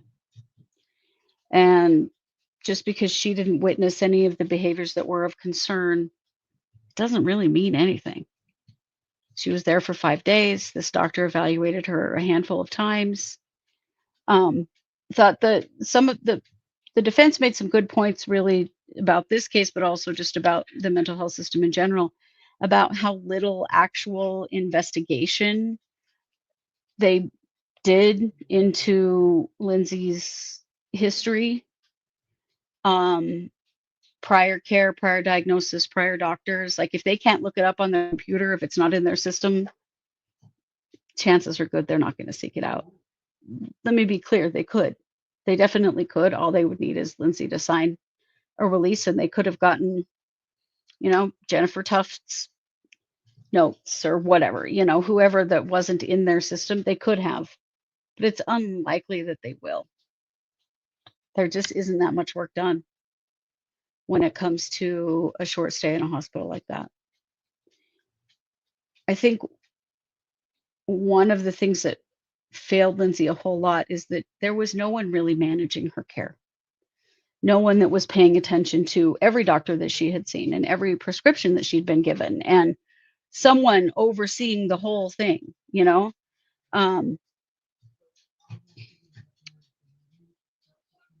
Psychiatrists don't always do that. I will say the good ones do. I found it pretty interesting how defensive the psychiatrist from McLean was about blood work. They can do blood work, and there is blood work that is helpful. One example that I gave in the chat is thyroid, having your thyroid numbers checked, and not just your TSH. Anybody that's ever had thyroid problems knows that they should be doing a full thyroid panel to make sure. But one of the rule outs for psychiatric disorders is to ensure that a patient doesn't have any other ailments that may be contributing to their mental health symptoms. And that's important. It's something that my son's doctor does. She does regular blood work, and she also asks to see the blood work that his primary care doctor does. And she does check for levels in the blood to make sure that he's taking his medication consistently. But she also wants to know where he's at with his other blood work and other health related issues, because they do all interact.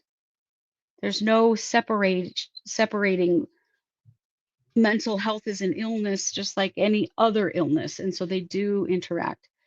But in my estimation, Lindsay got a pretty standard 5-day stay at a psych hospital that was really just meant to assess for safety. They weren't going in depth on what's going on with her, or why she was feeling the way she was, or why she couldn't sleep, or any of the things. They really weren't going in on any of that stuff. They just housed her, talked to her a little bit, put her in some groups, sent her on her way. Lindsay needed an inpatient stay, a longer one, to be fully evaluated, for there to be some med testing to go on to help her stabilize. She didn't get that, unfortunately, but she did need it.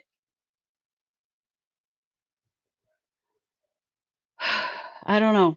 Where are y'all at on this? I'm curious in the chat. Where are you at when it comes to, has the prosecution proven first-degree murder? Has the defense proven not guilty by reason of being, by reason of insanity, but it's not the right term. I just can't ever remember the term Massachusetts uses. But has either side convinced you? I'm not convinced either way, not yet. Still just watching. One of the things that stands out to me is that I want to hear other than Patrick, because so far the only person that we've heard from that says, yes, Lindsay told me she did this, is Patrick. Who else did she tell? How did she describe this? Now, my understanding is that she has told some mental health providers. And so I'm assuming we're going to see them probably on the defense side. But it's not like she made an admission to the police. She didn't. Yeah, it is a whole other rabbit hole.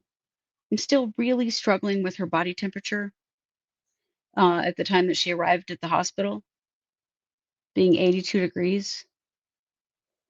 I've been doing a bunch of research on that, trying to understand, like, how can you determine how long someone would have been laying in the snow in her condition under the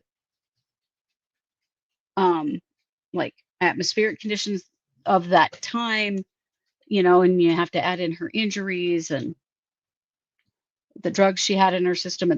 It's very difficult to determine, but it is difficult to understand how her temperature got that low in that short of time.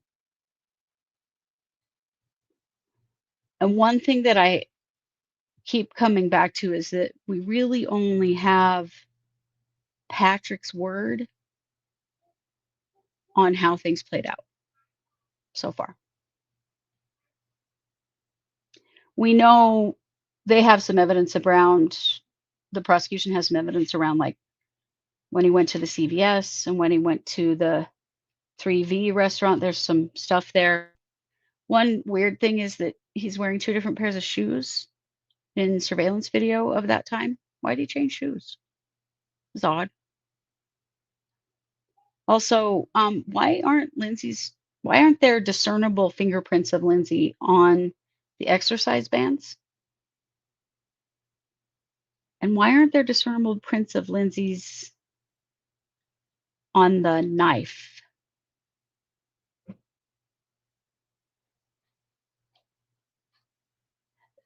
Cherish says, just out of curiosity, do you somewhat buy into this theory that Patrick may have done this? I don't know. I'm not going to say one way or another. There's just some stuff that doesn't quite add up for me that I find confusing. That's why I'm withholding all judgment, but I definitely have questions about a lot of things. But I do find that odd. Why weren't her fingerprints on those bands? There's just no usable, discernible prints. Why? Don't you find that odd? And why aren't there discernible prints of hers on the knife that she used to cut her wrists and her throat? Why would her fingerprints not be on the knife? Why would there be no usable prints? You know what I'm saying? Like, it's weird. It's weird. And so much of the story so far comes entirely from what Patrick has said. I'd like some corroboration, right? I'd like a little more corroboration. And maybe we're still going to get that. We'll see. But I think we need it. I don't know. This case has spurred a huge amount of online discussion. Some people are absolutely rabid that Lindsay didn't do this, that Patrick did. I don't know that I've seen evidence of that. But they do seem to be taking Patrick's word for a lot of things. I don't know. I want to hear more. I want to hear what Lindsay said to her doctors and to the evaluators after the event. Interesting. Gabriel says, just coming in, I'm so sick of the people blaming Patrick. They're just more people not listening to Lindsay. Well, I don't know if they are or not, because we don't actually really know what Lindsay said yet. I think we're going to get that, particularly in the defense's case, because they have people who have, in fact, evaluated Lindsay after the fact. So we'll see. But there's no, like, recorded confession, for example, in this case. We don't know what Lindsay says. We know what other people say Lindsay says, but that's all we know at this point. I don't know. I wish it were not quite so muddy. But it is good that we're finally getting to the psychiatric side of things, because I think this is the part of the case that's really important, that needs to be understood by the jury. Also, and I've got to go back and see if I can find this, I have been told that it's going around online that yesterday there was a hot mic moment with the prosecutor while Lindsay was crying during the testimony of the medical examiner about Callan's autopsy. And that the prosecutor said something like, Oh my God, somebody shut her up. Did anybody catch that? I'm going to go back and look through my footage and see. I did not catch it. But I'm not saying it didn't happen, but that's pretty interesting. And now I'm really curious about what was going on in the courtroom, that the judge just gave that admonition that nobody in that courtroom better be making any comments or they're out. This judge is getting a little more fiery. He really got after Reddington today for basically back-talking him after he overruled an objection. Sort of, Reddington doesn't really make objections. He just starts talking. He doesn't actually say objection. He's pretty relaxed about things, which the judge seems to be okay with a lot of the time, and then sometimes is very much not okay with. Do we know anyone who was at the trial? I'm following a couple of people who were there. So I'm going to go do some looking to see what they have to say about that hot mic moment and then maybe what happened in the courtroom today as well. So we'll see. Hopefully by the end of the day, when I come back on to talk to you, I'll have more information, be able to share with you, because you just can't always hear everything. And definitely people that are in the courtroom are picking up things we're not picking up. All righty. Well, that's where we're at. We're still on mental health. We'll be back with Jennifer Tufts after the lunch break. Jennifer Tufts is interesting. She doesn't seem super sure of herself. And I'm sure that she's feeling this is probably creating a lot of anxiety for her, because her treatment of Lindsay Clancy is really coming into question. I'm super curious to see what Reddington is going to ask her. All righty, I will see if I can zoom through the lunch break. I'll get through as much of it as I can. Might not make it through all of it, but we shouldn't have too much of a wait. Thanks for joining me. I appreciate you all being here. I'm Christy with True Crime Squad Trials.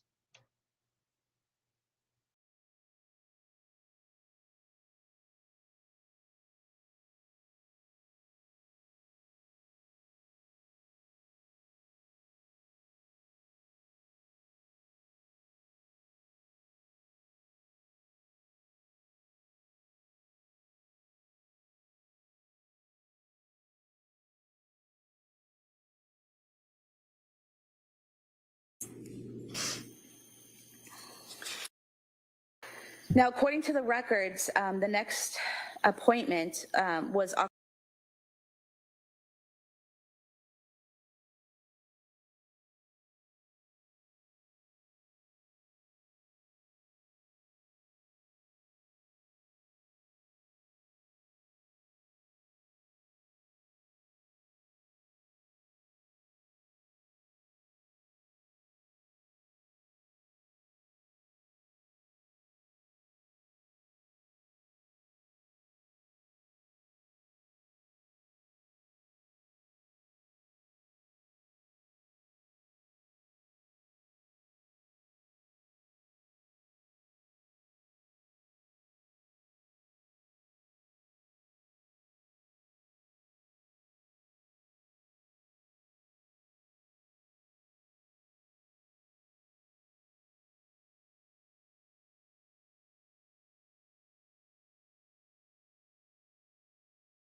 I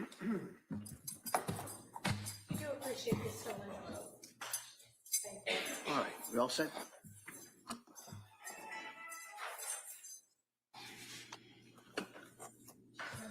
Court, all rise. Jurors enter.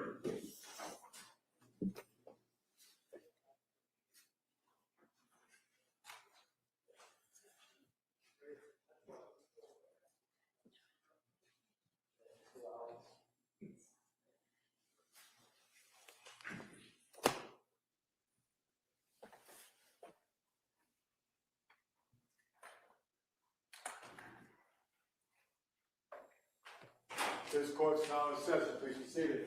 Your Honor, for the purpose of the record, we return back to the trial of Commonwealth versus Lindsay Clancy. All parties are present, including the defendant and including the 18 jurors. All right. Attorney Sprague? Thank you, Your Honor. So, Dr. Tufts, back on that first appointment with Ms. Clancy on September 15th, 2022, as part of the record, did you detail a section, history of present illness? Yes. And in that section, you put in here initial presentation, nursing school, Prozac helped, got treatment after second baby, 2 for anxiety, Zoloft 1 week, was nervous about breastfeeding, initial side effects. Can you just tell us where that information came from?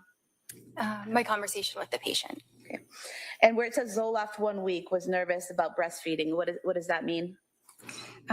So she had tried Zoloft before during the postpartum period after her second baby. And did she tell you whether she had any side effects when she took Zoloft after her second baby?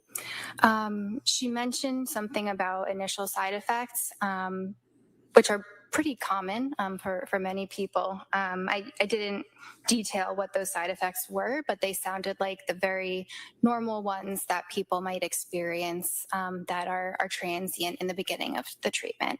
And what would those side effects be? Possibly upset stomach, appetite issues. I apologize. Can we know what related to this patient rather than somebody? All right, so why don't you ask if she remembers what the defendant said the side effects were?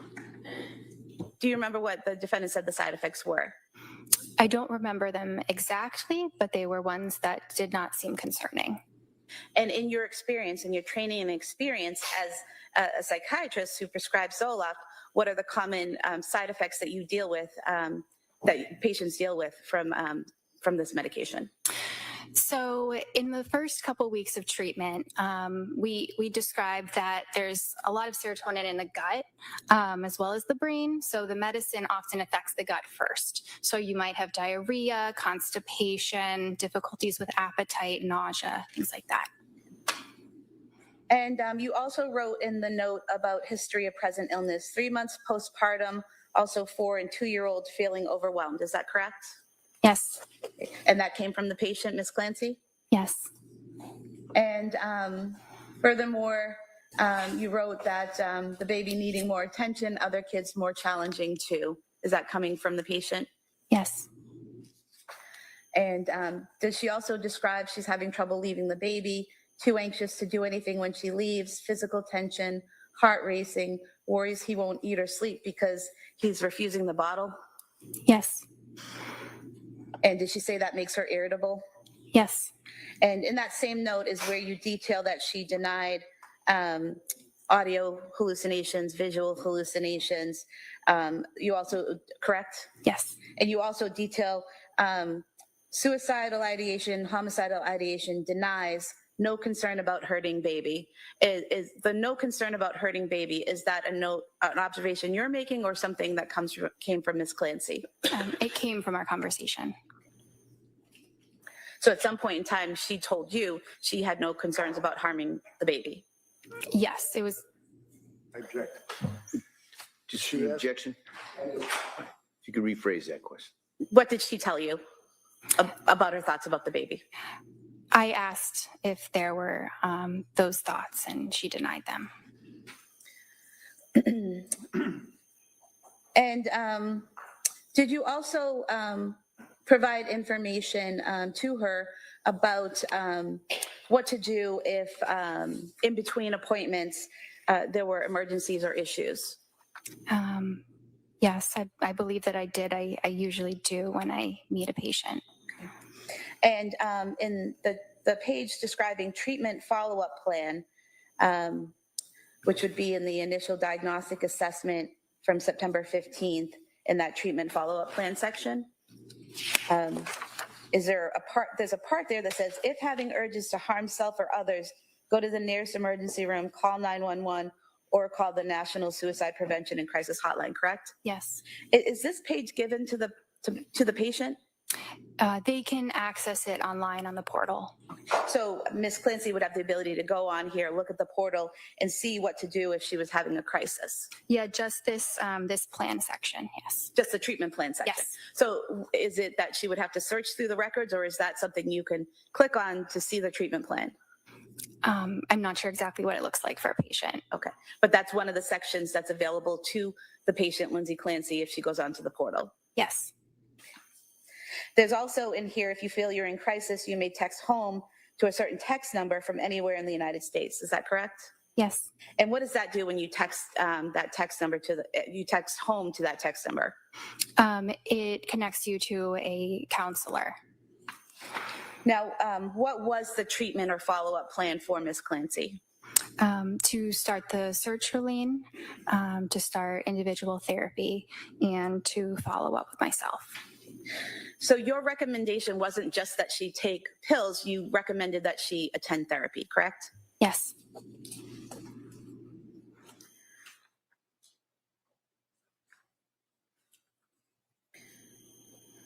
And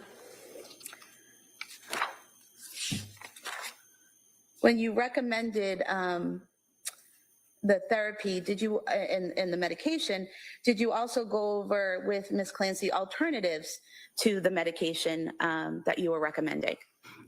I believe she was aware that the alternative was that she could not take a medication, which is what she had been doing before.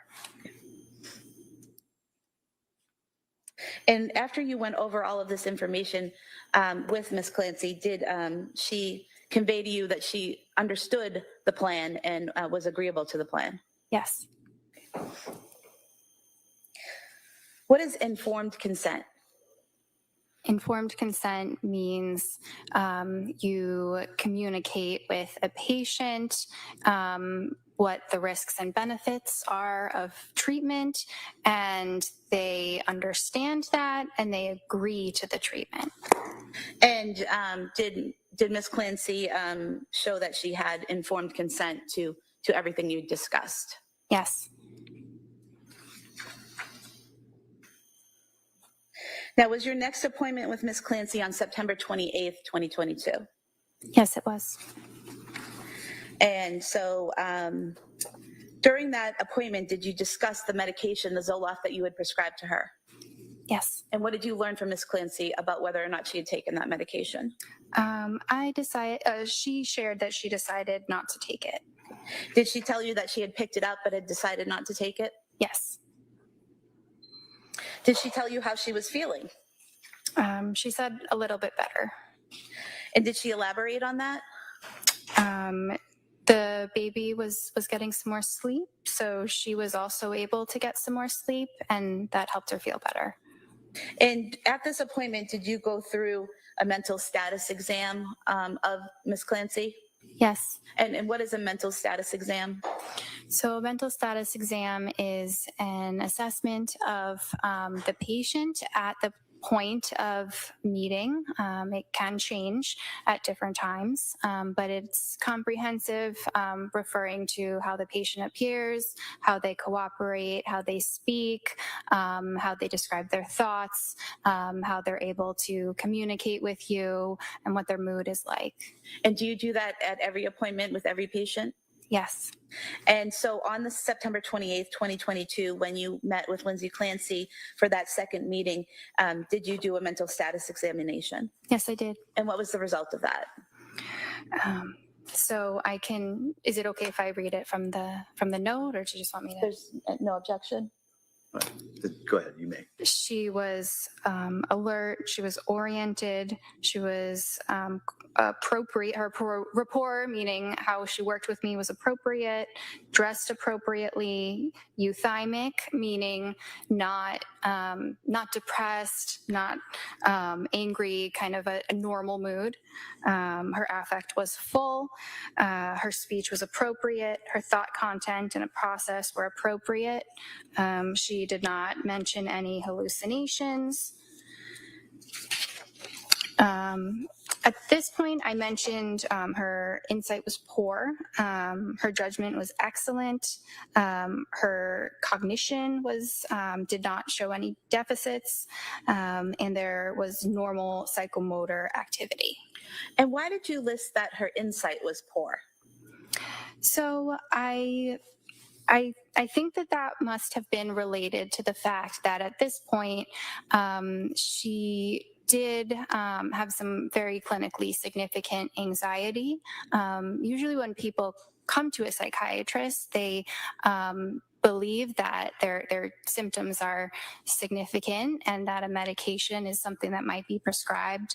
But despite these symptoms, she still didn't want to try the medicine. And what is the difference between a psychiatrist and a psychologist? So a psychiatrist is a medical doctor. We go to medical school and then we specialize in psychiatry. A psychologist does not go to medical school. They may do a lot of research in their training. They may learn a lot about psychotherapy, but they don't learn about the human body, about how we metabolize medications and things like that.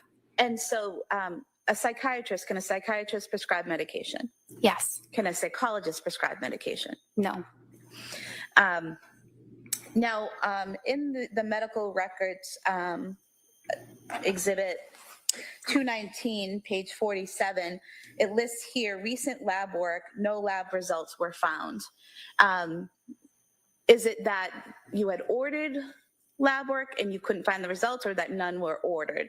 None were ordered. And why is that? It was not necessary. And why isn't it necessary at that point for Ms. Clancy to order blood work? There's no blood work that is commonly done when a patient presents with generalized anxiety disorder and no other medical complications. What types of situations would you order blood work for? I mean, there could be a lot.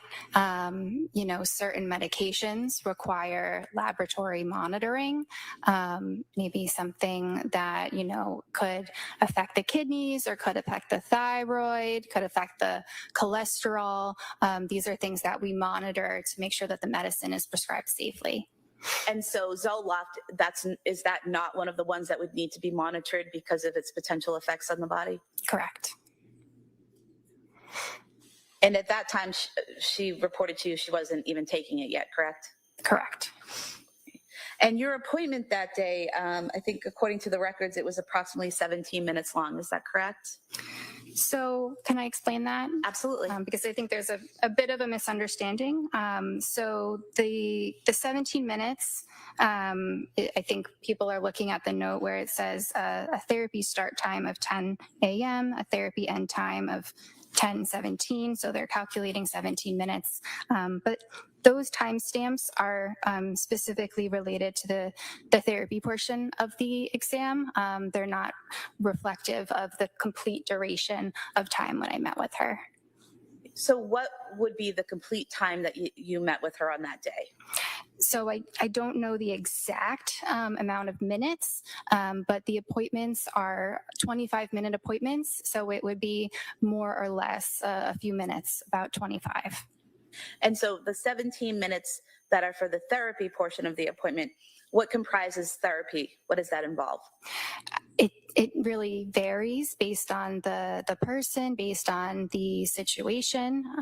It can involve, providing some emotional support. I apologize. Can we talk about Lindsay Clancy rather than in general? That's all. It's I'm going to allow a little bit of the background so that then we'll move into the defendant. Thank you.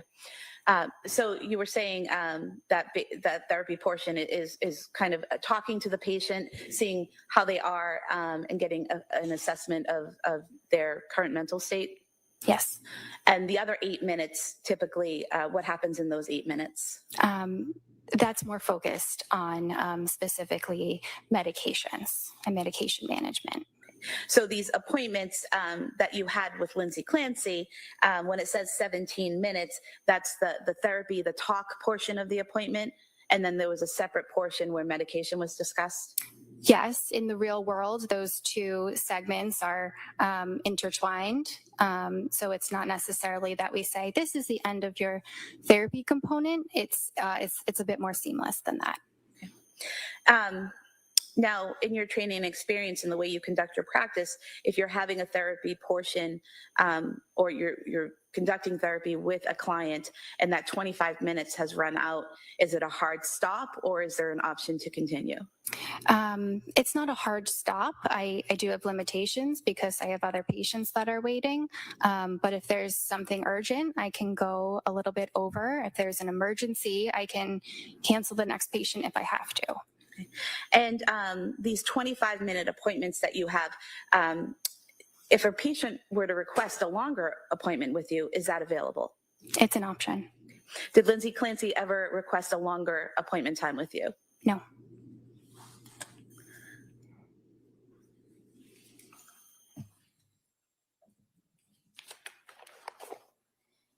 Now, that appointment on September 28th, 2022, was that also a virtual appointment?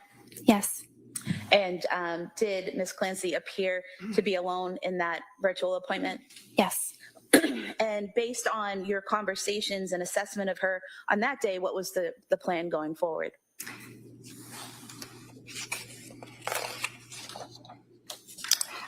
So at this point, she was improving, and we decided to pause on the medication question and have her meet with one of our therapists.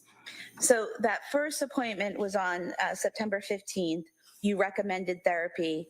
The next appointment was September 28th. So had Lindsay not scheduled a therapy appointment yet with Jennifer McAllister at that point? I'm not sure when she called to schedule that. And but that was the plan going forward, that your recommendation was that she attend therapy with Jennifer McAllister? Yes. And did Ms. Clancy seem receptive to that plan? Yes. Did she tell you she was going to make an appointment with Ms. McAllister? Yes.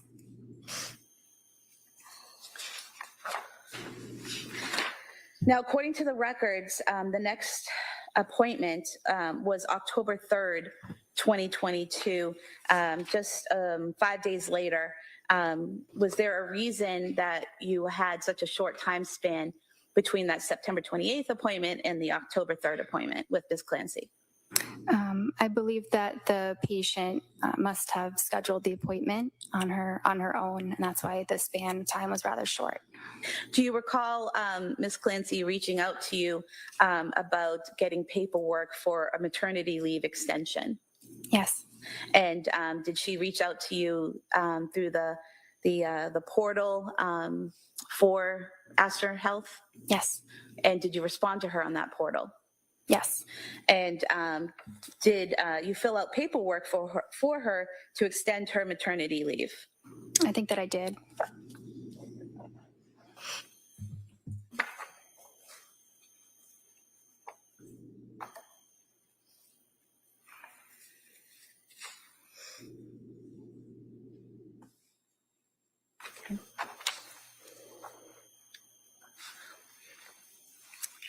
And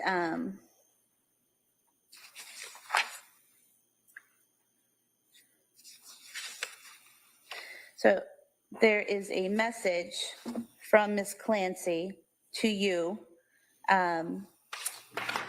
on September 30th, 2022 in the portal that states, "Hi, Dr. Tufts. Thanks again for all your help at our last 2 appointments. While I am feeling just better enough to function without medication, I did reach out to my employer about extending my leave for reasons of postpartum anxiety/depression. I don't feel mentally well enough to return to taking care of patients with a baby at home that still won't take the bottle. I know this will trigger my anxiety too much, and also having to stay up all night as a nurse, I don't feel it's possible right now. They asked that my provider could fill out a form so they could process this request. Can I please send you the form to fill out? And you responded on September 30th, 2022 at 2:41 p.m. This type of paperwork often requires a lot of information, so it's best if we go through it together in an appointment. Do you recall that? Yes, So would that have been why the October 3rd appointment was set up? that may have been, yes.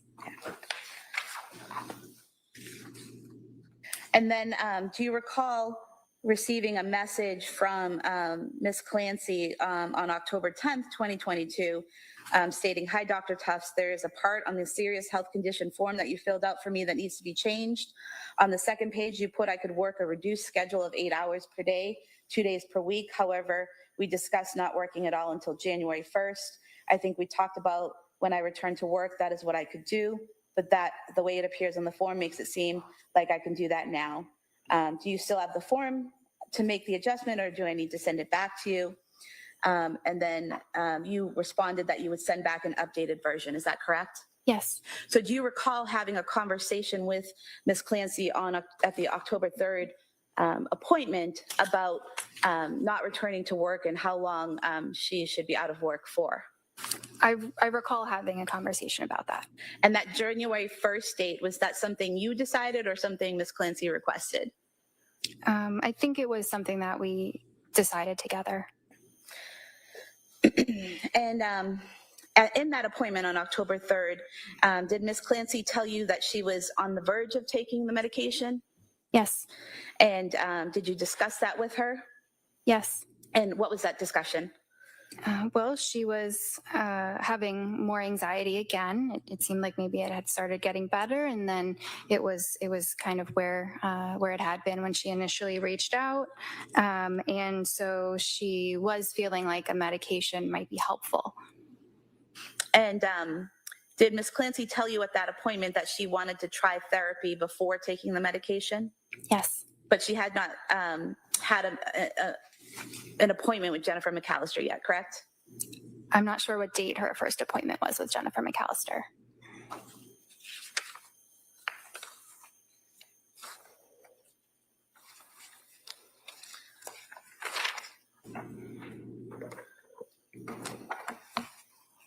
Showing you page 57 of Exhibit 219. An initial therapy assessment by Jennifer McAllister on October 3rd, 2022. Would that have been the first time she saw Ms. McAllister? Yes, So that's on that same day that you saw her. It looks like from the records you saw her at 11:30. Is that correct? I don't have the time on my paper, but I'm sure that's correct. Okay, so apparently she saw you about the work form, and then she had an appointment with Ms. McAllister. Is that correct? Yes, And it says here in the records that Jennifer McAllister is an LMHC. What is that? a licensed mental health counselor. And so is a counselor, a licensed mental health counselor, someone who can conduct therapy sessions? Yes. And why is it in your practice that you have a psychiatrist who does therapy and prescribes medication, but in addition, you would have a therapist doing counseling? So today, a lot of psychiatry is practiced as a team. At least that's how we practice at my office. So oftentimes the therapist is able to see the patient every single week. They're able to focus in more depth on certain aspects of the patient's well-being, and so it's helpful to have one person paying extra attention to the therapy component, especially when the psychiatrist does have to spend a lot of time discussing the medications and thinking about the medications. And And so is that the teamwork approach that Lindsay Clancy received in her treatment at Astor Mental Health? Yes. And in that October 3rd assessment with Ms. McAllister, you reviewed those notes and records so that you could properly treat Ms. Clancy, correct? Yes. And in that first meeting with Ms. McAllister, the defendant described her relationship with her parents as very supportive and stable, correct? I don't have Jennifer's notes in front of me. Showing you page 60. You want to just review the notes? Sure. We'll look up when you finish.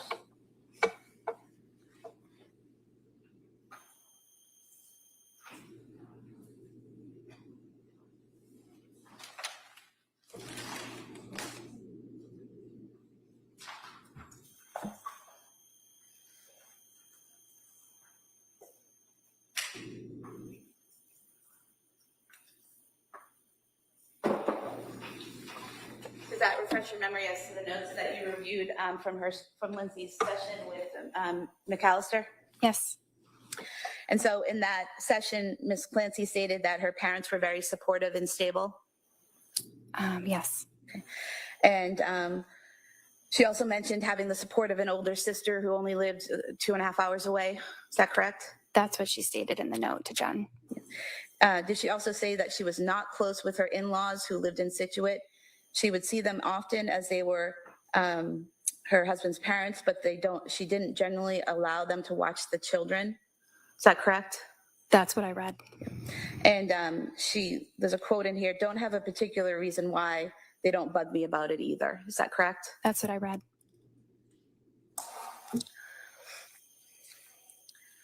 And October 3rd, 2022, when you met with her that day, did you again do a mental status exam?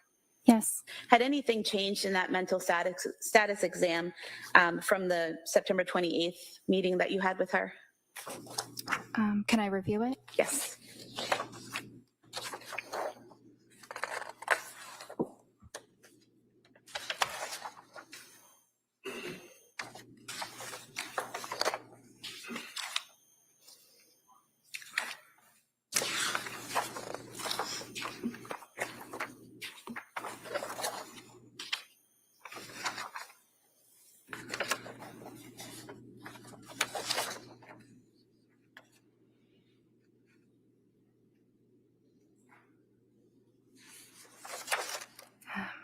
I mean, there isn't anything that stands out to me right now. And I think that what you put on the October 3rd date was that her insight was still poor. Yes. And was that for the same reasons you described earlier? Yes. The next time that you saw Ms. Clancy, was that on October 20th, 2022? Yes. And what information did you learn on that date about whether or not she was taking the Zoloft you had prescribed? So she told me that she decided to start the Zoloft. And did she tell you how long she had been taking it? For 1 week. And did she tell you that the previous night she had increased the dose? Yes. And that's what was in the original prescription, correct? To take the pills at 25 milligrams for 1 week and then increase to 50? Yes.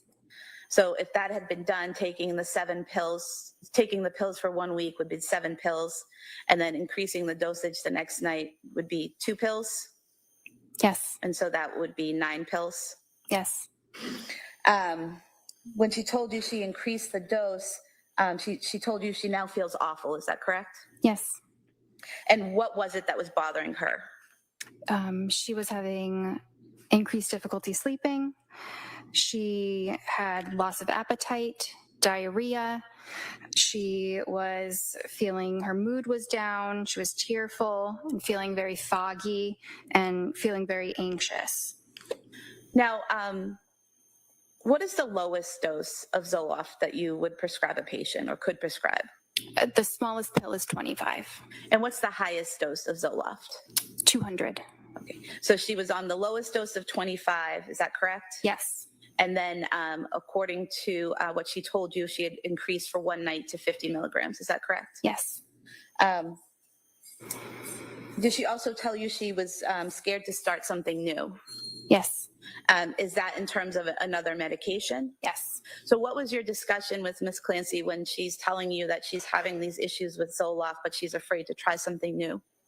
So we discussed what to do moving forward. So we discussed whether it would make sense to switch to a different medication at that point. And at that moment, because of her negative experience with the Zoloft, she did not want to start a new medication at that point. At this meeting with her, did you ask her if she had any suicidal thoughts? Yes. What was her response? No. Did you ask her if she had any homicidal ideation or thoughts? Yes. What was her response? No. Did you ask her if she was hearing any voices or seeing any visual hallucinations? I'm not sure if I asked that in that appointment, but she was very clearly not psychotic. And why do you say that?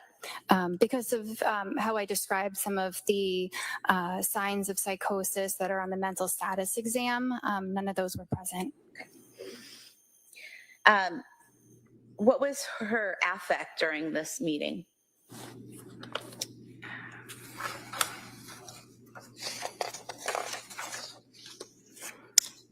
It was depressed.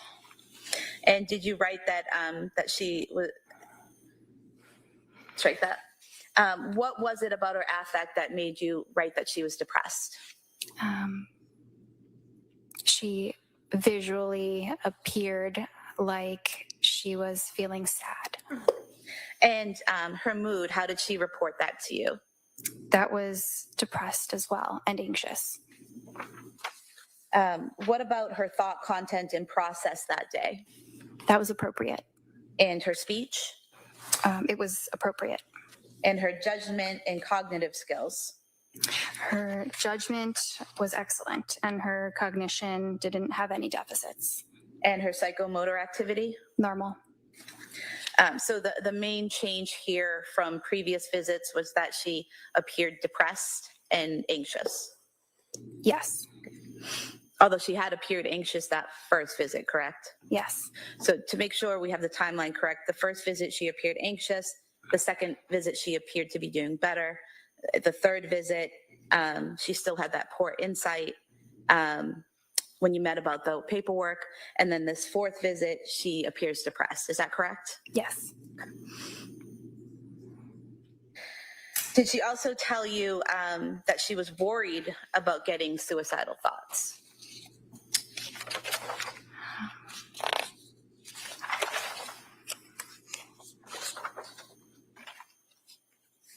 Yes. So that would have come directly from her, correct? Yes. And what was that?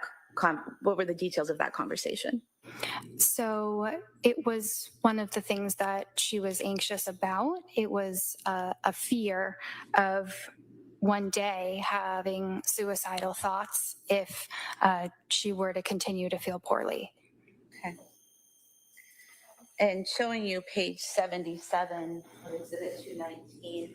I know you said earlier you weren't sure if you asked her about audio or visual hallucinations, but just directing your attention to the integral history, if that refreshes your memory.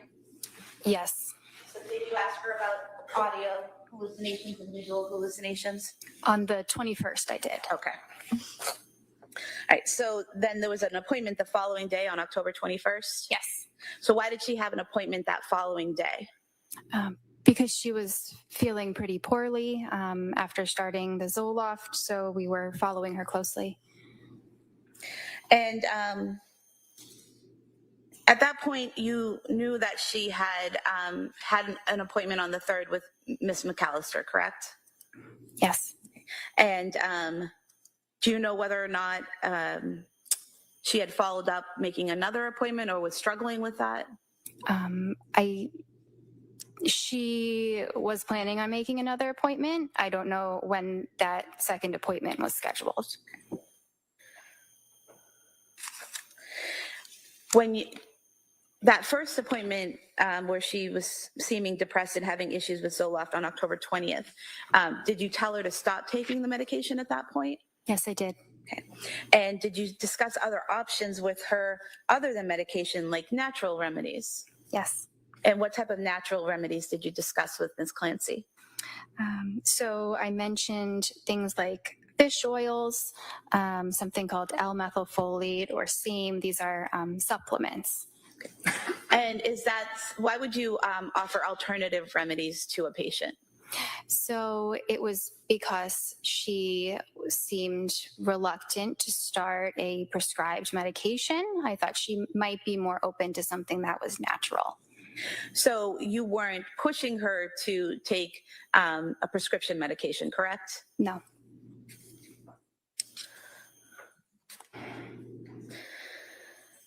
Now, on October 21st, when you saw her, did she tell you that she hadn't been able to get any sleep the night before? Yes. You've already said she told you she wasn't having audio or visual hallucinations, correct? Yes. Did you ask her if she was having suicidal ideation or homicidal ideation? Yes. And what was her response? No. What was her affect that day?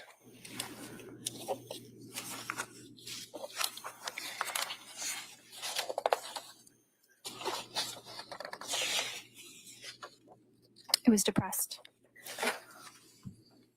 And did she tell you during your conversation that day that she had been anxious all day, not depressed or irritable, getting better? Yes. Okay, so she's telling you she's not depressed, but her affect to you appeared depressed. Is that correct? Yes. And is that for the same reasons you stated earlier, those visual cues that you saw? Yes. Did she appear hyper or manic in any way? No. Was there any changes in her rate of speech or pattern of speech? No. Was there any difference in her mental status exam?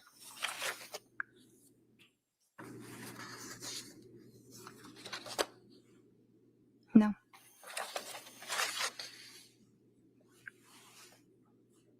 And this appointment, was this appointment virtual as well? Yes. Had all your appointments up to this point been virtual? Yes. Was she alone in that virtual meeting? Yes. What was the plan that was formulated on October 21st?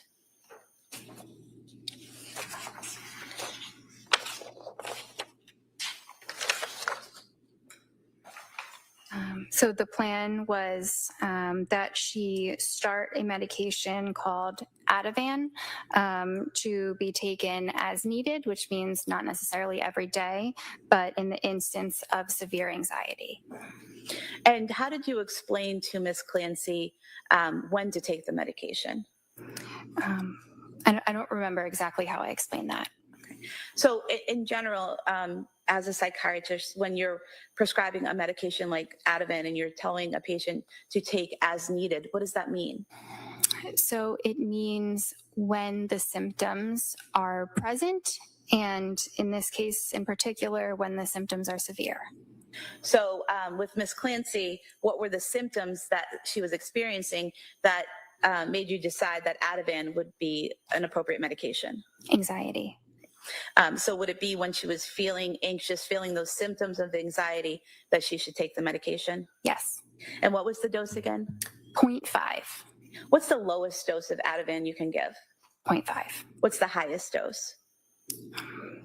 Maybe 2. Okay. So you started her at the lowest dose, the 0.5. Yes. And was there a specific time frame that you wanted her to try this in? Yes, this was for 1 week. And was the prescription for a 1 week amount, or is it hard to tell that because it's as needed? It's hard to tell that without seeing exactly how many pills were prescribed.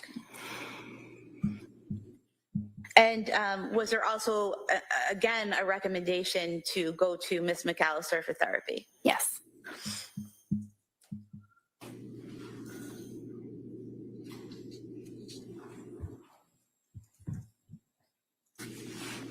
And when were you recommending follow-up with Ms. Clancy?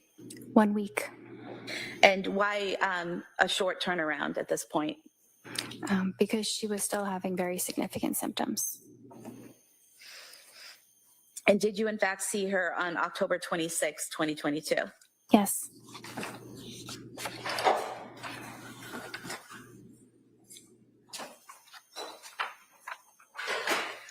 And at that appointment, what was Ms. Clancy's affect?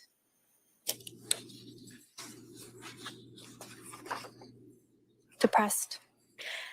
What was her mood according to her? It was anxious and depressed. And did you discuss with her whether she was taking the Ativan and whether it was working? She said that it was not helpful for her sleep, but it made her feel less anxious. And in this appointment, there was a discussion of Benadryl. Is that correct? So she reported that Benadryl was something she had tried and it was helpful. It was taken over the counter. Had you recommended or told her to take the Benadryl at that point? I don't think so. And so when you met with her and she told you that she had taken the Benadryl and it had helped, what was your reaction to that? I was glad that something was helping. And did she tell you how often she was taking it or how much of it she was taking? I don't recall. Did you ask her that day if she had any suicidal or homicidal ideation? Yes. And what was the response? No. Did you see any signs of psychosis that day? No. Up to that point on October 26, 2022, had you ever had any difficulties in communicating with Ms. Clancy? No. Any difficulties understanding her or thinking she wasn't understanding what you were saying? No. At this appointment on October 26, 2022, did she tell you that she had scheduled an appointment for therapy with Ms. McAllister? I don't remember. Oh, yes, she did. She said she has an upcoming appointment. And what was the plan after meeting with Ms. Clancy on the 26th?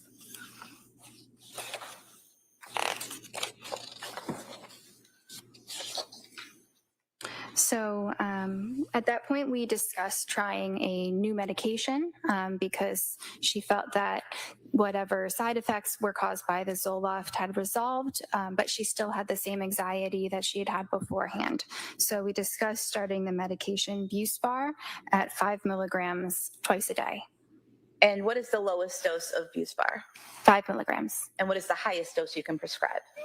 The pills probably come up to 30 and multiple 30 pills taken per day.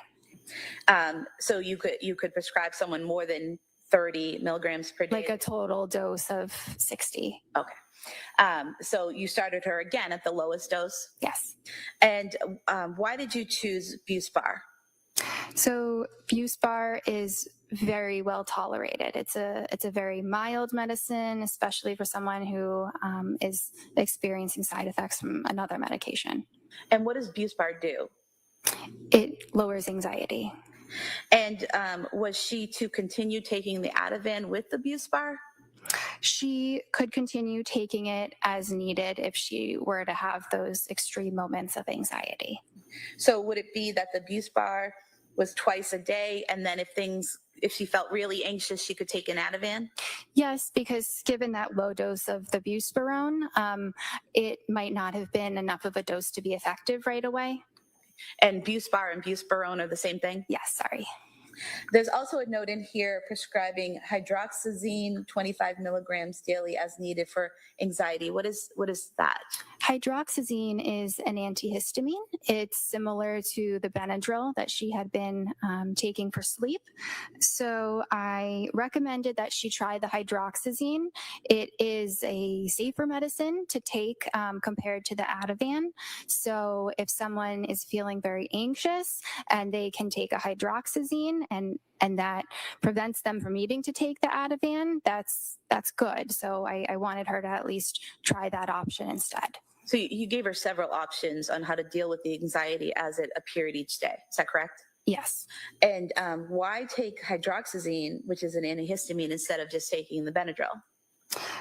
So they're very similar, but hydroxyzine is indicated for anxiety, whereas Benadryl is really indicated for allergies. And you discussed this plan with Ms. Clancy, and did she agree to that plan? Yes.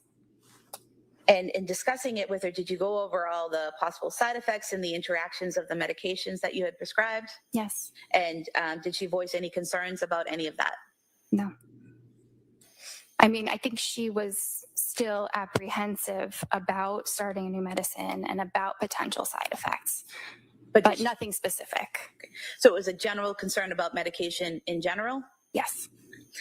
But after you had the conversation and explained what you were recommending and prescribing, did she agree to that plan? Yes.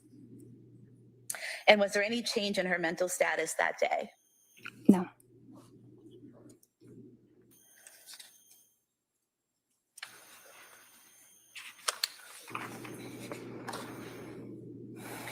Now, going to the next time that you saw Ms. Clancy was at October 30, was her next appointment on October 31st with Jennifer McAllister? Yes. So you were able to review in the records in preparation for your next appointment that she had in fact went to a therapy appointment. Is that correct? Yes. And the therapy appointment was at approximately an hour-long appointment with Ms. McAllister? Yes. When was your next appointment with Ms. Clancy? November 2nd. And on that date, was that also a virtual appointment? Yes. Do you know whether the therapy appointment with Ms. McAllister was in person or virtual? I'm not 100% sure, but I think it was virtual. Okay. And up to this point, had Ms. Clancy ever told you that she didn't want to do virtual, that she wanted to come in person? No. Now, on this November 2nd appointment, did you have a discussion about the abuse bar? Yes. And what was that discussion? So she did not start it. She was too afraid to start a new medication. Did she tell you that she had continued with the Ativan and the Benadryl? She said she continued with the Ativan. Ativan. Was there any further discussion about the Benadryl or the other antihistamine that you had prescribed, the hydroxyzine? I hope I'm saying that correctly. You are, and I'm not sure. I don't think there was much conversation about the Benadryl or the hydroxyzine. Okay. And what was her affect that day?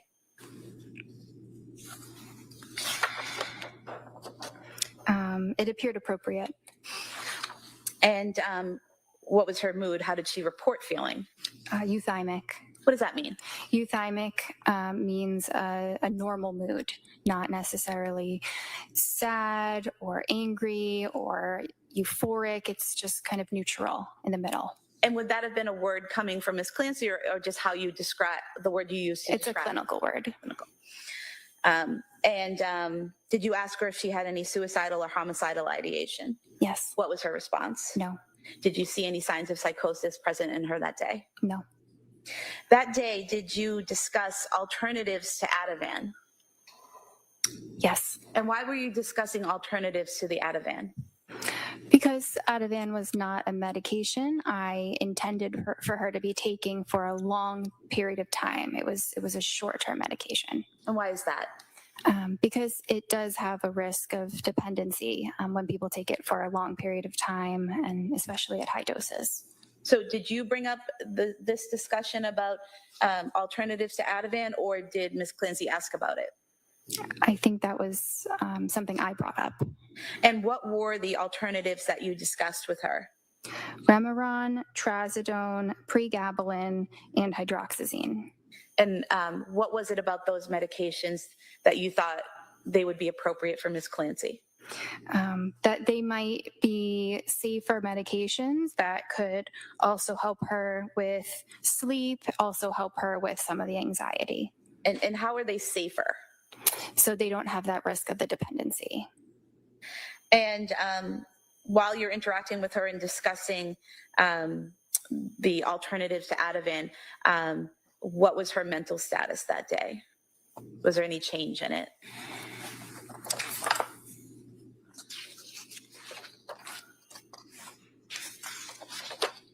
No. And so after this discussion with her about the alternatives, was there a decision made on how to proceed? Yes.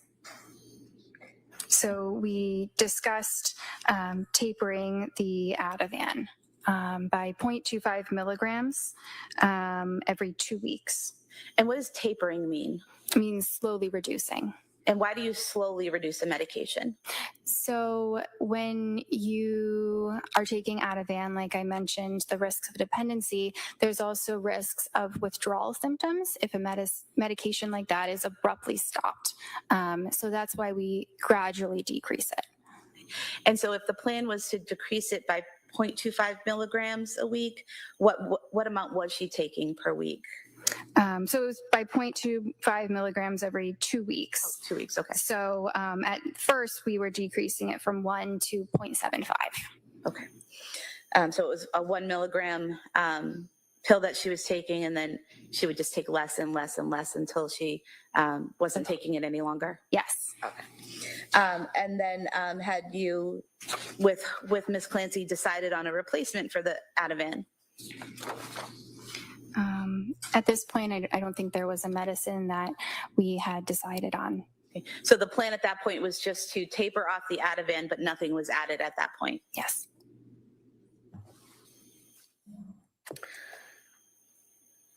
Did you next see Ms. Clancy on November 22nd, 2022? Yes. And do you recall why there was a 20-day gap between seeing her on the 2nd and then seeing her on the 22nd?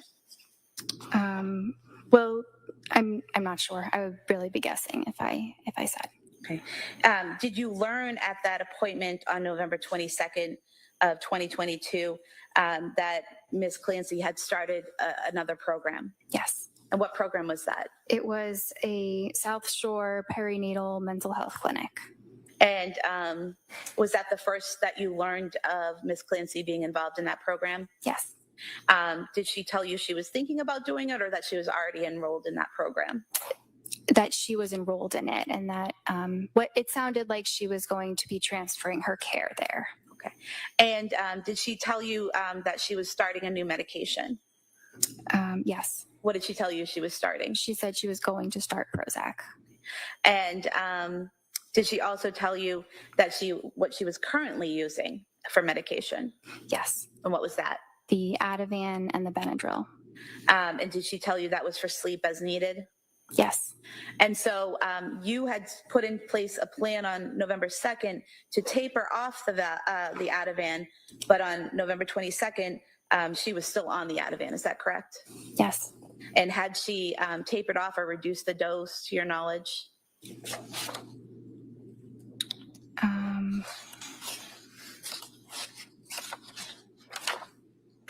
I don't have it documented exactly what dose she was taking on that date. She was just still taking the medicine. Still taking it, okay. On that date, did Ms. Clancy deny suicidal and homicidal ideation? Yes. Did she show any signs of psychosis? No. Did she also tell you that she was going to be transferring her therapy care to that South Shore Perinatal Health Clinic? Yes. So basically at that point, the plan was for her to receive her mental health care at the South Shore Perinatal Clinic and no longer see you? Was that the plan? Okay. Was there also discussion of a return to work letter that day? Yes. And did she request that from you? Yes. And did you give her a return to work letter? Yes. And was that authorizing her to return to work immediately or on January 1st, as the previous form had said? I don't remember what date it was for her to return to work. I don't think it was immediate.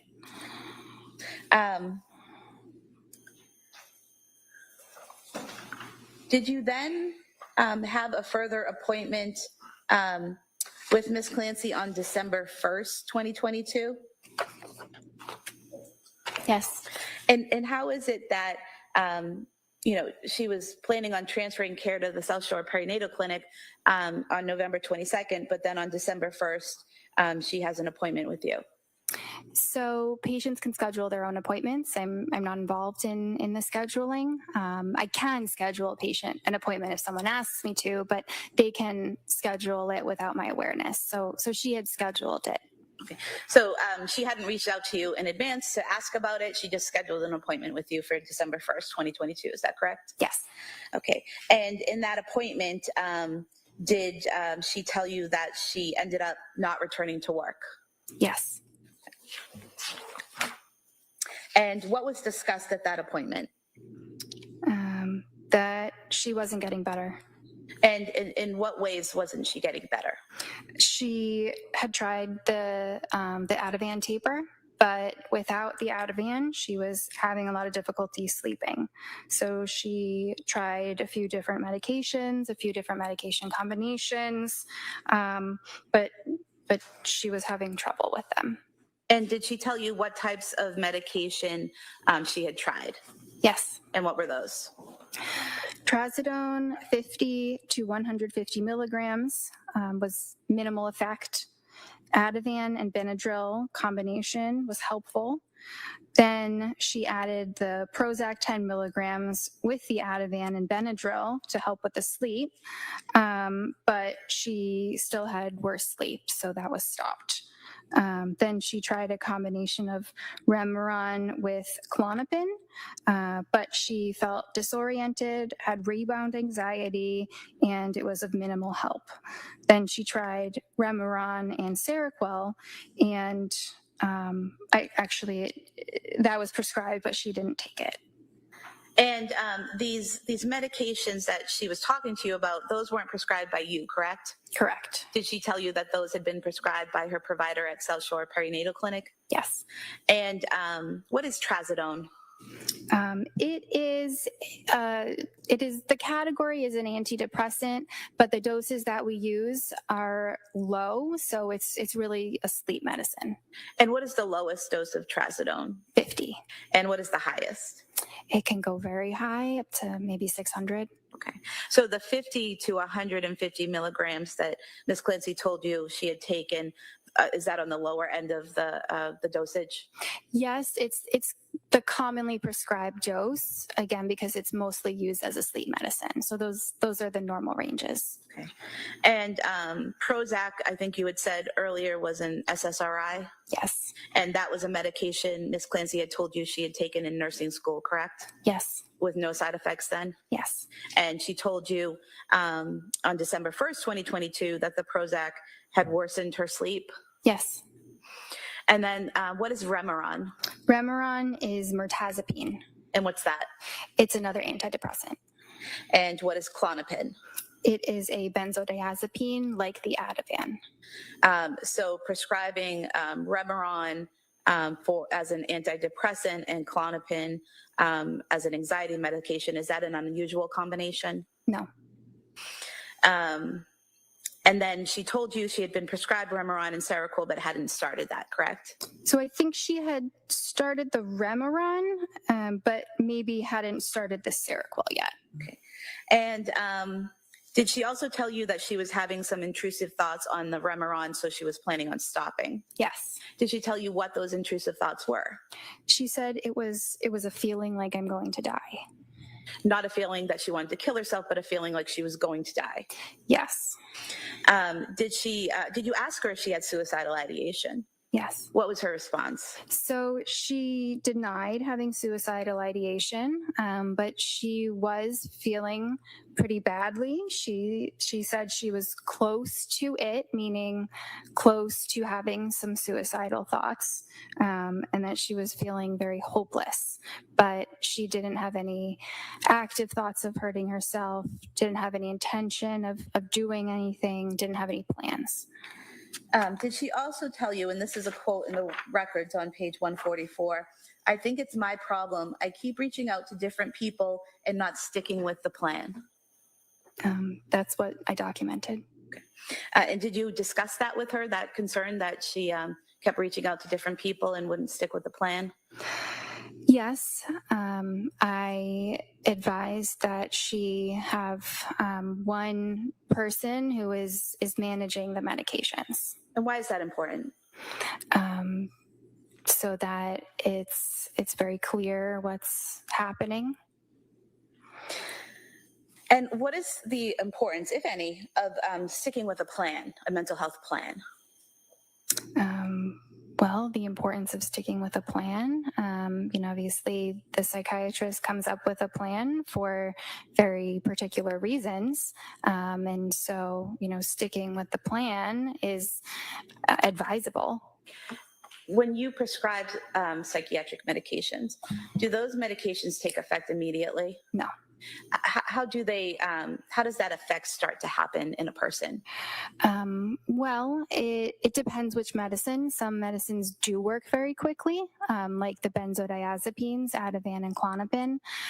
But the medicines that prevent anxiety, the medicines that prevent depression, those do take a long time to actually kick in. And why is that? So the way that the medications interact with the brain, the serotonin receptors, the way that they change the neurotransmitters, it takes time for those changes to happen. Okay. Now, did you also talk to Ms. Clancy about bipolar disorder that day? Yes. And why did you do that? So it was mentioned because of the poor reaction she had to some of her medications, the insomnia. So we discussed whether these side effects she was experiencing indicated she had bipolar disorder. But when that was assessed, it was not deemed that she had bipolar disorder. And why was that? Because she really didn't meet the criteria. And what criteria didn't she meet? So there's a number of different criteria for bipolar disorder, or specifically looking at mania, because she did have some symptoms of depression, but the other side is mania. So the most important one is euphoria. So actually 7 days of continued euphoria with very high energy levels. That's the most important one. But then in addition to that, you need some other things like potentially pressured speech, grandiosity, which is like a person feeling superhuman or godlike. You might see increased risk-taking behaviors. Usually those are significant risks, like somebody having affairs or using drugs, things that really negatively impact their life. The person might have a decreased need for sleep, which is not just insomnia, but it's truly not needing the sleep and having enormous amounts of energy otherwise. What is pressured speech? It means talking very fast, so fast that it's really hard to interrupt them. And did you ask Ms. Clancy on December 1st questions that would potentially elicit whether or not she met that criteria? Yes. And did any of her responses to your questions indicate any instances of mania in her past or present? No.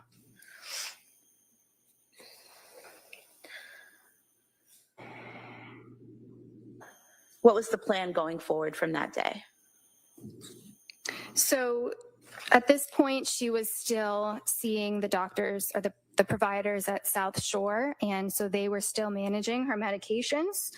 So the plan was that she had an appointment with them tomorrow. She was considering taking the considering taking the Seroquel without the Remeron because she had side effects with that, but that wasn't decided on. That was something to consider. And we also talked about starting a medicine called lamotrigine. I just gave her some information about the medicine.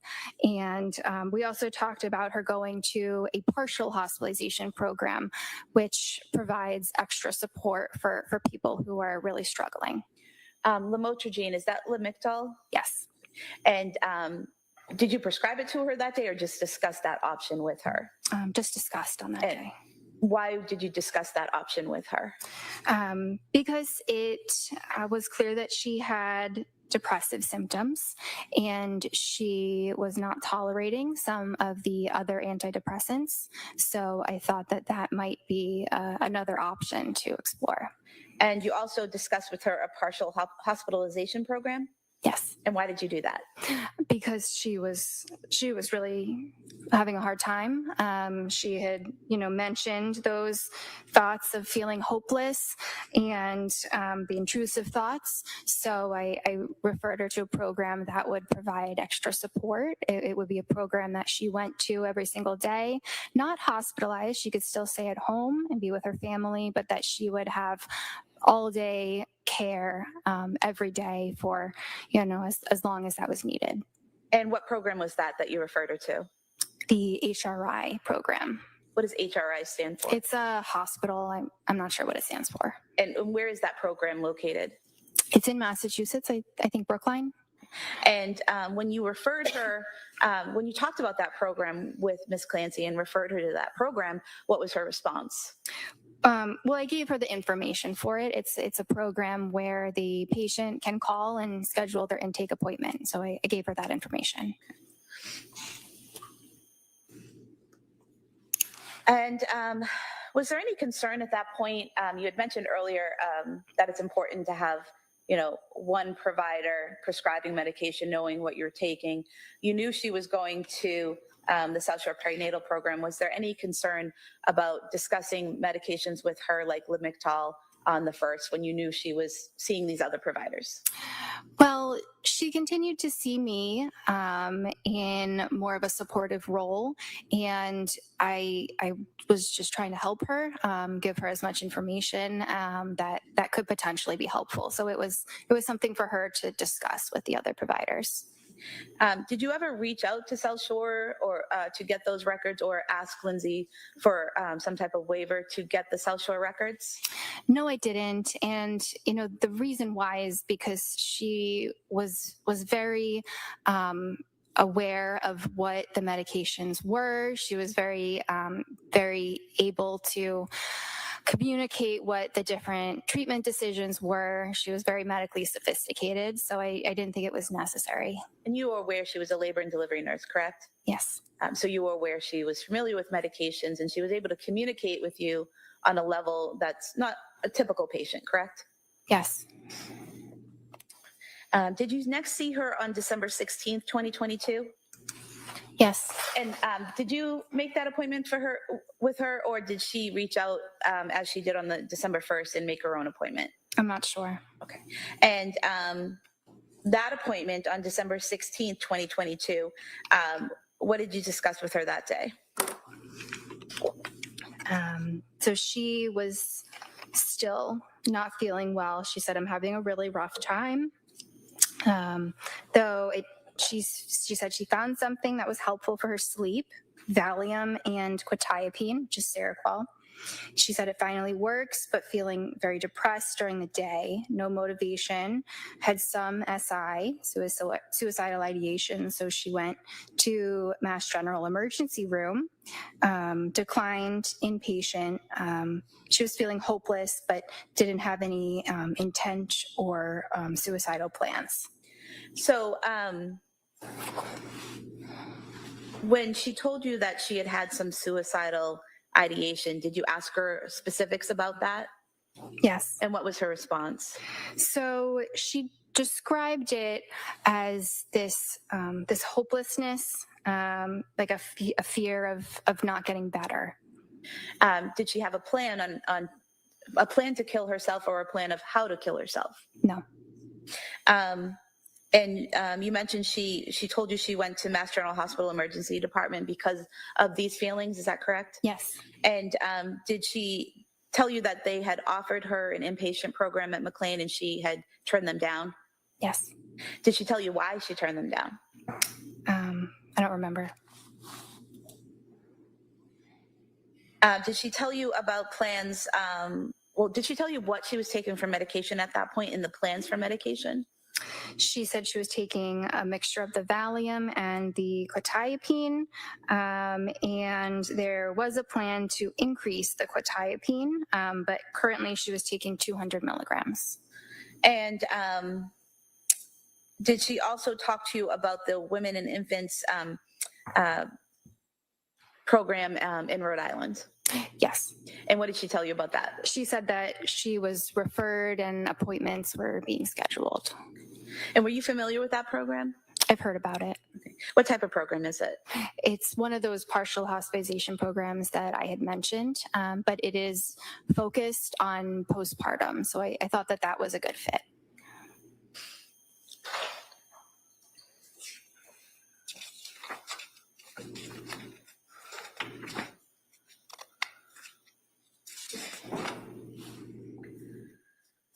Did she tell you during this appointment that she thought that her depression was related to the Seroquel? Yes. And did she tell you why she thought that? She thought there was some coinciding of the timing in which she started the Seroquel and started feeling more depressed. And did you note in the records that it was unclear if Seroquel was causing the depression as reported? She was more depressed the last visit before taking it? Yes. Can you just explain that, what your observations were? Yeah, I wasn't sure if the Seroquel was making her worse because she did already seem depressed before she had started the Seroquel. So I wasn't sure. I thought it was possible, but. What was the plan going forward from that appointment? So the plan was for her to go to this Women in Infants program, and if she was having more suicidal thoughts, to go back to the emergency room. And was she also planning to start Lamictal 25 milligrams daily? Yes, at that moment, given how the depression was continuing and worsening, I did feel like after we had discussed the Lamictal numerous times that I did need to step in and prescribe that for her. And you prescribed the 25 milligram daily dose for her? Yes. What's the lowest level of Lamictal that you would prescribe? 25. And what's the highest? So in psychiatry, typically 200, but I mean, it really can go up to 400 or 500. And so again, you prescribed the lowest dose to start with, correct? Yes. And was she to continue with the Seroquel that she had been prescribed by the South Shore perinatal program? Yes. And what about Valium? So I didn't make a recommendation on the Valium. I think there was a plan already in place on tapering it that I supported. And did you do anything in terms of reaching out to her providers at South Shore Perinatal to let them know you were adding a prescription, or did you communicate with Ms. Clancy about letting her providers know? I communicated with Lindsay about that, and she was so good at giving me all of these updates about what she did with them. I figured she would tell them when she next saw them. And did she tell you that she would update them? I believe so. Was the next time you saw Ms. Clancy on January 6, 2023? Yes. And how did that appointment come about? So again, I don't often do the scheduling. I'm not sure exactly whether I had scheduled that or she had. Did you learn during that appointment that Ms. Clancy had just been discharged from McLean Hospital? Yes. And what, if anything, did Ms. Clancy tell you about her current mental state and what had happened between your last appointment on December 16th and now this appointment on January 6th? So she was continuing to feel depressed and attributing it to the Seroquel that she had been taking. So the idea was going to McLean so that she could be safely taken off of the Seroquel. And was it at McLean, according to Ms. Clancy, that she had tapered off the Seroquel? Yes. And so on January 6th, did she tell you what she was prescribed at that time? Yes. And what was that? Trazodone 100 milligrams, Ativan 1 milligram, and melatonin 5 milligrams. Okay. And are these all low doses of these medications? Yes. Did you ask her if she had current suicidal ideation? Yes. And what did she say? No. Did you ask her if she had homicidal ideation? Yes. And what was her response? No. Did you observe any signs or symptoms of psychosis in her presentation, answers, or behavior? No, I did not. Did you ask her about whether she was having side effects from these medications, the trazodone and the Ativan and the melatonin? Yes. What was her response? So the only side effect she felt was that potentially when the Ativan would wear off, she would take it at night, and then in the morning it would wear off, and she would feel more anxious after it wore off. And in terms of the trazodone, did she say she had any side effects from the trazodone? No. And melatonin, what is melatonin? Melatonin is a chemical that the brain makes that tells us it's time to go to sleep. It's associated with the circadian rhythm. It's not a prescription, actually. It's a medicine that you can pick up in over the counter at the pharmacy. And is it just to help regulate sleep? Yes.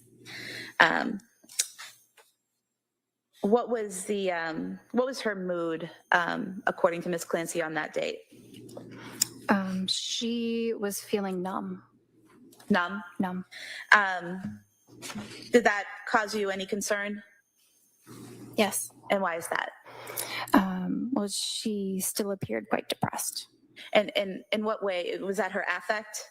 It was, yes. Her affect was congruent, meaning it was the same as her mood. Okay. So, just so we can understand, so if I tell you I'm happy and I appear happy, is that congruent? Yes. And if I tell you I'm happy but I appear sad, is that incongruent? Yes. And is that important when evaluating a patient? Yes. And why is that?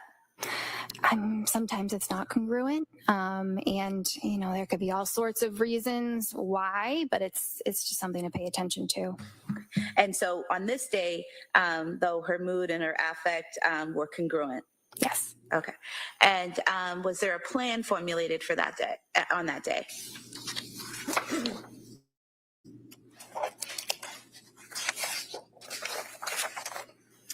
Yes. So the plan on that day was to increase the trazodone to 150 milligrams. She had previously taken that dose and tolerated it well. And she had just come off of the Seroquel at Mass General, at McLean.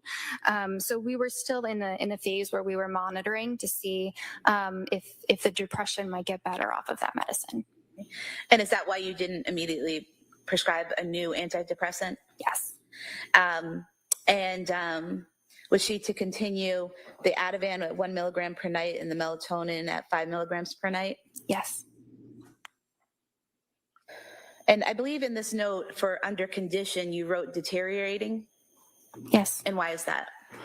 So it sounds like a very strong word. I will give some context that it's not my choice of a word. I have 3 options when I'm filling that out. I can say a patient is improving, unchanged, or deteriorating. So she wasn't improving and she wasn't really unchanged. She appeared a little bit worse than the last time I had seen her. So the best word is to say deteriorating. Okay. Was there anything about her presentation or affect, things that she told you that led you to believe that she was in imminent danger of harming herself or someone else? No, there wasn't. And we had, she was feeling depressed and we had a plan to address that. Is there something you can do if you have a patient who you think is at risk of harming themselves or others? Yes. And what is that? I could issue a Section 12, which would mandate that they be brought to a hospital for treatment, or at least for evaluation and then possible treatment. And did you feel that was necessary at that time with Ms. Clancy? No. And when you're evaluating a patient, taking the history, looking at their current state, looking at what the answers they give you to the questions, are you reliant on the information that they give you? Yes. So if a patient withholds important information, is it hard to make a diagnosis or a plan? Yes. Was your next appointment with Ms. Clancy on January 9th, 2023? Yes. And what was discussed at that appointment? So she said that the trazodone increase was helpful. She was still getting that rebound anxiety the day after she took the Ativan. The mood was okay, but she was feeling like she was still flat.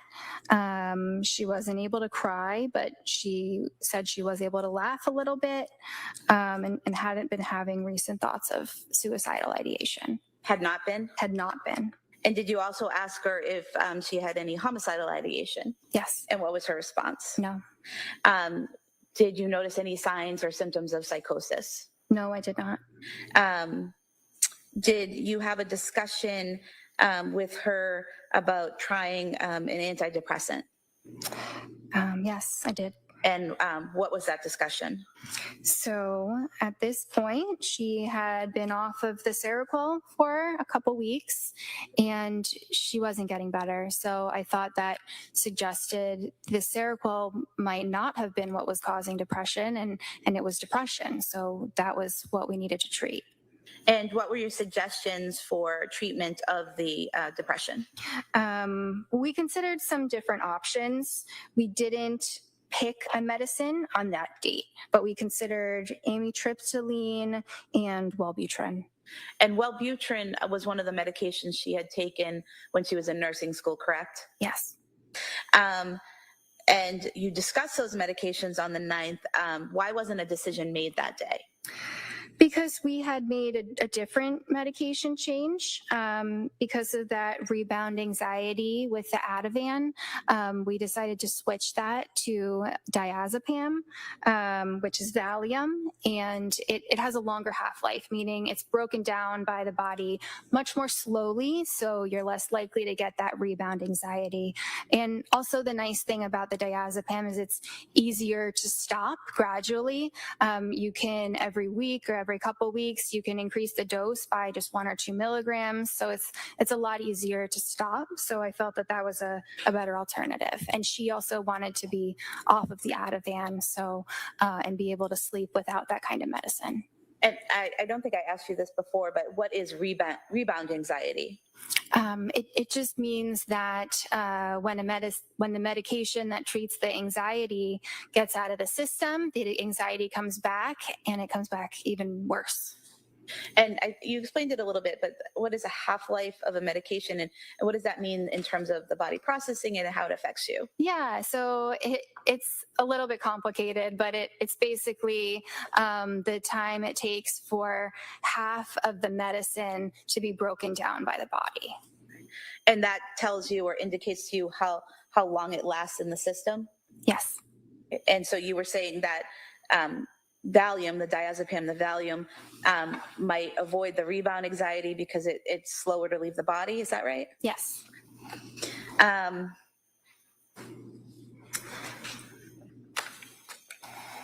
Did Ms. Clancy send you, after this appointment on the 9th, January 9th, did she send you emails on January 11th, 2023, asking you about your knowledge and thoughts on ketamine therapy and whether that would be a good option for her? Yes, she did. And what was your response to that?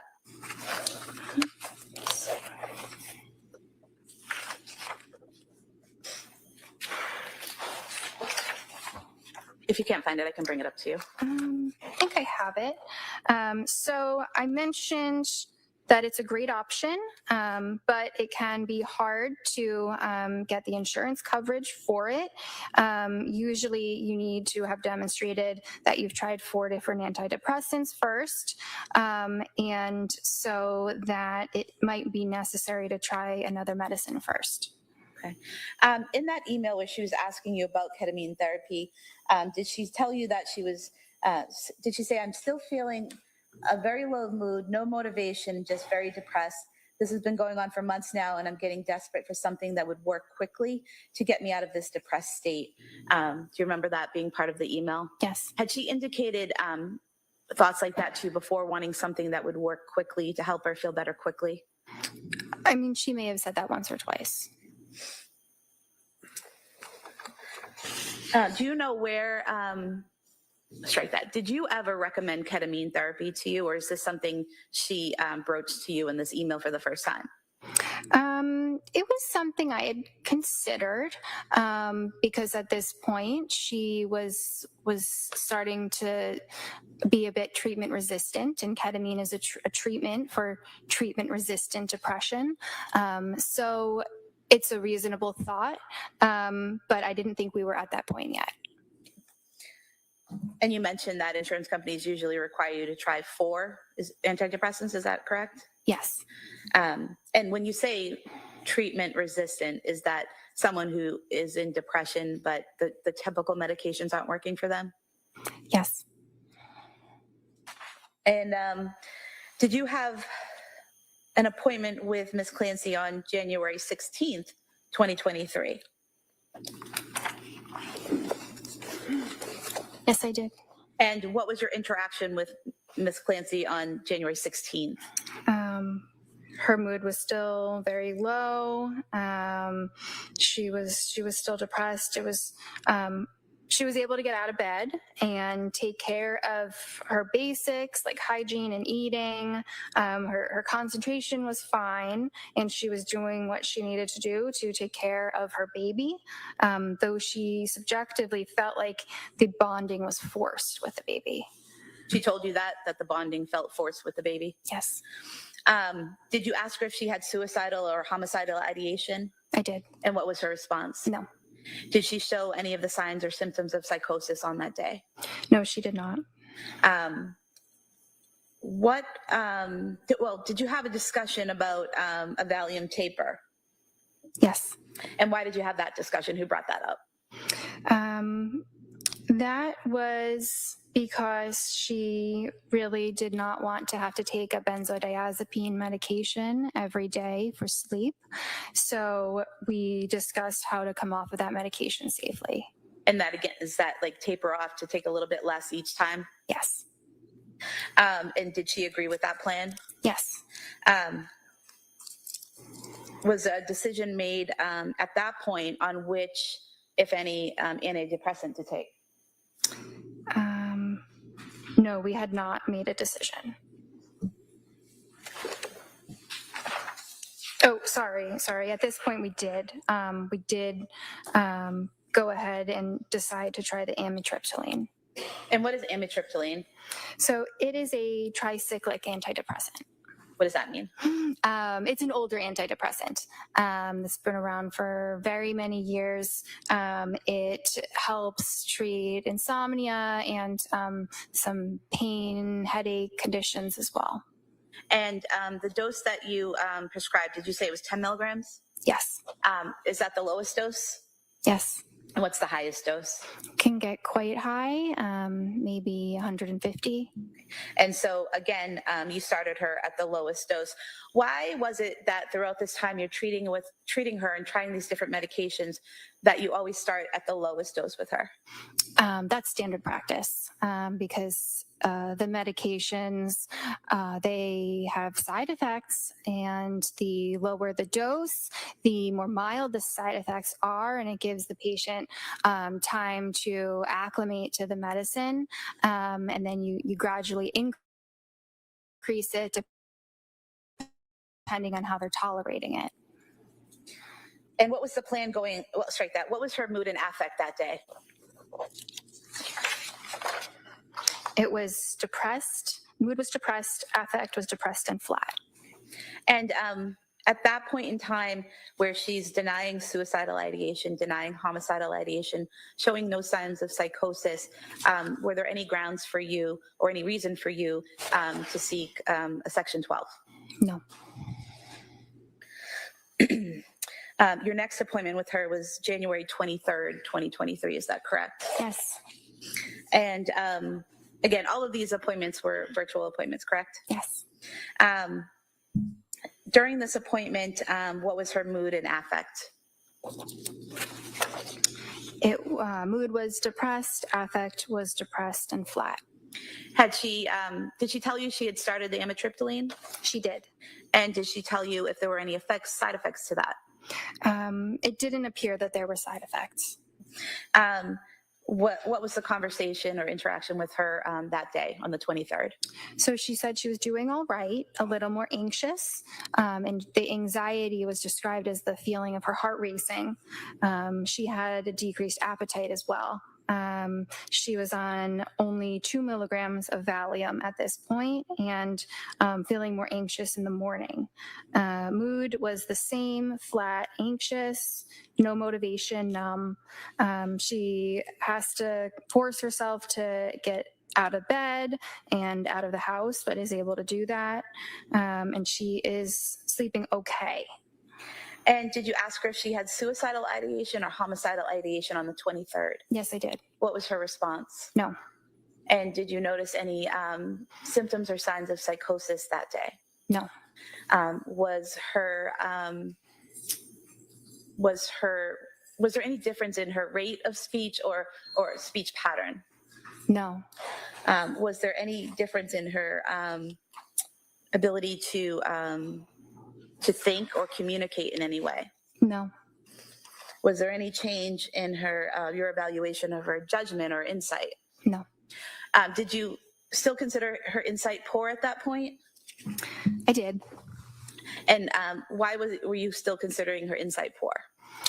So I think there were just a couple of things that came up throughout our 14 visits that suggested that to me, like I explained earlier. But later on, it was it had to do with her over attribution. It seemed to the medications about certain symptoms that she was feeling, meaning like how she felt about the Seroquel, how she felt that was making her depressed, when in reality, I think she was just depressed. So it was related to her thoughts about medications and how she was feeling.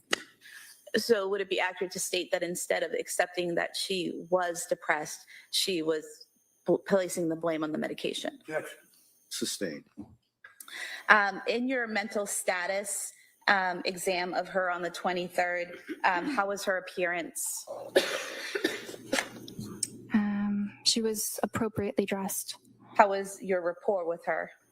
It was appropriate. How was her speech? It was appropriate. How was her thought content and process? Appropriate. How was her cognitive abilities? There were no deficits. And her psychomotor activity? Normal.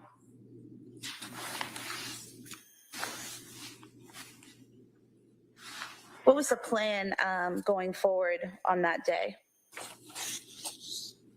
So we were going to continue the same dose of the diazepam because she was feeling a bit more of the anxiety. So we said to slow down the taper, and we increased the amitriptyline to 20 milligrams, thinking that would also help with the sleep. And at any point in time, did she tell you she was planning to kill herself? No. At any point in time on the 23rd, did she say she was planning to kill her children? No, absolutely not. At any point in time during your interaction with her in that session, was there anything about her affect or demeanor, her behavior, that indicated to you that she was a danger to herself or others? No. Was there any reason, based on your evaluation of her in that session, that would give you grounds to file a Section 12 on her that day? No. Throughout your time treating Ms. Clancy, did you continue to recommend that she attend individual therapy? Yes. And why is that? It's very important. And is there a reason it's important, or like what are the benefits? Yeah, it has many studies have been done to show the efficacy of therapy as a component of treatment for depression and anxiety. So, some people may only do medicine, some people may only do therapy, but the best response is a combination. Thank you, doctor. I have nothing further. All right. Counsel, can I see everybody at sidebar?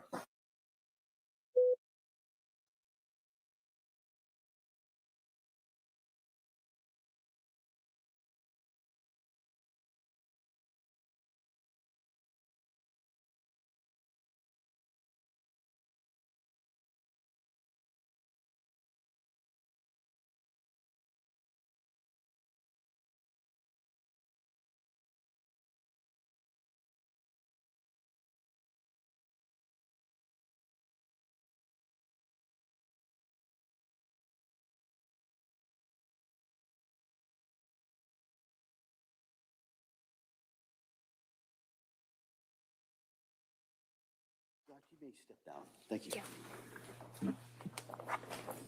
Watch your step, please.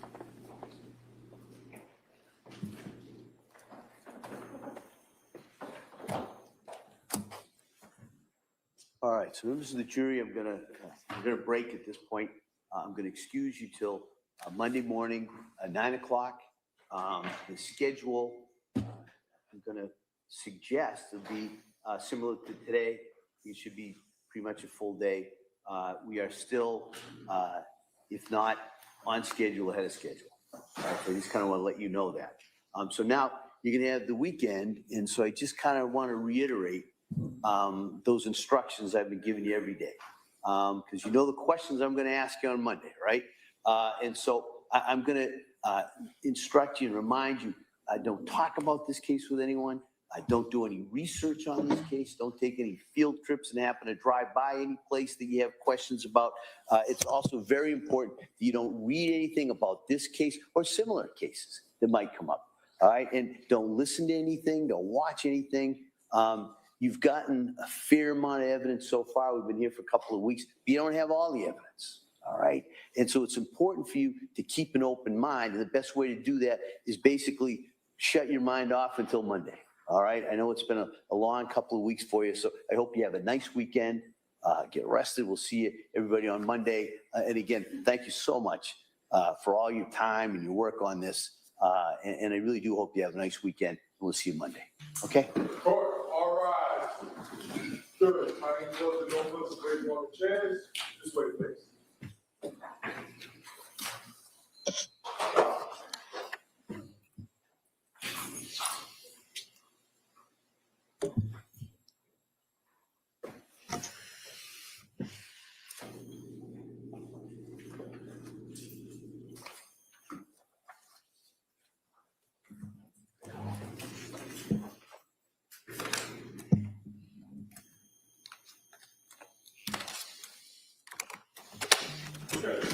Cora, this court's in session. See All right. And Counsel, if I could ask you to come one more time, basically just talk about kind of the schedule for Monday.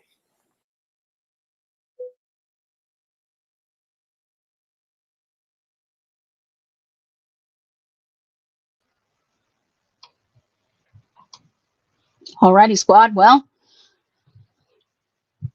that's it for today. Curious what y'all think about Jennifer Tufts. There were several things I heard that I didn't understand why she didn't explore further. Why, if Lindsay's insight was poor, was she just trusting her to be not suicidal, not homicidal? Like, why wasn't she pushing more on things like that? Also, her talking about not being able to bond with her baby. That's very concerning in postpartum and should have been taken more seriously, I think. I don't know what this doc was thinking, not taking that more seriously. Also, when she said she was having intrusive thoughts and that the intrusive thoughts were that she felt like she was going to die. That can be psychosis, guys. As can all of that anxiety can be part of delusional or paranoid thinking. But she wasn't pushing into any of that at all. And just swapping meds around. And Lindsay was obviously desperate. She was seeing 2 providers at once at one point, like just trying to get help anywhere. And I just don't think that this doctor was looking at her as a woman who was postpartum and how some of the things that she was reporting should have been seen and should have been pushed on. It just is bizarre to me. I just don't feel like Tufts pushed very hard or worked very hard with this case. And you got to realize that psychiatrists these days just prescribe meds. That's what they do. And this was during COVID. And all of these visits were brief Zoom calls, which I think is also scary. when you're dealing with somebody's mental health, that you're not seeing them in person. She just was taking everything at face value and not pushing into it at all. Even when Lindsay was obviously getting worse, she's indicating on her little checklists that she's deteriorating. And I don't know, it was very concerning. Very concerning. I don't know. I do not think that she was getting good help here. And I don't think that she was getting help from a doctor who was focusing on her as a woman who was postpartum. Because that's how she needed to be seen. Jess says, all of the doctors and nurses I've seen so far have scared the hell out of me and make me appreciate the ones I have. Agreed. I've seen some real poor care.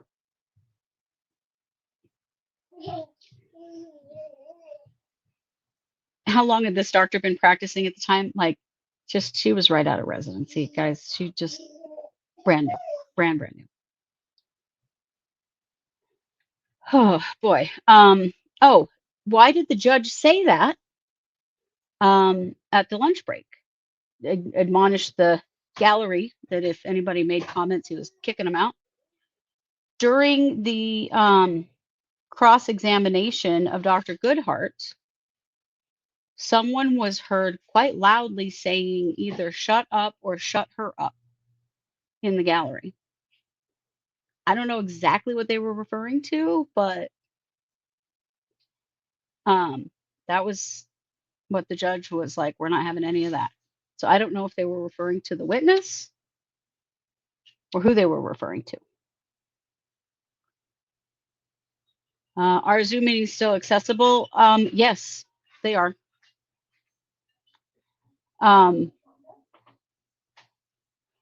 Which is, I'm of two minds about it, because in some ways it's a good thing if somebody's pretty stable and it's just medication refills.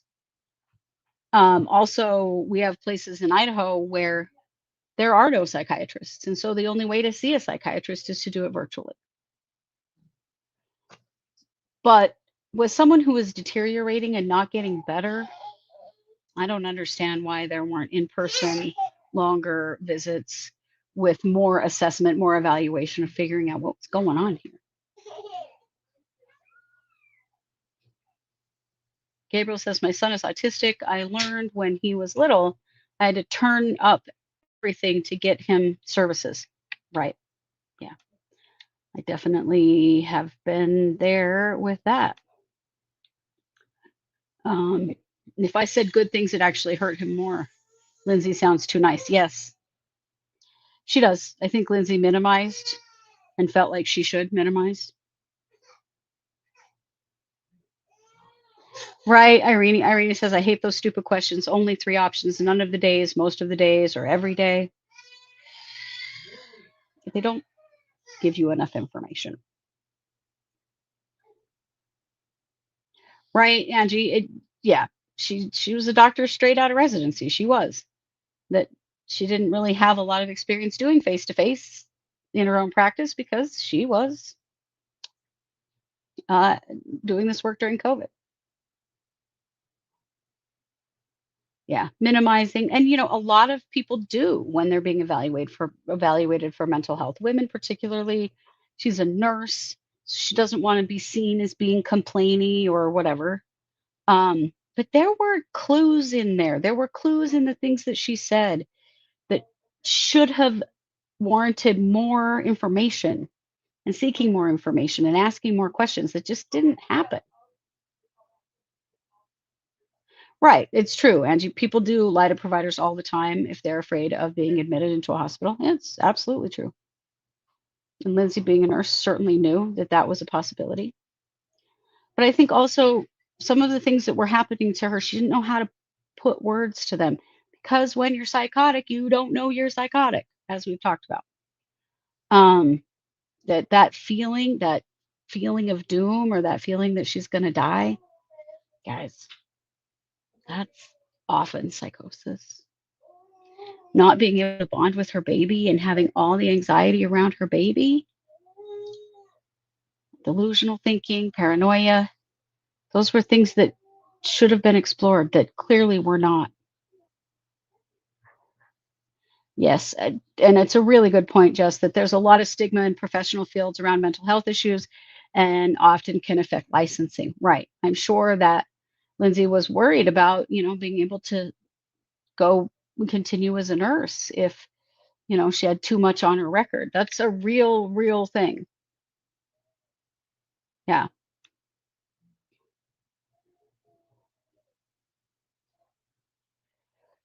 Right, right, Gabriel, and I think you're right. She might think if she's having bad thoughts, she can control them, like she wouldn't really do it. And Lindsay very clearly felt like she had to control this situation. She had to solve it. She's the mom, she's the nurse, right? That's the reality that is placed on women, not particularly on women who are mothers.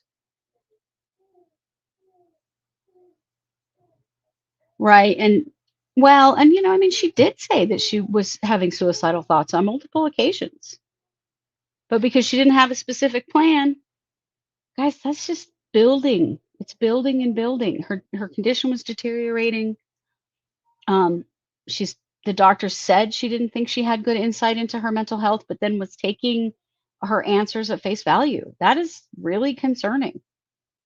There were a lot of things that were just reported just from her notes that I went, why didn't you go a little deeper with some of this stuff and push a little harder? Because there were red flags. Really unfortunate that she didn't get the care that she needed.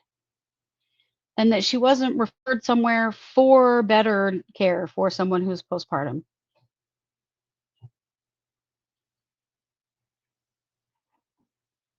Good question. Gabriel says, this might sound dumb, but we know pregnancy messes up hormones. Are those ever checked? Here's the problem with testing hormones. Our hormones fluctuate constantly throughout the day. And so testing them is difficult and doesn't always tell you what's happening. We don't have good, particularly female hormones, we don't have a lot of good testing around hormonal imbalances. And we also don't have good studies and understanding of how hormonal imbalances postpartum can affect a woman's mental health. The research gets done on men. Right, Jess. And that is what has bothered me about this from the beginning is just because she didn't have a plan right then didn't mean she wouldn't have a plan. And like you said, could be formed in seconds after a final push, which is entirely true. Somebody can just go off the edge. Right. And Lindsay was breastfeeding, which would make her hesitant to be on the meds. Exactly. So there were only some meds they could prescribe. And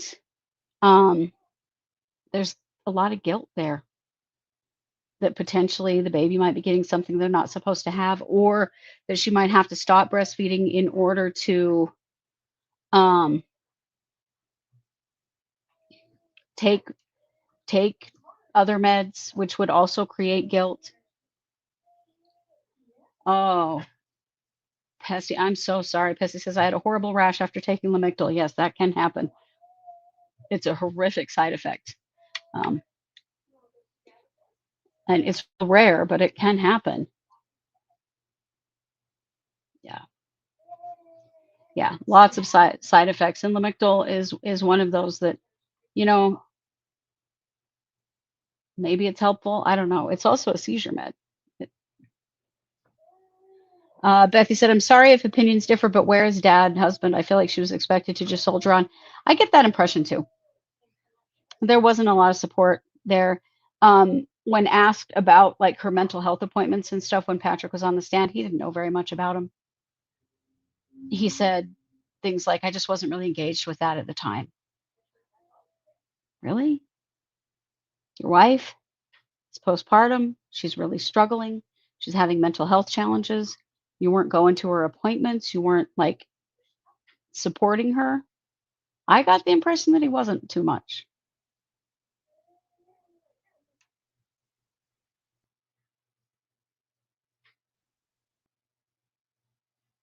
Oh, interesting. Gabriel said there's a doctor out there trying to get research approved to test menstrual blood, just like we do regular blood tests. Apparently, it can show endo and a bunch of stuff. Genius, but crazy. This isn't a thing already. Did you know that they can diagnose endometriosis with a saliva test? You know how they discovered it? Because a man got endometriosis. Turns out men can get it too. And so they real quick came up with an easy test. How many of you have gone for a lifetime of horrible pain and they don't diagnose it until you have surgery? Turns out it can be diagnosed with a saliva test.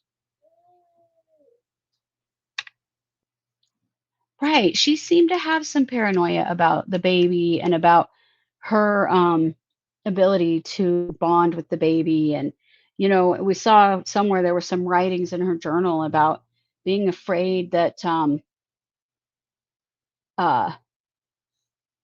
when he cried, it didn't sound right and there was just something wrong with him. Guys, that's psychosis. That's paranoia. That's delusional thinking. Scary. Right? The DA are lacking insight about what trial they are arguing. I think so too.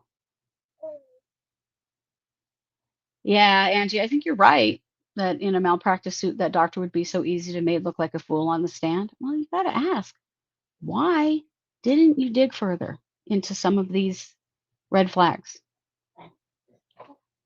Jess, if men had periods and had to give birth, we would have all kinds of treatment for them to reduce the pain and other side effects. Yeah, that's exactly true. This is just highlighting how poor medical care is for women and for specifically female focused health. Sucks. I mean, Reddington pointed out that the psych from this morning that from McLean Hospital didn't even know where postpartum depression and postpartum psychosis were located in the DSM-5. Right. Yeah. Very concerning. Whew. So it was an interesting day. I'm wondering what the jury is thinking of all of this. Yes, she did see this doctor up to what happened. She saw her only not very long before the children's deaths and her suicide attempt and everything happened. She was still seeing her. Yep. True, Bethy. If you can't get an erection, that's fixed. None of this other stuff is, though. But it could be, couldn't it? It could be. Yeah. That's why watching this trial matters and talking about these things matters. All righty. Well, thanks for joining me today and all week here with the Lindsay Clancy trial. We'll be back Monday morning at 9 a.m. Mountain to just do it all over again. Plus, I'll be back over on our main channel, True Crime Squad, for our usual schedule over there of 6 p.m. Monday. These are all Mountain times, 6 p.m. Monday, 3 p.m. Tuesday, 6 p.m. Wednesday, and 3 p.m. on Thursday. So I'll be here and there. Thank you so much for joining me. Thanks for caring about this case. I think this is so important. I've seen some really good discussion out there happening on social media about it. And this is the kind of case that really needs some awareness. And we need to be pushing our medical system to take better care of women with postpartum depression and postpartum psychosis. All righty. Well, you know it. I'm Christy with True Crime Squad Trials. Have a good weekend.